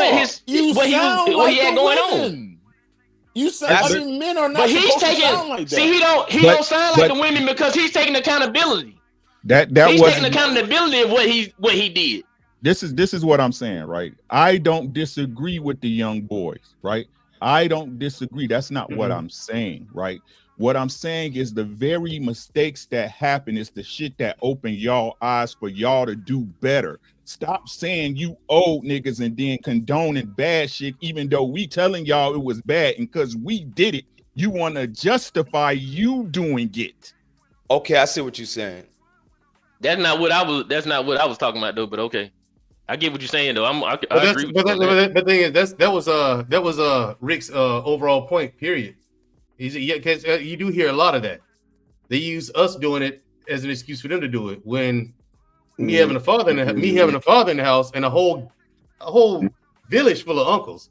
Mandrill, I didn't get a chance to use that excuse. Mandrill, that's not it. It's the issue is just like for me, I don't do anything y'all say the young niggas do, right? I don't represent none of the shit y'all say.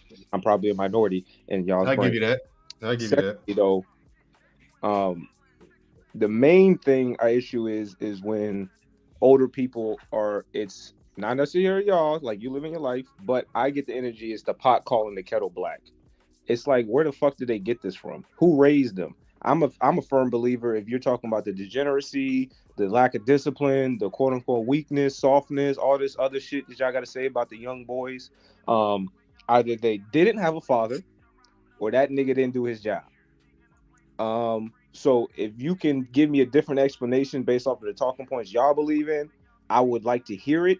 But for the most part, when y'all make these general statements about the young cats, where do they get it from, and who and how were they raised?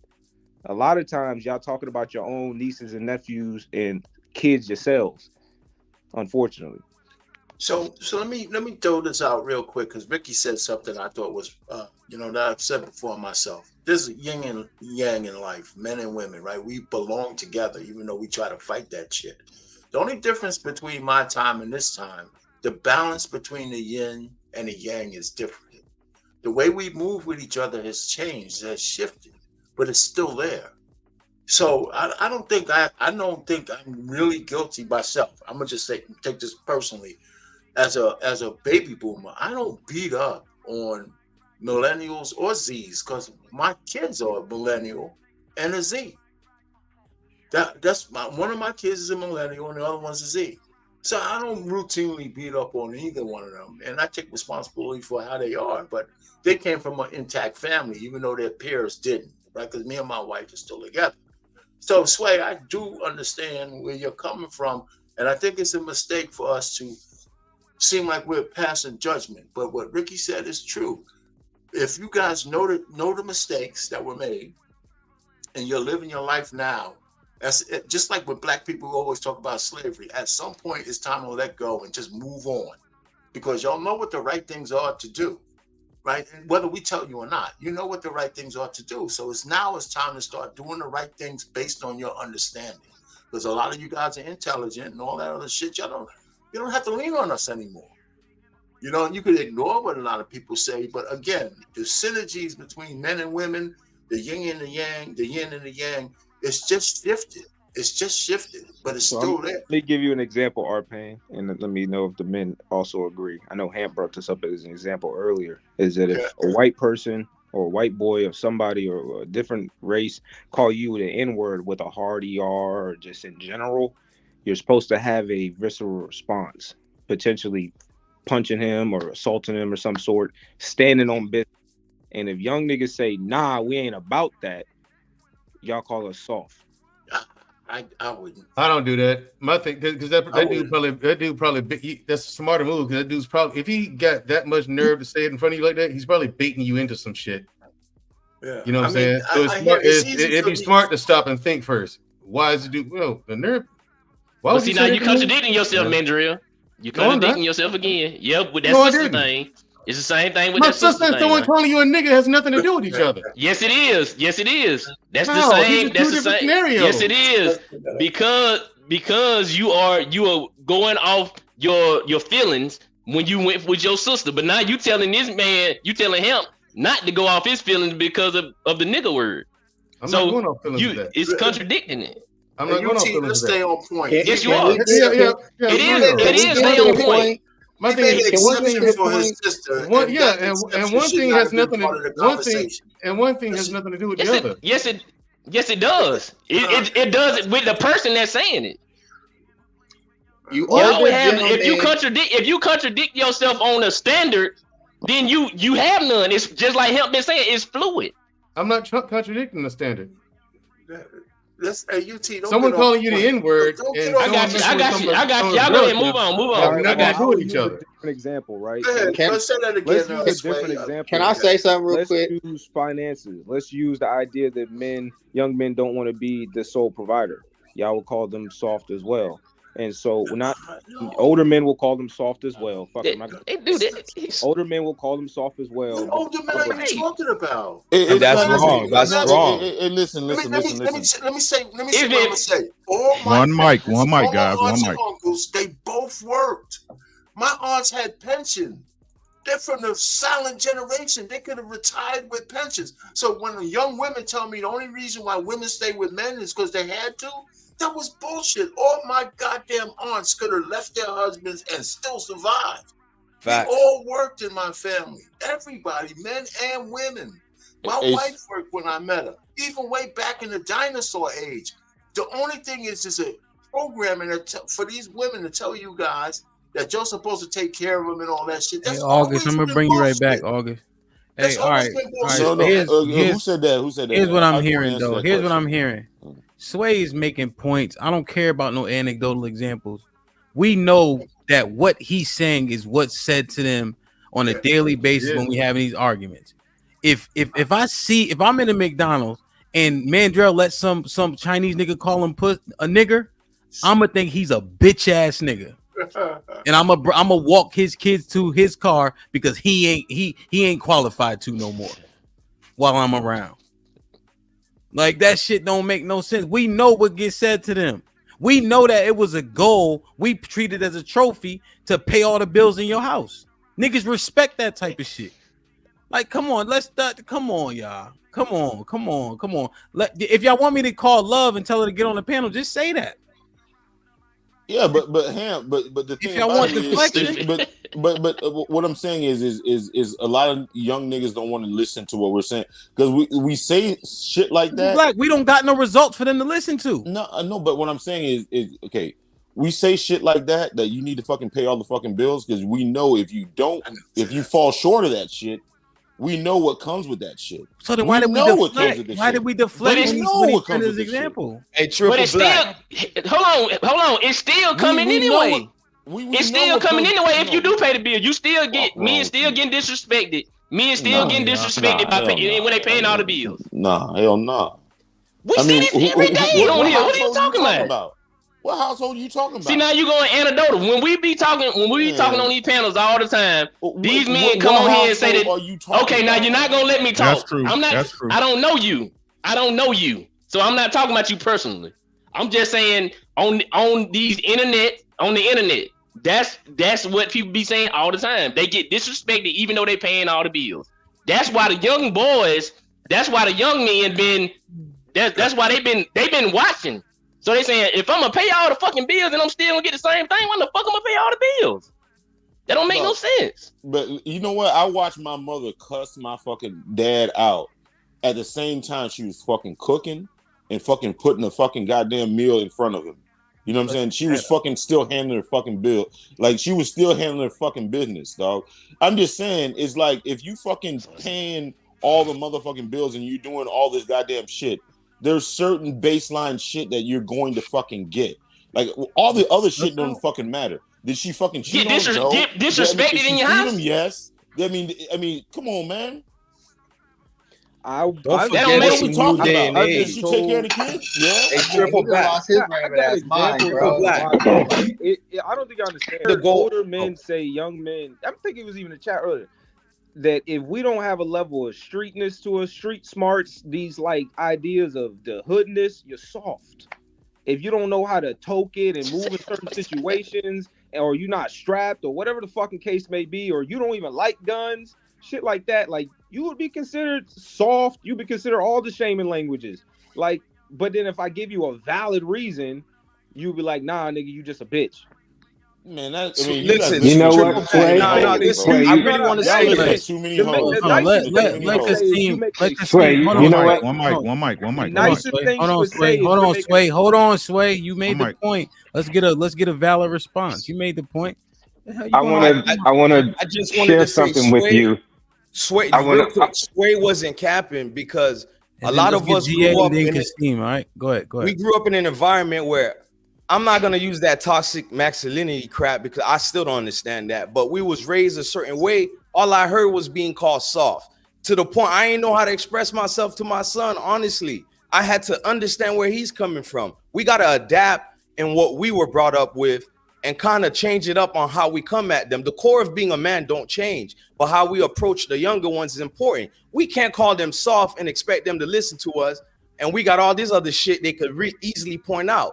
Although it doesn't make sense to just point out my faults and not learn from where I fell and do better. But Triple Black, earlier you said we sound like females. We so embedded on looking at weaknesses of one another that we can't communicate because you brought up in an era probably where I was brought up. Everything got to be hard, bro. Everything got to be hard to the point I realized I was being way too tough on my son. He's in a different era. There's no need for me to raise him the way my father did. He didn't say I love you every day, but I knew he loved me by the little things he did. So the way they respond to in relationships with females is not the way we were. I'm telling you, it's normal now for them to have a wife that want to work and contribute. I don't think it's soft. If anything, it's needed in the black household. And for the record, a lot of black women in the 90s worked as well alongside their husbands. We don't 80s, talk about 70s, that. 60s, forever. They've always worked. Black women have always worked. That's all I've never knew changed. my whole life. Let me get Kasim in real quick. No, that's solid. And Yeah, GA, they've I want to circle back to that GA too in terms of raising these boys. So don't let me forget. Go ahead, Kasim. Get a little personal, right? Sunday night, I had a discussion with all three of my sons, Word. right? Just to give context. Ages my real oldest quick. son, That'll help with context too, all right, if you don't mind. my oldest son is 28, my middle son is 26, my youngest son is 24. So we were all three had a conversation, and my girl was sitting across. And my middle son, he was like, you know what, Dad, I don't know. He said, I don't know if I want to do this thing or not, because I think it's easier for me to do 50-50. Right. And he says, what do you think about that? And I said, I'm going to be honest with you, Stephen. I never did that. When I was with your mother, I paid 100% of the bills. I paid for everything. Right. But that didn't guarantee me the right amount of cooperation as you guys can see. Right. Yeah. Even today, with my current girl, I pay 100%. And with her, I got a different, more favorable outcome. Right. So I'm coming from a spectrum where I did 100% and got the short end of the stick, and I do 100% and it's become pretty favorable. I said, honestly, you guys have to find someone that's okay with that and make it work the best that you can. Intrinsically, yes, she would like for you to take care of everything and things like that, but that's not really necessary in this day and age. And it's important for you guys to find what works for you and what rhythm's gonna be right. And then my girl, she chimed in. She was like, yeah, your dad, he's right. He was like, yeah, it's nice, that he takes care of everything and pays the bills, and I appreciate that, and I don't take advantage of that. But she said there are some women that no matter what you do for them, they're not gonna appreciate it. Just make sure you choose wisely. Hey, Ham, I just want to say something real quick. With I think Sway said it about like he was like, if you being like you having a strap and shit like that shit makes you, not having a strap make you soft. I mean, the way that like older dudes look at it, man, like for instance, if you got a strap right to at the home, right, it's just in case somebody break in that bitch, you got a strap. I mean, that's just regular. You know what I'm saying? That's what you're supposed to do. You're supposed to, protect your family. Now, if you got a strap and every time somebody says, God damn. You keep talking, man, and you shut the fuck up, huh? You keep talking, man, and you shut the fuck up, huh? Damn. So Lauren said with the 20 ball, drop Cupcake because he getting on all the nerves. Drop our pain so he can save us from his last story about his 100-year marriage. So they both timed out for 10 minutes. They'll be back at 4:12. Real quick. I know. Oh, Kasim, you trying to say something else? I know you was in part of that. I just wanted to ask Rilla, what's popping? August, my bad. I just had to regulate a little bit. What's the word, Jay? Salute. Matter of fact, let me catch up on these super chats real quick. Hank, the basement justice. Who do I need to drop to get the link? Drop that light-skinned young motherfucker, Hank. Harambe Jack with the $10. I'll drop down. Don't worry, I got y'all. Peace, Sway. Be safe.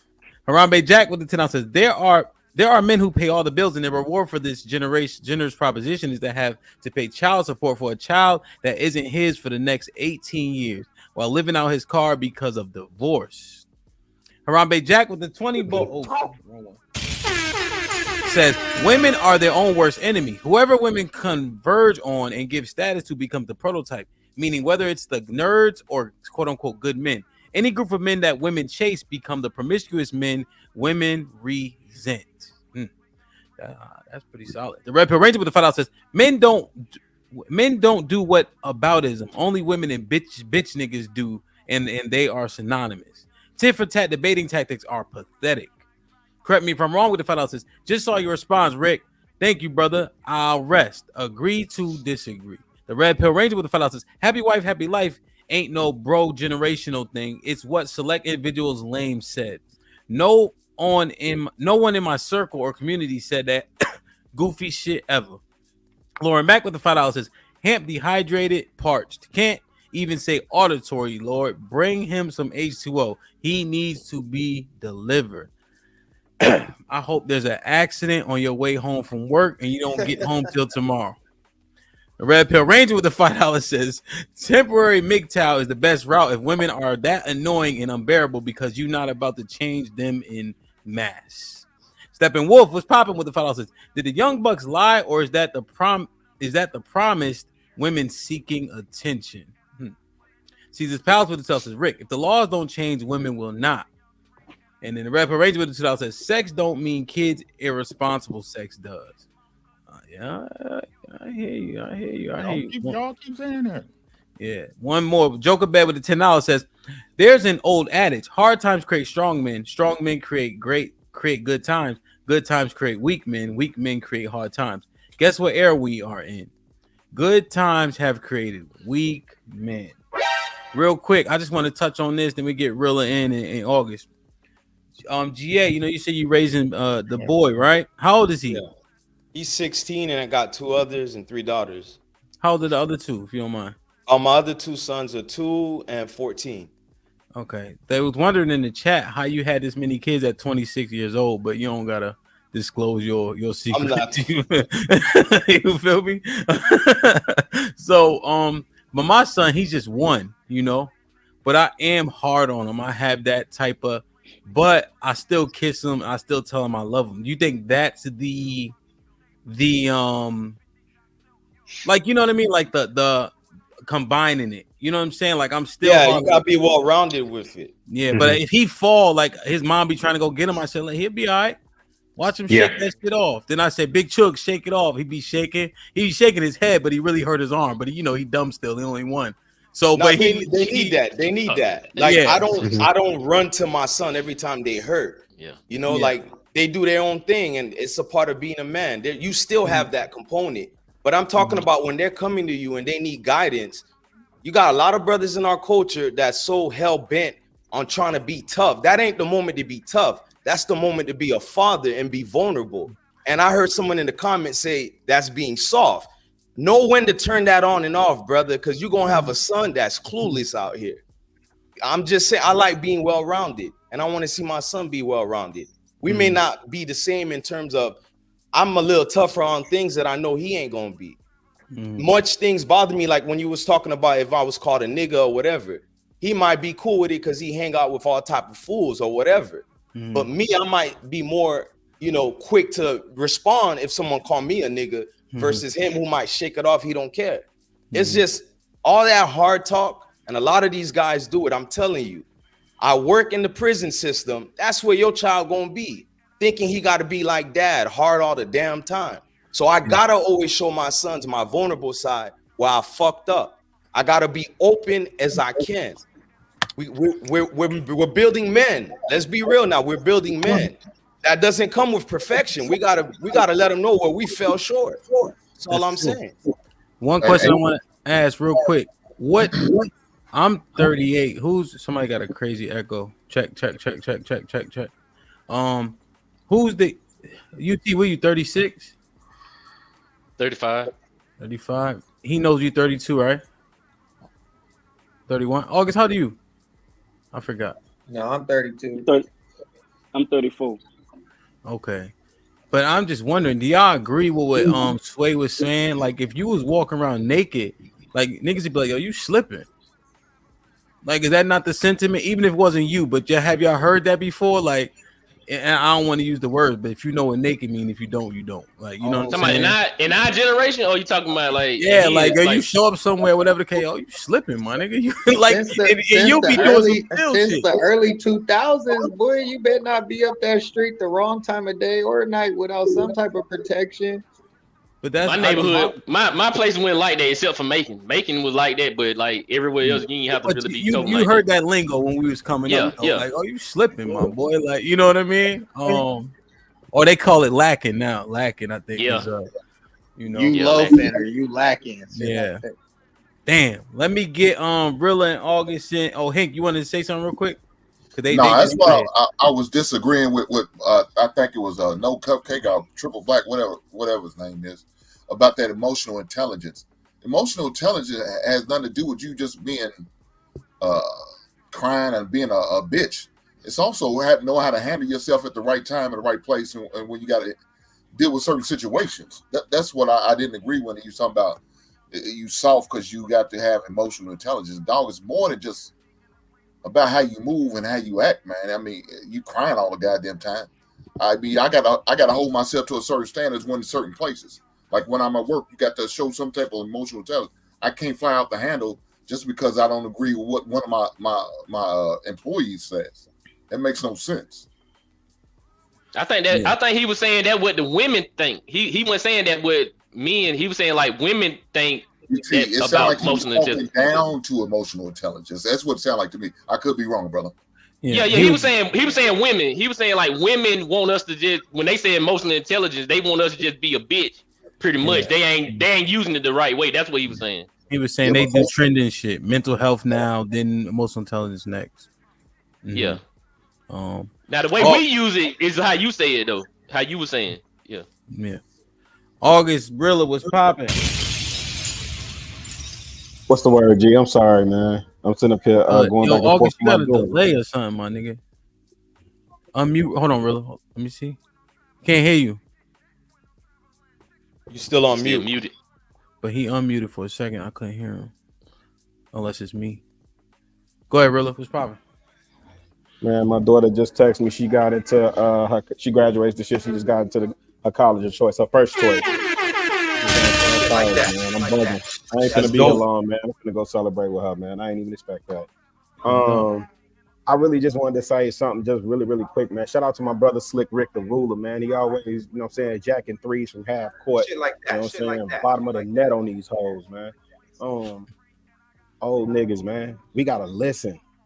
This ain't our time to keep doing all this talking all the time, man. These young bloods ain't pulling what they talking about. If you listen to them, they ain't pulling that shit out their ass, man. They ain't pulling that. Thank you. They ain't pulling that shit out their ass, man. It's coming from somewhere, right? And so I would rather listen to them and take all the information in, pause, so I can give a more informed response. Because this shit on they watch now. And whether they execute based on what we tell them or not, to me, I mean, it's still gonna happen. It's still on they watch, right, Rick? Because you can no longer say, well, y'all did, because you're right. I said that same thing to him the last time I was listening to Young Bless, and I agreed. I said, man, y'all sound like your mama, right? But the truth, and it's true, they do a lot of times, but at the same time, they saying some real shit, man. And we dismiss that shit a lot of times because we still trying to hold them to a standard and groom them for a world that no longer exists. With the world that we was groomed for, we wasn't properly trained for. The world that they're entering into, and that they're actually now creating for themselves, man, we can't tell them to move based on 1992 logic, fam. It's 2024. They got to move according to 2024. And a lot of these brothers, we want to see nuclear families restored and stuff like that, man. Them young bloods are checking out. They're seeing our results from what we got with our women. My man said, my dad paid all the bills. My mom still cussed them out, but still bought them dinner, as if that's some type of equalizer. Wow. Bro, and the young bloods are saying, you did all this, and you still not getting the submission that you complain and whine about when you get up on these panels. They're not going, man. They're not going. So we got to, you know what I'm saying, and building better men, I just think, you know, shout out to the old heads, but we got to do a little bit more listening than talking, because we wired to problem solve. And that's what we want to do. We want to solve their problems all the time, man. We got to listen to these shorties, fam. Real spill. What up, Hank, with all that light skin activity, man? Damn, those gems was solid, really. That was solid. Dog. I don't know what you talking about. Yo, and that's the Hank, you ain't all that. You all right. I mean, you know what I mean? So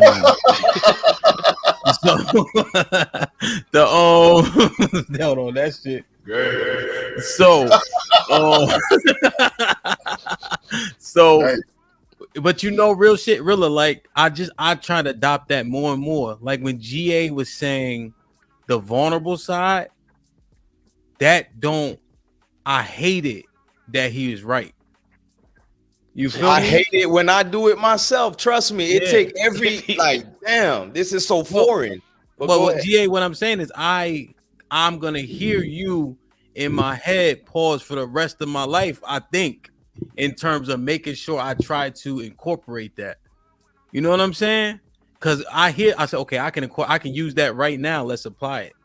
And then when you associate it with something you respect, you remember it. You know what I'm saying? So like, just in terms of what Real is saying, just listening in general, but especially when the young cat, because they out here. Yeah. And this ain't the 90s, bro. Like this is not the 90s. I think the 90s, like being tough, I still appreciate that wholeheartedly. But like what GA was saying, you gotta combine it with a little something that's palatable too. To be fair, Risky, the reason why I even got my bad. Go ahead, bro. Well, the only reason why I started paying more attention to that, I'm just watching how all my sons moving. My second son, he's nationally ranked. You know, he's on his football shit, but my oldest, that's my namesake. He really listened to all what my brothers used to tell him about how we grew up, all the girls we got, and he really that's what he was on. You know, and he didn't really know how to handle certain situations without putting this facade of being tough, and that's not you. You know, you was not in those circumstances of watching niggas die around you. You was not that. You're well protected. And I'm like, wow, I really was so tough on my son. He had to tell me, I don't know how to come at you. You're always angry. You understand? So like, whoa, that was a wake-up call. Yeah.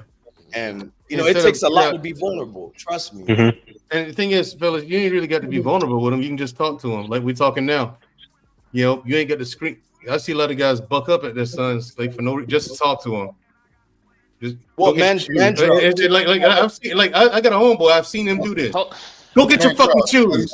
He said was right. I call it vulnerable only, not in that feminine manner, but I call it vulnerable because growing up, I had my father, but we don't talk. He watched his brother get murdered, so he grew up angry, passed that shit to us, and it's like we never really spoke. So to me, that's vulnerability. I don't know what it feels like talking about feelings. Let me do that with my dad. He gonna roll his eyes at me like, what the fuck? What are you talking about? But survive. That was his main motto to us. Survive. But GA, that's part of that failure that some of the OGs did. They should have taught you how to do that. I agree. When you sit there and tell you tell your son you love him, I do the same thing. My son's 18-year-old right now. semi-grown, young adult. I still tell him I love him. I remember I had to fight with his ass to get him to say he loved me back. But I would say it about 4 or 5 times before I get off that goddamn phone or before I let him leave the house. I love you. And, he'll mumble, what'd you say? I don't understand that. What's that talk? And I make sure I hear him say it because he needs to know that his father loves him. There's nothing wrong with a man telling his son he loves him. And if you don't tell your son you love him, you ain't shit as a father to me. That's just it's almost like an identity crisis, right? Like even what you just said, it took me a while to feel comfortable telling my sons I love them. It was nothing to tell my daughters, but I would be afraid, am I making a weak product out here? So it was a lot of things I had to learn about me. So hearing you brothers talk about it, that helps with the identity complex of, am I a weak man to share this type of thing? You feel me? So look, these type of conversations are much needed. Yeah, part of being vulnerable is you being honest. You're not being vulnerable and telling a goddamn lie. You being vulnerable, you being honest. There's nothing wrong with you being vulnerable with your son. I did some dumb shit, son. I fucked up. The hardest thing, one of the hardest things I ever had to tell my son is that I cheated on his mother. You know how hard that shit was to me? The reason why our family is no longer together because of the selfish bullshit that I did, and I had to tell him the truth. That shit was hard, but it was honest. Now, was he mad at me? Hell yeah, he was mad at me. But he accepted it, and he forgave me, and we moved forward. Hey, I had to be vulnerable. I had to be real with him. I want to speak on your point just a little bit. Appreciate that. Good, bro. I want to speak on your point just a little bit, Hank, because one of the things that I established, I was raised by a single mother, and so my mom always tried to put this air as if she was perfect, and so I could see, like, the things you're doing is wrong, and the way that you're coming at this is wrong, or the way you're thinking is wrong, and she would not let up. I'm right no matter what. And so one of the things I pulled from that was I was going to always be very honest with my sons. I got 2 sons. I was going to always be honest and clear with them. And so our relationship, a lot of the old heads, they built relationship based off of fear. Same thing my mom tried to do, but I wasn't scared of nothing. So that didn't sustain. Me and my sons, our relationship is built on respect. And so when we go different places, a lot of people perceive it as fear and look at me and think that I'm instilling a whole lot of fear in them, but it's all respect. Me and my sons have very real conversations. I love them. I tell them I love them. They tell me they love me. That's just the reality of things. They ask me questions. If I don't know the answer, I tell them I don't know the answer, but we're going to have to figure it out together, or you can look it up this way, or have them to think, So that's what the way that it's supposed to be done is built off of respect, not fear, not anything else. That's one of the things I'm sure. Look, as a man who didn't have the father life on a regular basis, on the norm, I said, look, me and my brother learned. I'm not doing the same thing my father did. I'm doing just the opposite. He didn't do right. I'm going to be the best father I could be. So I learned from his mistakes. I learned from his failures. I learned from the shit he did. So I could move. I'm not going to do my son like. My son's going to hear that I love him. My son's going to know I'm going to be there. I will be at every game I can as long as I got breath in my body. Same thing for my daughter. There wasn't a time I wasn't there for them.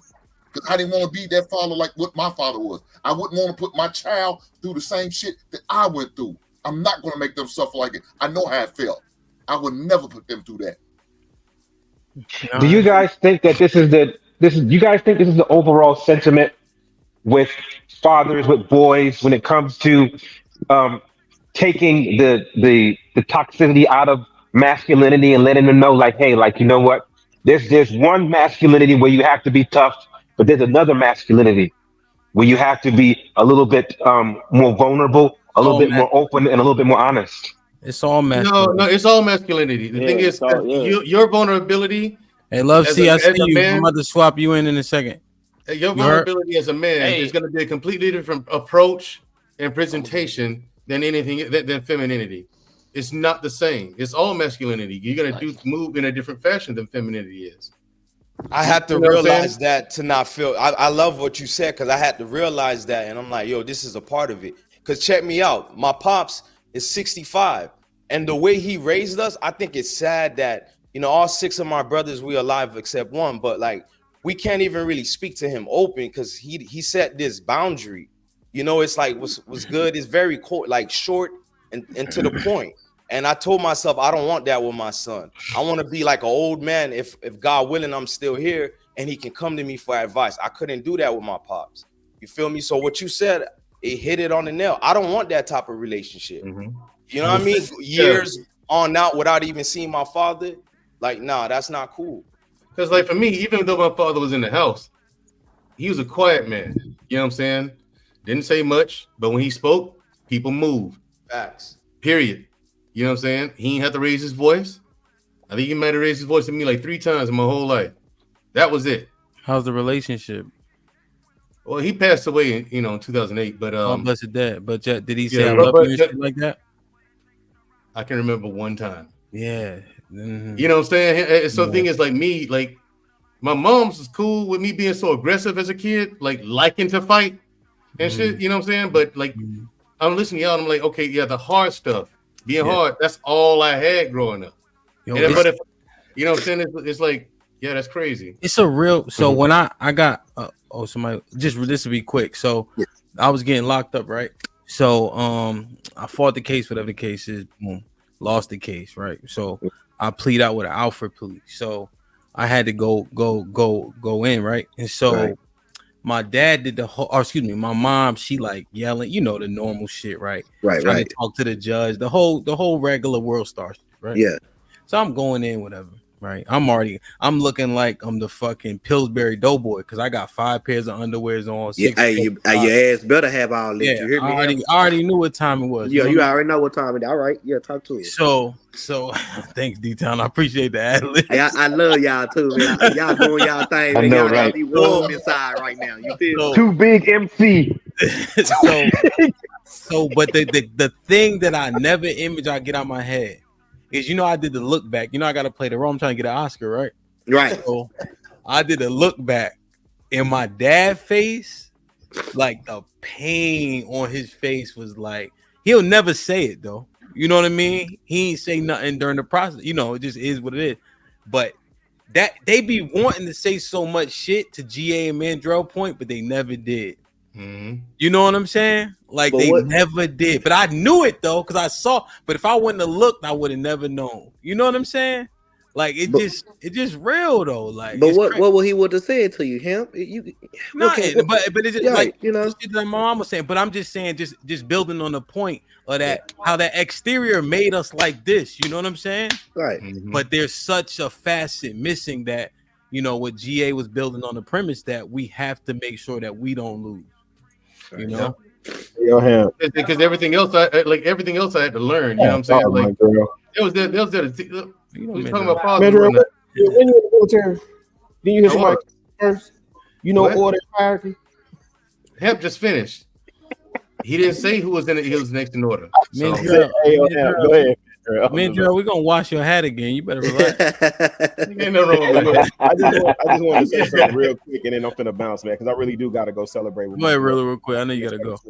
Hey, so listen, fam. One thing I wanted to say for like not necessarily millennials, but definitely Generation Z. The same way that you guys are coming up and saying, hey, we don't want to be like Generation X, so on and so forth. Guess what? We don't want to be like the boomers. A lot of us are raising our kids opposite of the way that we were raised. Those of us that came up in single mother households, or those that came up with overly aggressive fathers, we're not raising our kids the same way. So, you know what I'm saying? I'm asking in the same way that I'm asking the old heads to give y'all grace and be a little bit more understanding and listen a little bit more. I'm asking the same thing from y'all. Give us old heads a little bit more grace, fam. That's all I got. Hey, Ham, I love you, boy. Hey, thanks for normalizing saying love to brothers in this space, man. Yeah, we don't hear it enough. We don't hear it, man. I love you, bro. I love you, Slip. Yeah. You already know it, bro. I love you, man. Y'all be easy. Love C. Mandrell, man. Hey, really be safe, man. Congrats to your daughter once again. Love C was popping. Hey, Hant. Thank you for letting me up. Indeed. Hello to the panel. Hey, love. Hey, everybody. Hello. This has been a really good conversation. So indeed, I was trying to come on earlier, but you guys were definitely handling the topic well. What you got for us? So I agree with GA and Rilla. I think when you're in your generation, you see what you see, and it's all about where you are. But what I've learned when you're in that space between working with your parents and then also working with your children, you realize that I only know what I know. And as you begin to see the voids that you have, the areas, the deficits that you have as you parent, it allows you to look back at your parents and say, they only knew what they knew. They did what they were taught.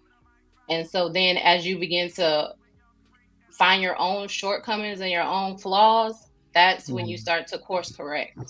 And so it's easy to listen to the youth and to say, you guys aren't this, you don't have that. But I can say myself, I came from a 2-parent home where my parents were married, and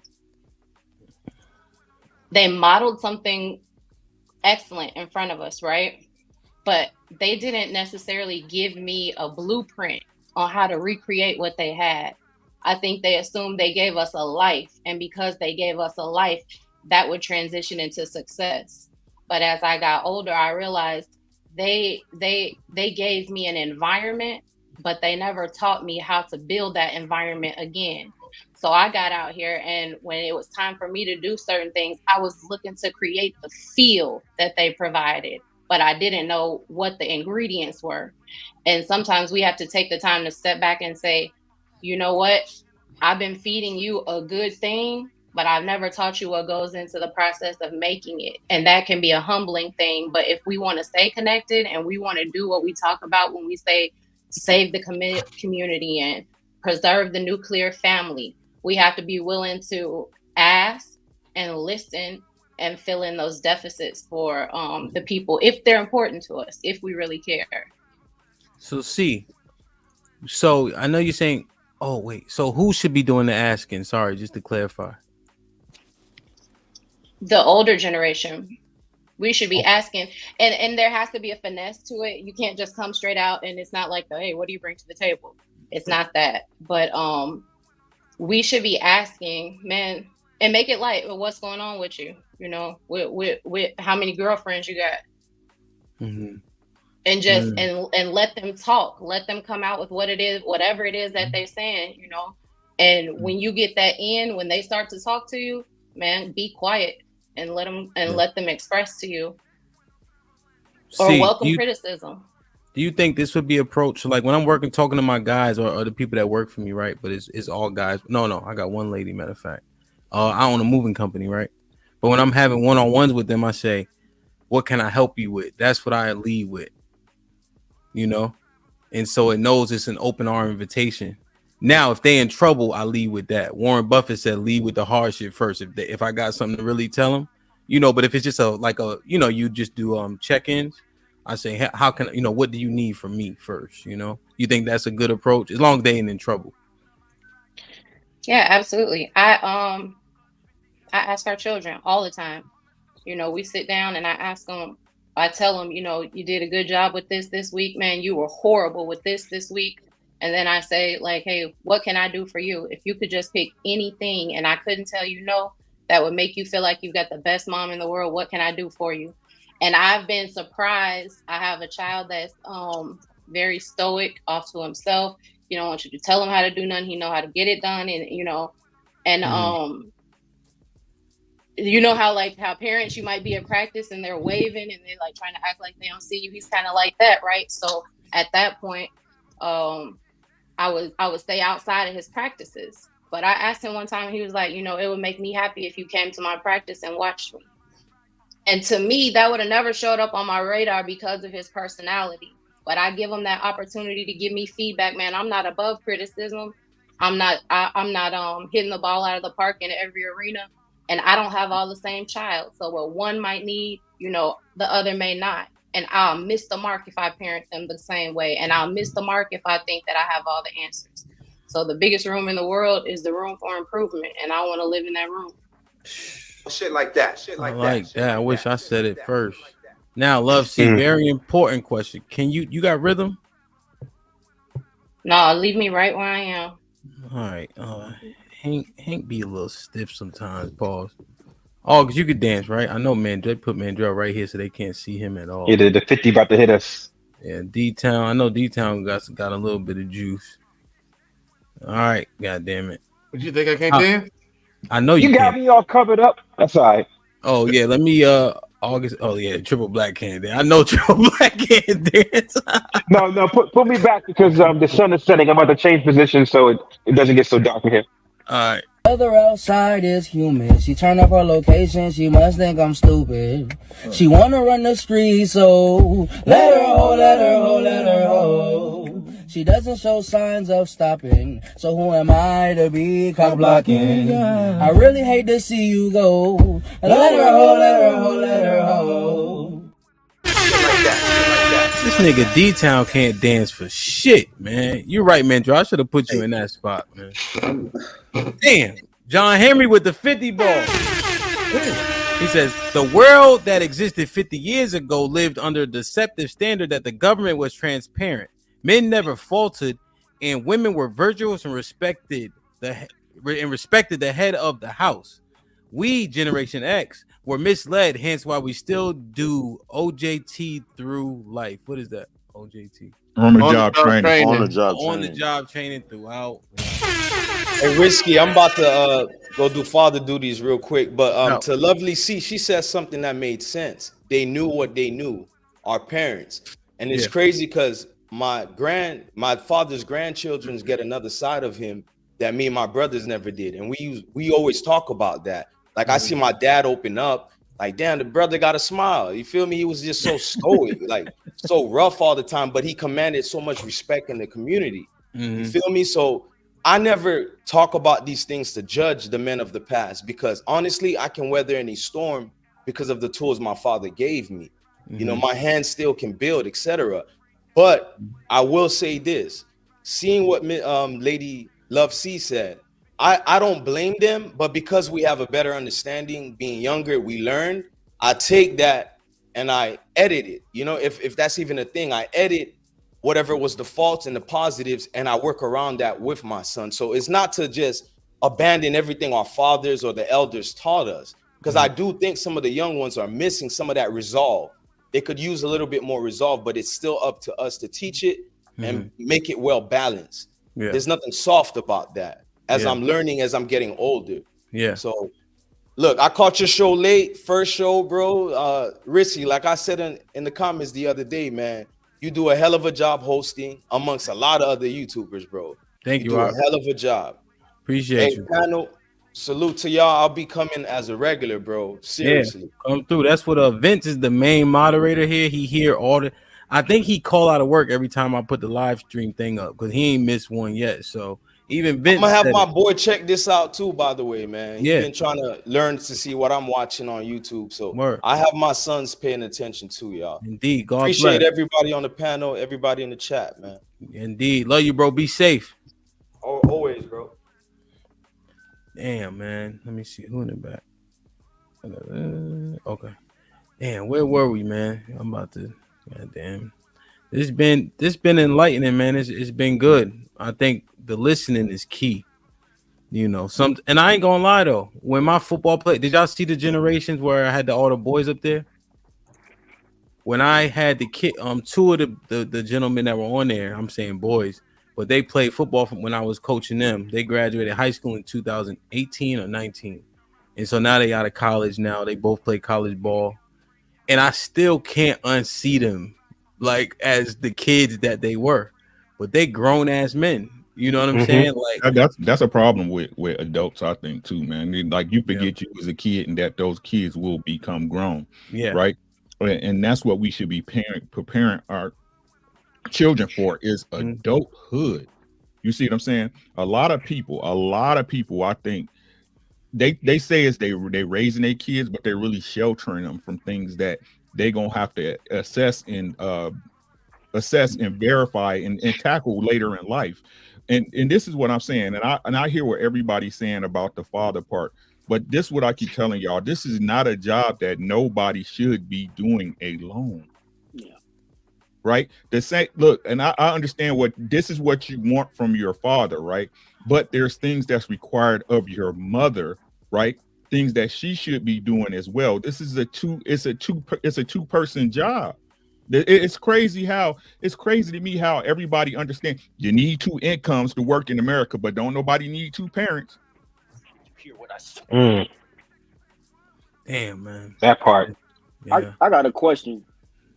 Go ahead. I got a question just for the panel. Do y'all think that Gen X, the way that they're responding to how the Gen Zs are coming at them is because they're like a reflection of the decisions that Gen X made as far as like how things are?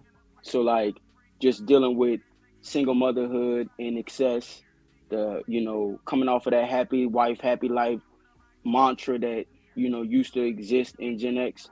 Do you think that they're responding because it's a reflection of what of their wrongdoings?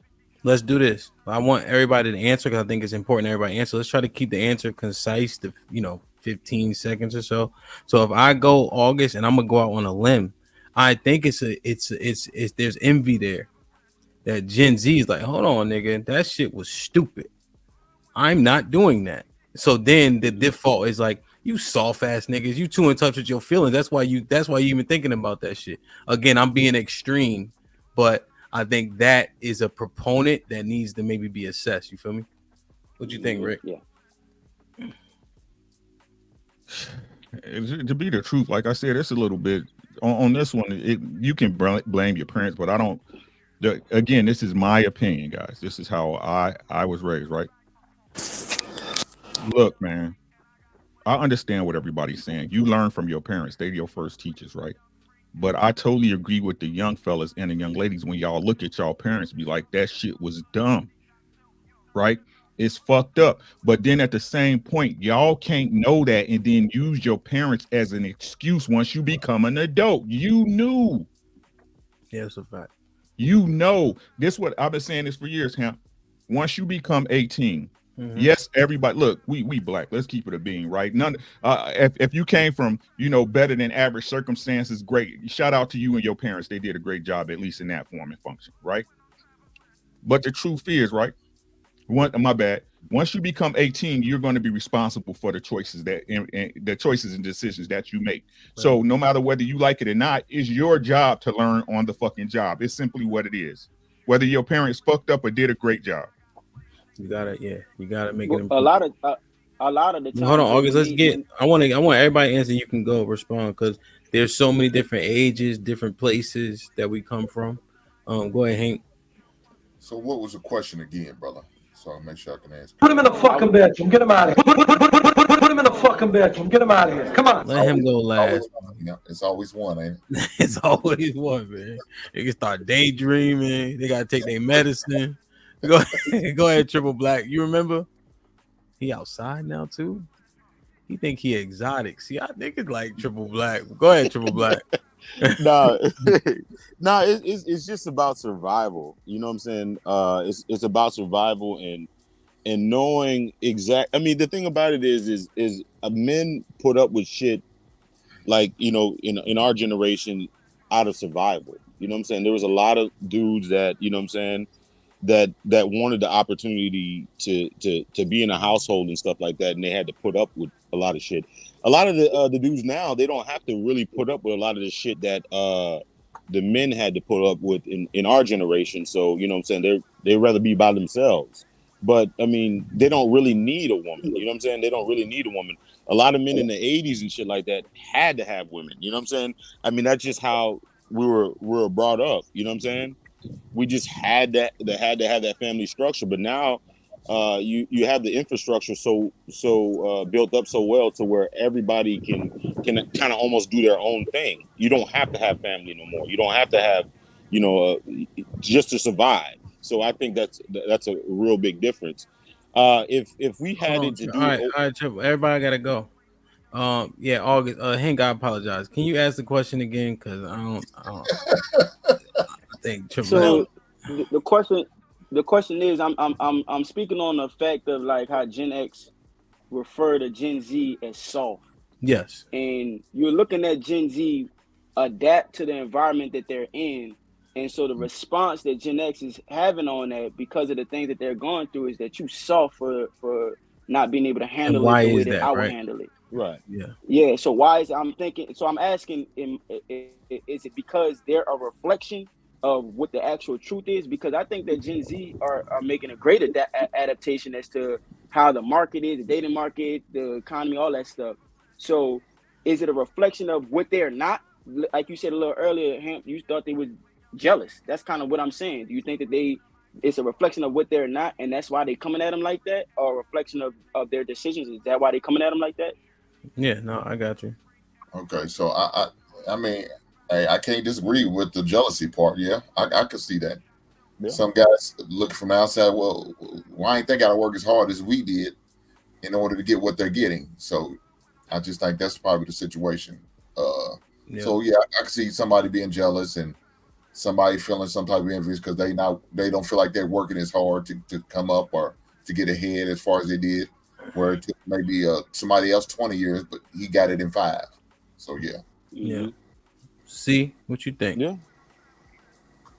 No, I mean what he just said. Not Triple Black. You went Triple Black. Oh, See what you Triple Black wanted a redo. He wanted a redo. See what I think it's I think there's a communication gap, and then I do think there's probably a little bit of jealousy. If you come from a be seen and not heard, where you didn't have a voice and your voice meant nothing, and then you see people that are expressing themselves, and not only is Gen Z and like the younger millennials, not only are they expressing themselves, they're getting what they want. You know, we gonna quit. You know, we're not staying for 30 years. We're gonna be here for 1 year, and I'm gonna use your offer to negotiate this offer, and then I'm leaving. You know, they're doing things, they're innovating. And I think when you're somewhere where you've been told to just, you know, low and slow, and then you see something different happening,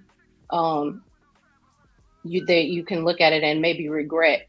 But I think that if everybody looked at the fact that the world then is different than the world now and respected the things that were good and held on to those things, it would have a better impact. Kasim? You know, as a Gen Xer, right, I would just say sometimes we feel that way by calling the Gen Z soft because during our era, the environment and the culture was a little bit tougher, a little bit harder. There were a lot of extra hoops and hurdles and stuff that we had to get over and to overcome.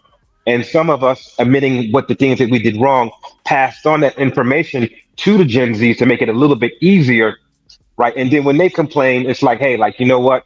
We had it much harder. You know, why are you complaining so much when we kind of helped give you the blueprint to be better? I got you. Mandrell?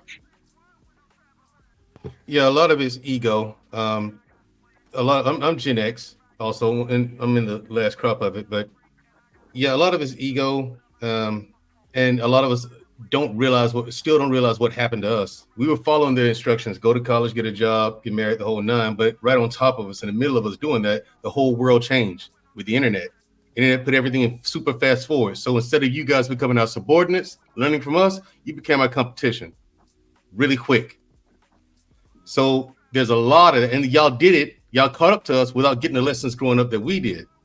Mm-hmm. And when it comes to y'all recognizing things that don't make sense, we never really evolved. You know what I'm saying? We didn't adapt to the world the way you guys are adapting to it. Yeah. We stuck with the program, go to college, get a job, and that everything's supposed to work out. But a lot of us never bothered to adapt to the world. So we kind of stuck in one place, and y'all are past that. Got you. D-Town, what say you? What am I, millennial? How old are you? 30. Yeah. Okay. Well, man, let me just tell you for what we talk about, for as my people and my generation of kids, you know, I think our biggest gripe or biggest like the biggest thing that we had in our hearts is why our daddies didn't fight for us. I think that's the biggest thing. You get what I'm saying? Yeah, we understand that mama, because I'm 30 now. So I understand my mama was on some bullshit. You get what I'm saying? I understand all that now. But it's just, in our minds, we just like, damn, why you ain't come fuck with me? Come get me. You know what I'm saying? And I think that is the biggest, that's what we really hold on to to the most. You get what I'm saying? And the reason why I say that is because our generation of kids like me, we fighting for our child. Even if, cause we know the women don't want to be married. We know all that shit. All right, but if that's the case, you're not about to keep my baby away from me. You get what I'm saying? So I Yeah. think that was the biggest thing, and I think that will really change the community and the environment if just men fight more for their child. That's all I'm saying. You get what I'm saying? Yeah. Not saying that we don't do it, but I know it was a lot of things that y'all had to go through in y'all time. You get what I'm saying? But when I asked my daddy, what's up, man? Why you ain't come fight for me? You know, whoop the whoop. His response is, well, I just let the courts handle it. Well, that ain't enough for us. You get what I'm saying? Because we see what we in. We see what type of we see what's going on in our community, and that's not enough. And the only people that can save us is y'all. Our mamas can't save us, bro. They can't. They out the door. So I think that's the biggest thing that we want it for is just daddies, y'all come get us, man. You know what I'm saying? Y'all come holler at us. Y'all fight for us. And then when you at the end, you'll be able to live to tell the story. No doubt, no doubt, no Hey, doubt. for the same person that asked that question, He knows I the just had answer one yet, question Triple for Black. you. He didn't answer yet. Okay. Go ahead, he knows. Then you can ask your question. Go ahead. Okay. I think it's a mixture of, I think it's less jealousy and more kind of guilt because they know that the women who had those children are the women that a lot of that generation left behind, which got us to the point that we're at now. So I think some of it might be a subconscious guilt, you know, and a little bit of egos getting in the way where you take on that accountability too, because the time frames match. Do you get what I'm saying? Like y'all was obviously fucking their mamas and they had them and now they out here running loose. I'm 32. I'm a millennial like D-Town. And so I get everything. I actually, that was a good point he had about the fathers too. You know what I'm saying? But I think it's a little bit of guilt also mixed in with the how much easy access they got to resources, information, all of that type of stuff. I think it's a little guilt because at the end of the day, as men, I think they realize like we're still responsible. That's just how society looks at it. Yeah. Damn. You say you had a question, Triple Black? Yeah. On the flip side, why do they fight so hard against the correction? Who, the kid, like the young guys? Yeah. Why do they fight so hard against that? They don't. They do on these panels, but I'm just gonna answer real quick. They don't. They do on these panels, right? But the irony is, like, if I was talking to like D Town and I was talking in the back, you know, after a show, he listens. You know what I'm saying? Like, if I say like he knows I be clowning with him, right? But they generally like, you know. So I hate talking like this, but the messenger matters. I hate to say depends so much, but the messenger matters. Like even the boys on the panel, like I was joking with them, but they say coach even to this day. They might say Hamp, you know, whatever, but they say coach. Like they'll call me or they'll be so there's something to it. There's something to the messenger. So I know they're listening, but they might not be listening to you. That's what you're saying. They're actually listening. Whoever that you is. Okay. Yes, that's what I'm speculating. I don't think they're as hard headed as we give them credit. I think I'm closer to their generation. I think that also matters. You know, there's they rotate pastors for a plethora of reasons, and you know, priests, but also they don't resonate with a congregation. The age is a component of why they rotate them too, right? Because that congregation may not make sense based on that age bracket. You do age out of messaging to certain demographics. And I think that's something we got to consider, you know. And I just want to also highlight this. Our Payne, Mr. Payne, long-winded as hell. Uncle Jeff, long-winded as hell. And you know what? We sit here and fucking listen to him. And we talk shit in the back chat because we know they too old to check the back chat. So I just wanna highlight that where there's respect there that we don't like, that we actually give. Uncle Rick, long-winded as hell, with the pregnant pauses and the yelling. Hink cut everybody off. We be like, Kasim, long-winded. We let it go. Mandrell don't say hi or nothing. He don't give a fuck. He'll fuck up any conversation. We give deference. We do. I mean, if we just take these anecdotal examples, me and Mandrell be picking, but he's still cutting. He don't give a fuck. So there is some deference there, and I just want to highlight in a jovial way to say that the elders get more respect than we even notice. You know what I'm saying? That's all I'm saying. So Yeah, and people do reach out to me in Instagram. Lots of people on these panels, on these shows, they do reach out to me on Instagram for my insights. So they do appreciate, my wisdom, and they do respect me. So shout out to those people. Kasim, I was trying to keep my hands crossed like you did. My wrist went numb. I'm like, how the fuck he do this shit? I just did. That's true. Hey, Ham, can I ask you a question? Yes, sir. Is that okay? So the shut the fuck up, man. You keep talking, sound exactly like Uncle Jeff, and that brother sound like Mr. Fantastic. You can tell me if I'm lying. No, that's Dick. That's Dick. For real. The shut the fuck up is Dick Gregory, and then the brother is Mr. Fantastic, and then because I can just see Uncle Jeff in my head, like shut the fuck up, man. You get what I'm saying? Well, that's Dick Gregory, so there's a component there, and then that is Mr. And then Mr. Fantastic, I swear, bro. Yeah, that is him. Just gotta be happy when he do it. Yeah, he always do that shit. That's why I clipped it. I replaced it with the bruh sound. My bad. That's all I wanted to know. Hey, DJ Ham, where do you think they get that pridefulness from? It's just a question. You. That pridefulness to where they can't say, OG, you're right. You. Really? Yeah. You think we were that prideful? That we the niggas that came up with no snitching. How stupid is that? Let you tear my neighborhood to pieces, but we too tough and too hard and fuck the police so much that we don't tell to keep the community safe. That's pride and stupidity. I learned something. I just learned something. Yeah. Then niggas be capping. Down. Yeah, first 48 got the same conviction rate as the FBI. It's crazy. They be on there telling as soon as they get in that box.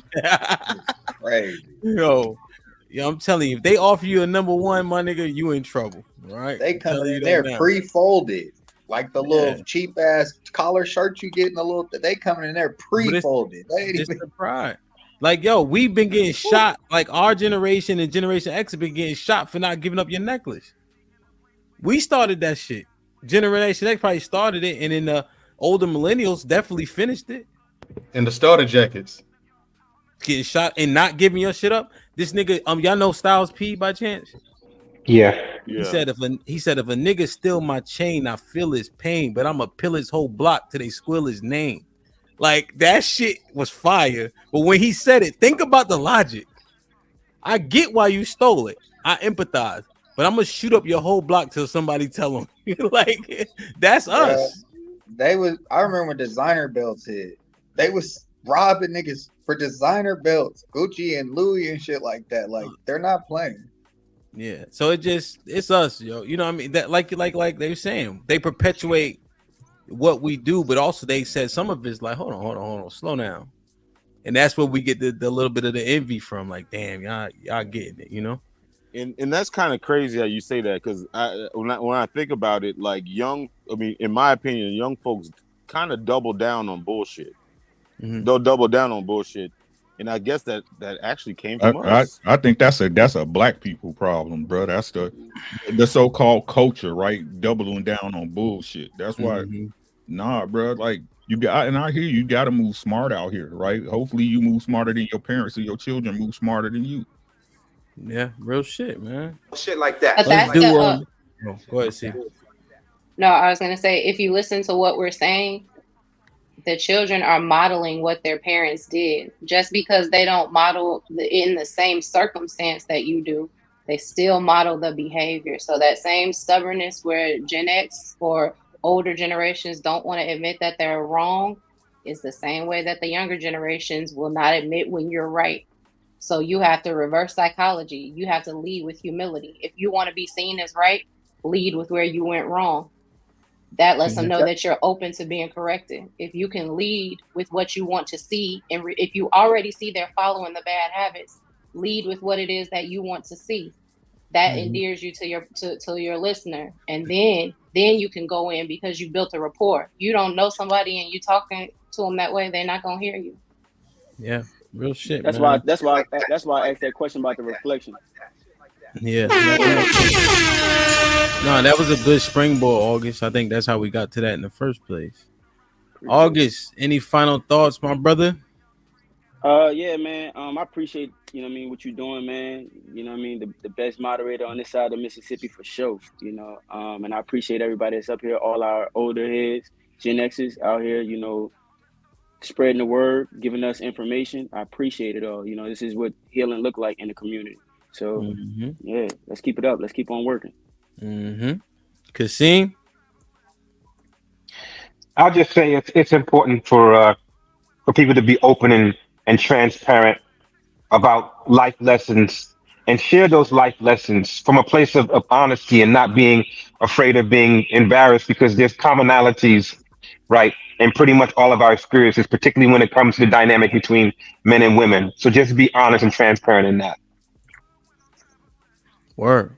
Real shit. Mandrell? Final thoughts? Yes, sir. People have some kind of standards because universally we don't have any. So you got to come up with your own. Be realistic. Self accountability is hard, so that's why I advocate for therapy. I think a lot of us need therapy anyway. If you're Black and in America, you need to be on somebody's couch, period, for something. So when you hear somebody, I said it with self accountability because of what I saw on your show last night, Ham. Like that one like really stuck out to me. I'm like, no, lady, you're wrong, but she just wouldn't admit it. Don't point the fingers at anybody else. Point them at you. Don't worry about what other people doing. What do you do? If you was wrong, fix that and focus on that. Word. Focus on that. Yeah, and with self-improvement. That's what I'm talking about. So that's what I got. I got you. D-Town? Hey, well, shit, man. I love y'all old niggas. Okay. Man, y'all for real, man. We truly love y'all, bro. We really looking out for y'all. We really listen to y'all. Trust me, man. I know it probably be a little pushback, but shit, we mean just like y'all. You get what I'm saying? But when we go to sleep and we get out these panels and stuff like that, I promise you, we listen to y'all, because you can check the statistics now. We doing better. You get what I'm saying?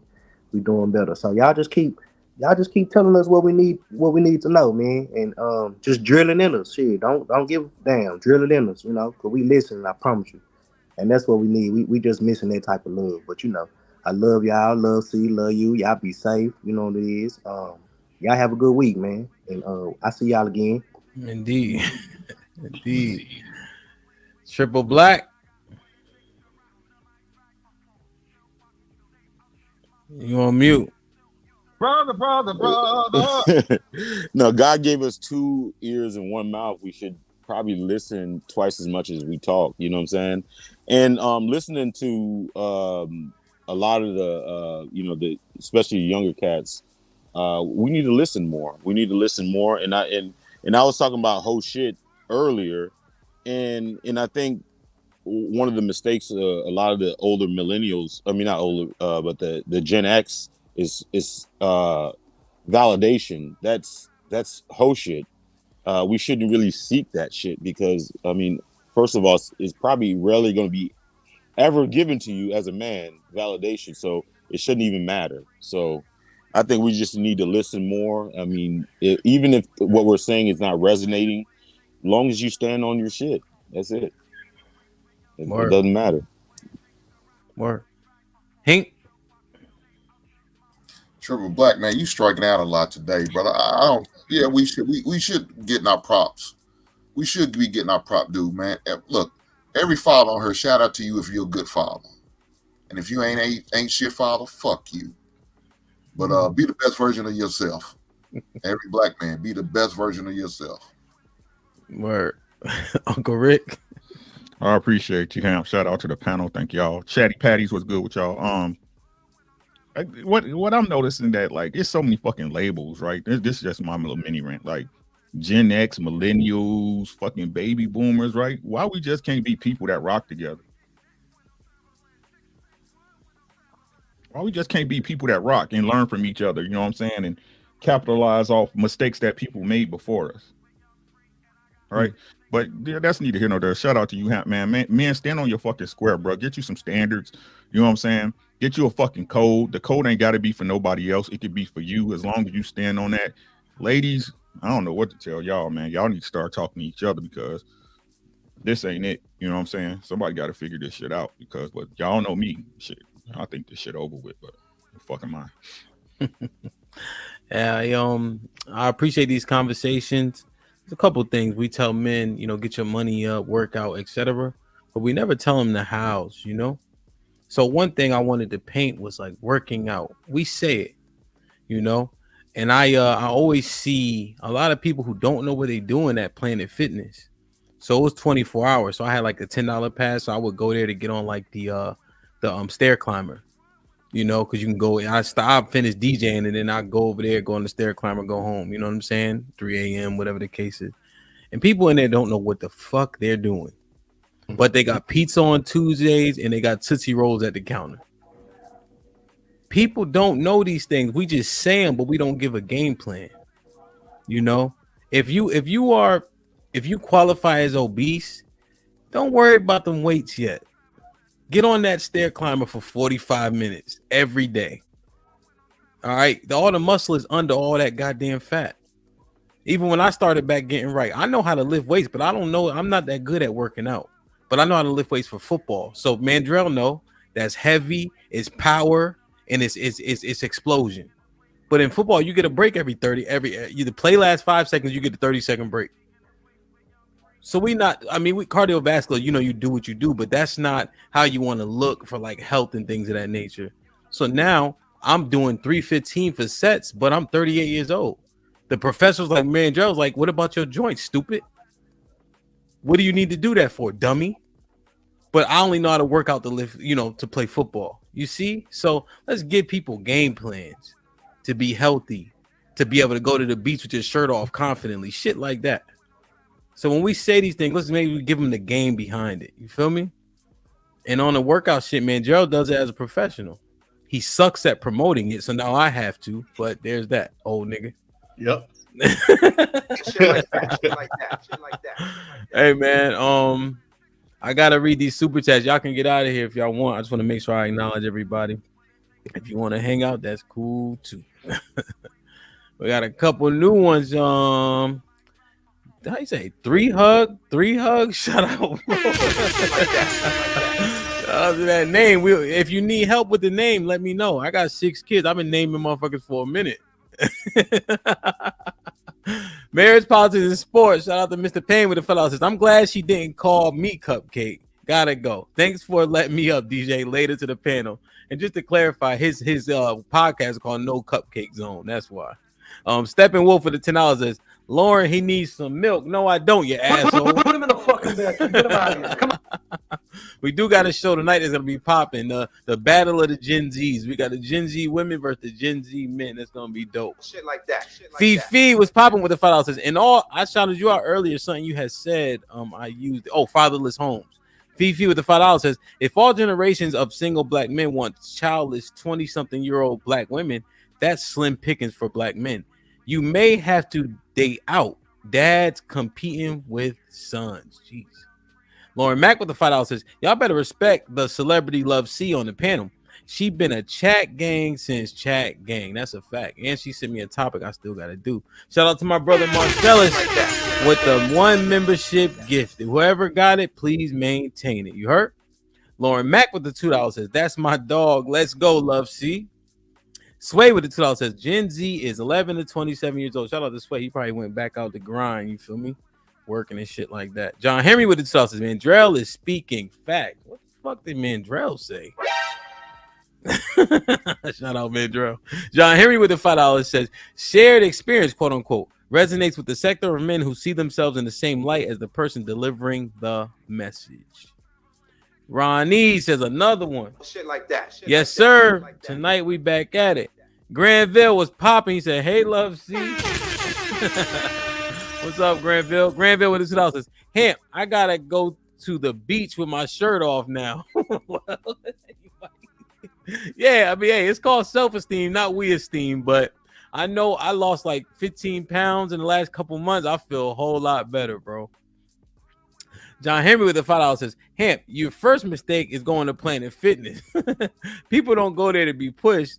People go there to be coddled. Yeah, no, I just know it's $10, 24 hours. You can get your cardio in, you know. But I know how to do a little bit. The people in there, man, they be drowning, man. Damn. So, hey, Spoons Eyes, I was in the building. Appreciate you. Hopefully I see you tonight. Enos, my brother, I appreciate you all the way from the UK. Dada was popping. I missed this one. My bad. Dada always come through. He don't say shit. He just send the sticker. Shout out to Bravado Network. Appreciate you, OG. Christopher Lee in the building. Sun Kissed was popping. Shalom. Joseph, right? Joseph. Well, shout out to the Prince. Harambe Jack always in the building. Mad love and support. UT hit the panel just because he work at night too. So shout out to UT for waking up just to hit the link. T.O. was popping. Hope all is well. Hopefully see you later. Shout out to Kiki was in the building. Bravado again. R Payne hit the panel. Thank you. JT must have been busy today though, but I appreciate you being a member. Correct me if I'm wrong, was locked in yesterday afternoon, at night, and again today. And I had to move the pop-up because I'll be traveling Thursday, Friday, so I want to make sure we got this conversation in. Shout out to Lauren, making sure I keep my head straight with the water. She always bothering me, but that shit keep me going. You know what I mean? Shit like that. Shout out to the OG Hank, always locked in with us. Mike, what's popping? Hope all is well. I think I've seen Mike before. Might be new, maybe not. Marcus always locked in. Appreciate you. Caesar's Palace always locked in. I appreciate you. Ashton been locked in for the last couple of weeks. Now, I mean, he always been here, but you know. Shout out to Unc. Why you ain't hit the link, Unc? You must have been at work. Let me see. I got Harambe Jack. I got Enos. I got, correct me if I'm wrong. Oh, the OG John Henry in the building, man. You must have been busy today. I know you usually drop in, man. Salute. Who we got? Sway, the young OG. The Red Pill Ranger. And Red Pill Ranger usually hit the link. Well, does he? No, at night he usually does, though. Salute. Who else we got? Making sure. 3 Hug. Hey, let me know, man. Let's work on that name. Hit me on Instagram. Shout out to Fifi. And CC in the building. Shout out to my brother Dario, who also extended the show. Shit like that. For the last 2 days, man. And Ronnie, you already know, bro. Tonight we locked in. That should be funny. I'm gonna sit back, I'm gonna ask inflammatory questions, incendiary questions, and I'm gonna let them go at it. Wow. Shit like that. 8 p.m. Central, 9 p.m. Eastern. It's already up, so hit the subscribe, turn on the notification. Let's get busy. I ain't see Fatty in here. But shout out to every Omega Dreads always in here. Tato was good. I see y'all, man. Alpha Omega, be safe. I love y'all. I appreciate y'all. I'll see y'all in a few hours. 9 p.m. Eastern. The Gen Z, the women and men of Gen Z collide. Like, share, subscribe. Tell a friend and tell a friend. And we out.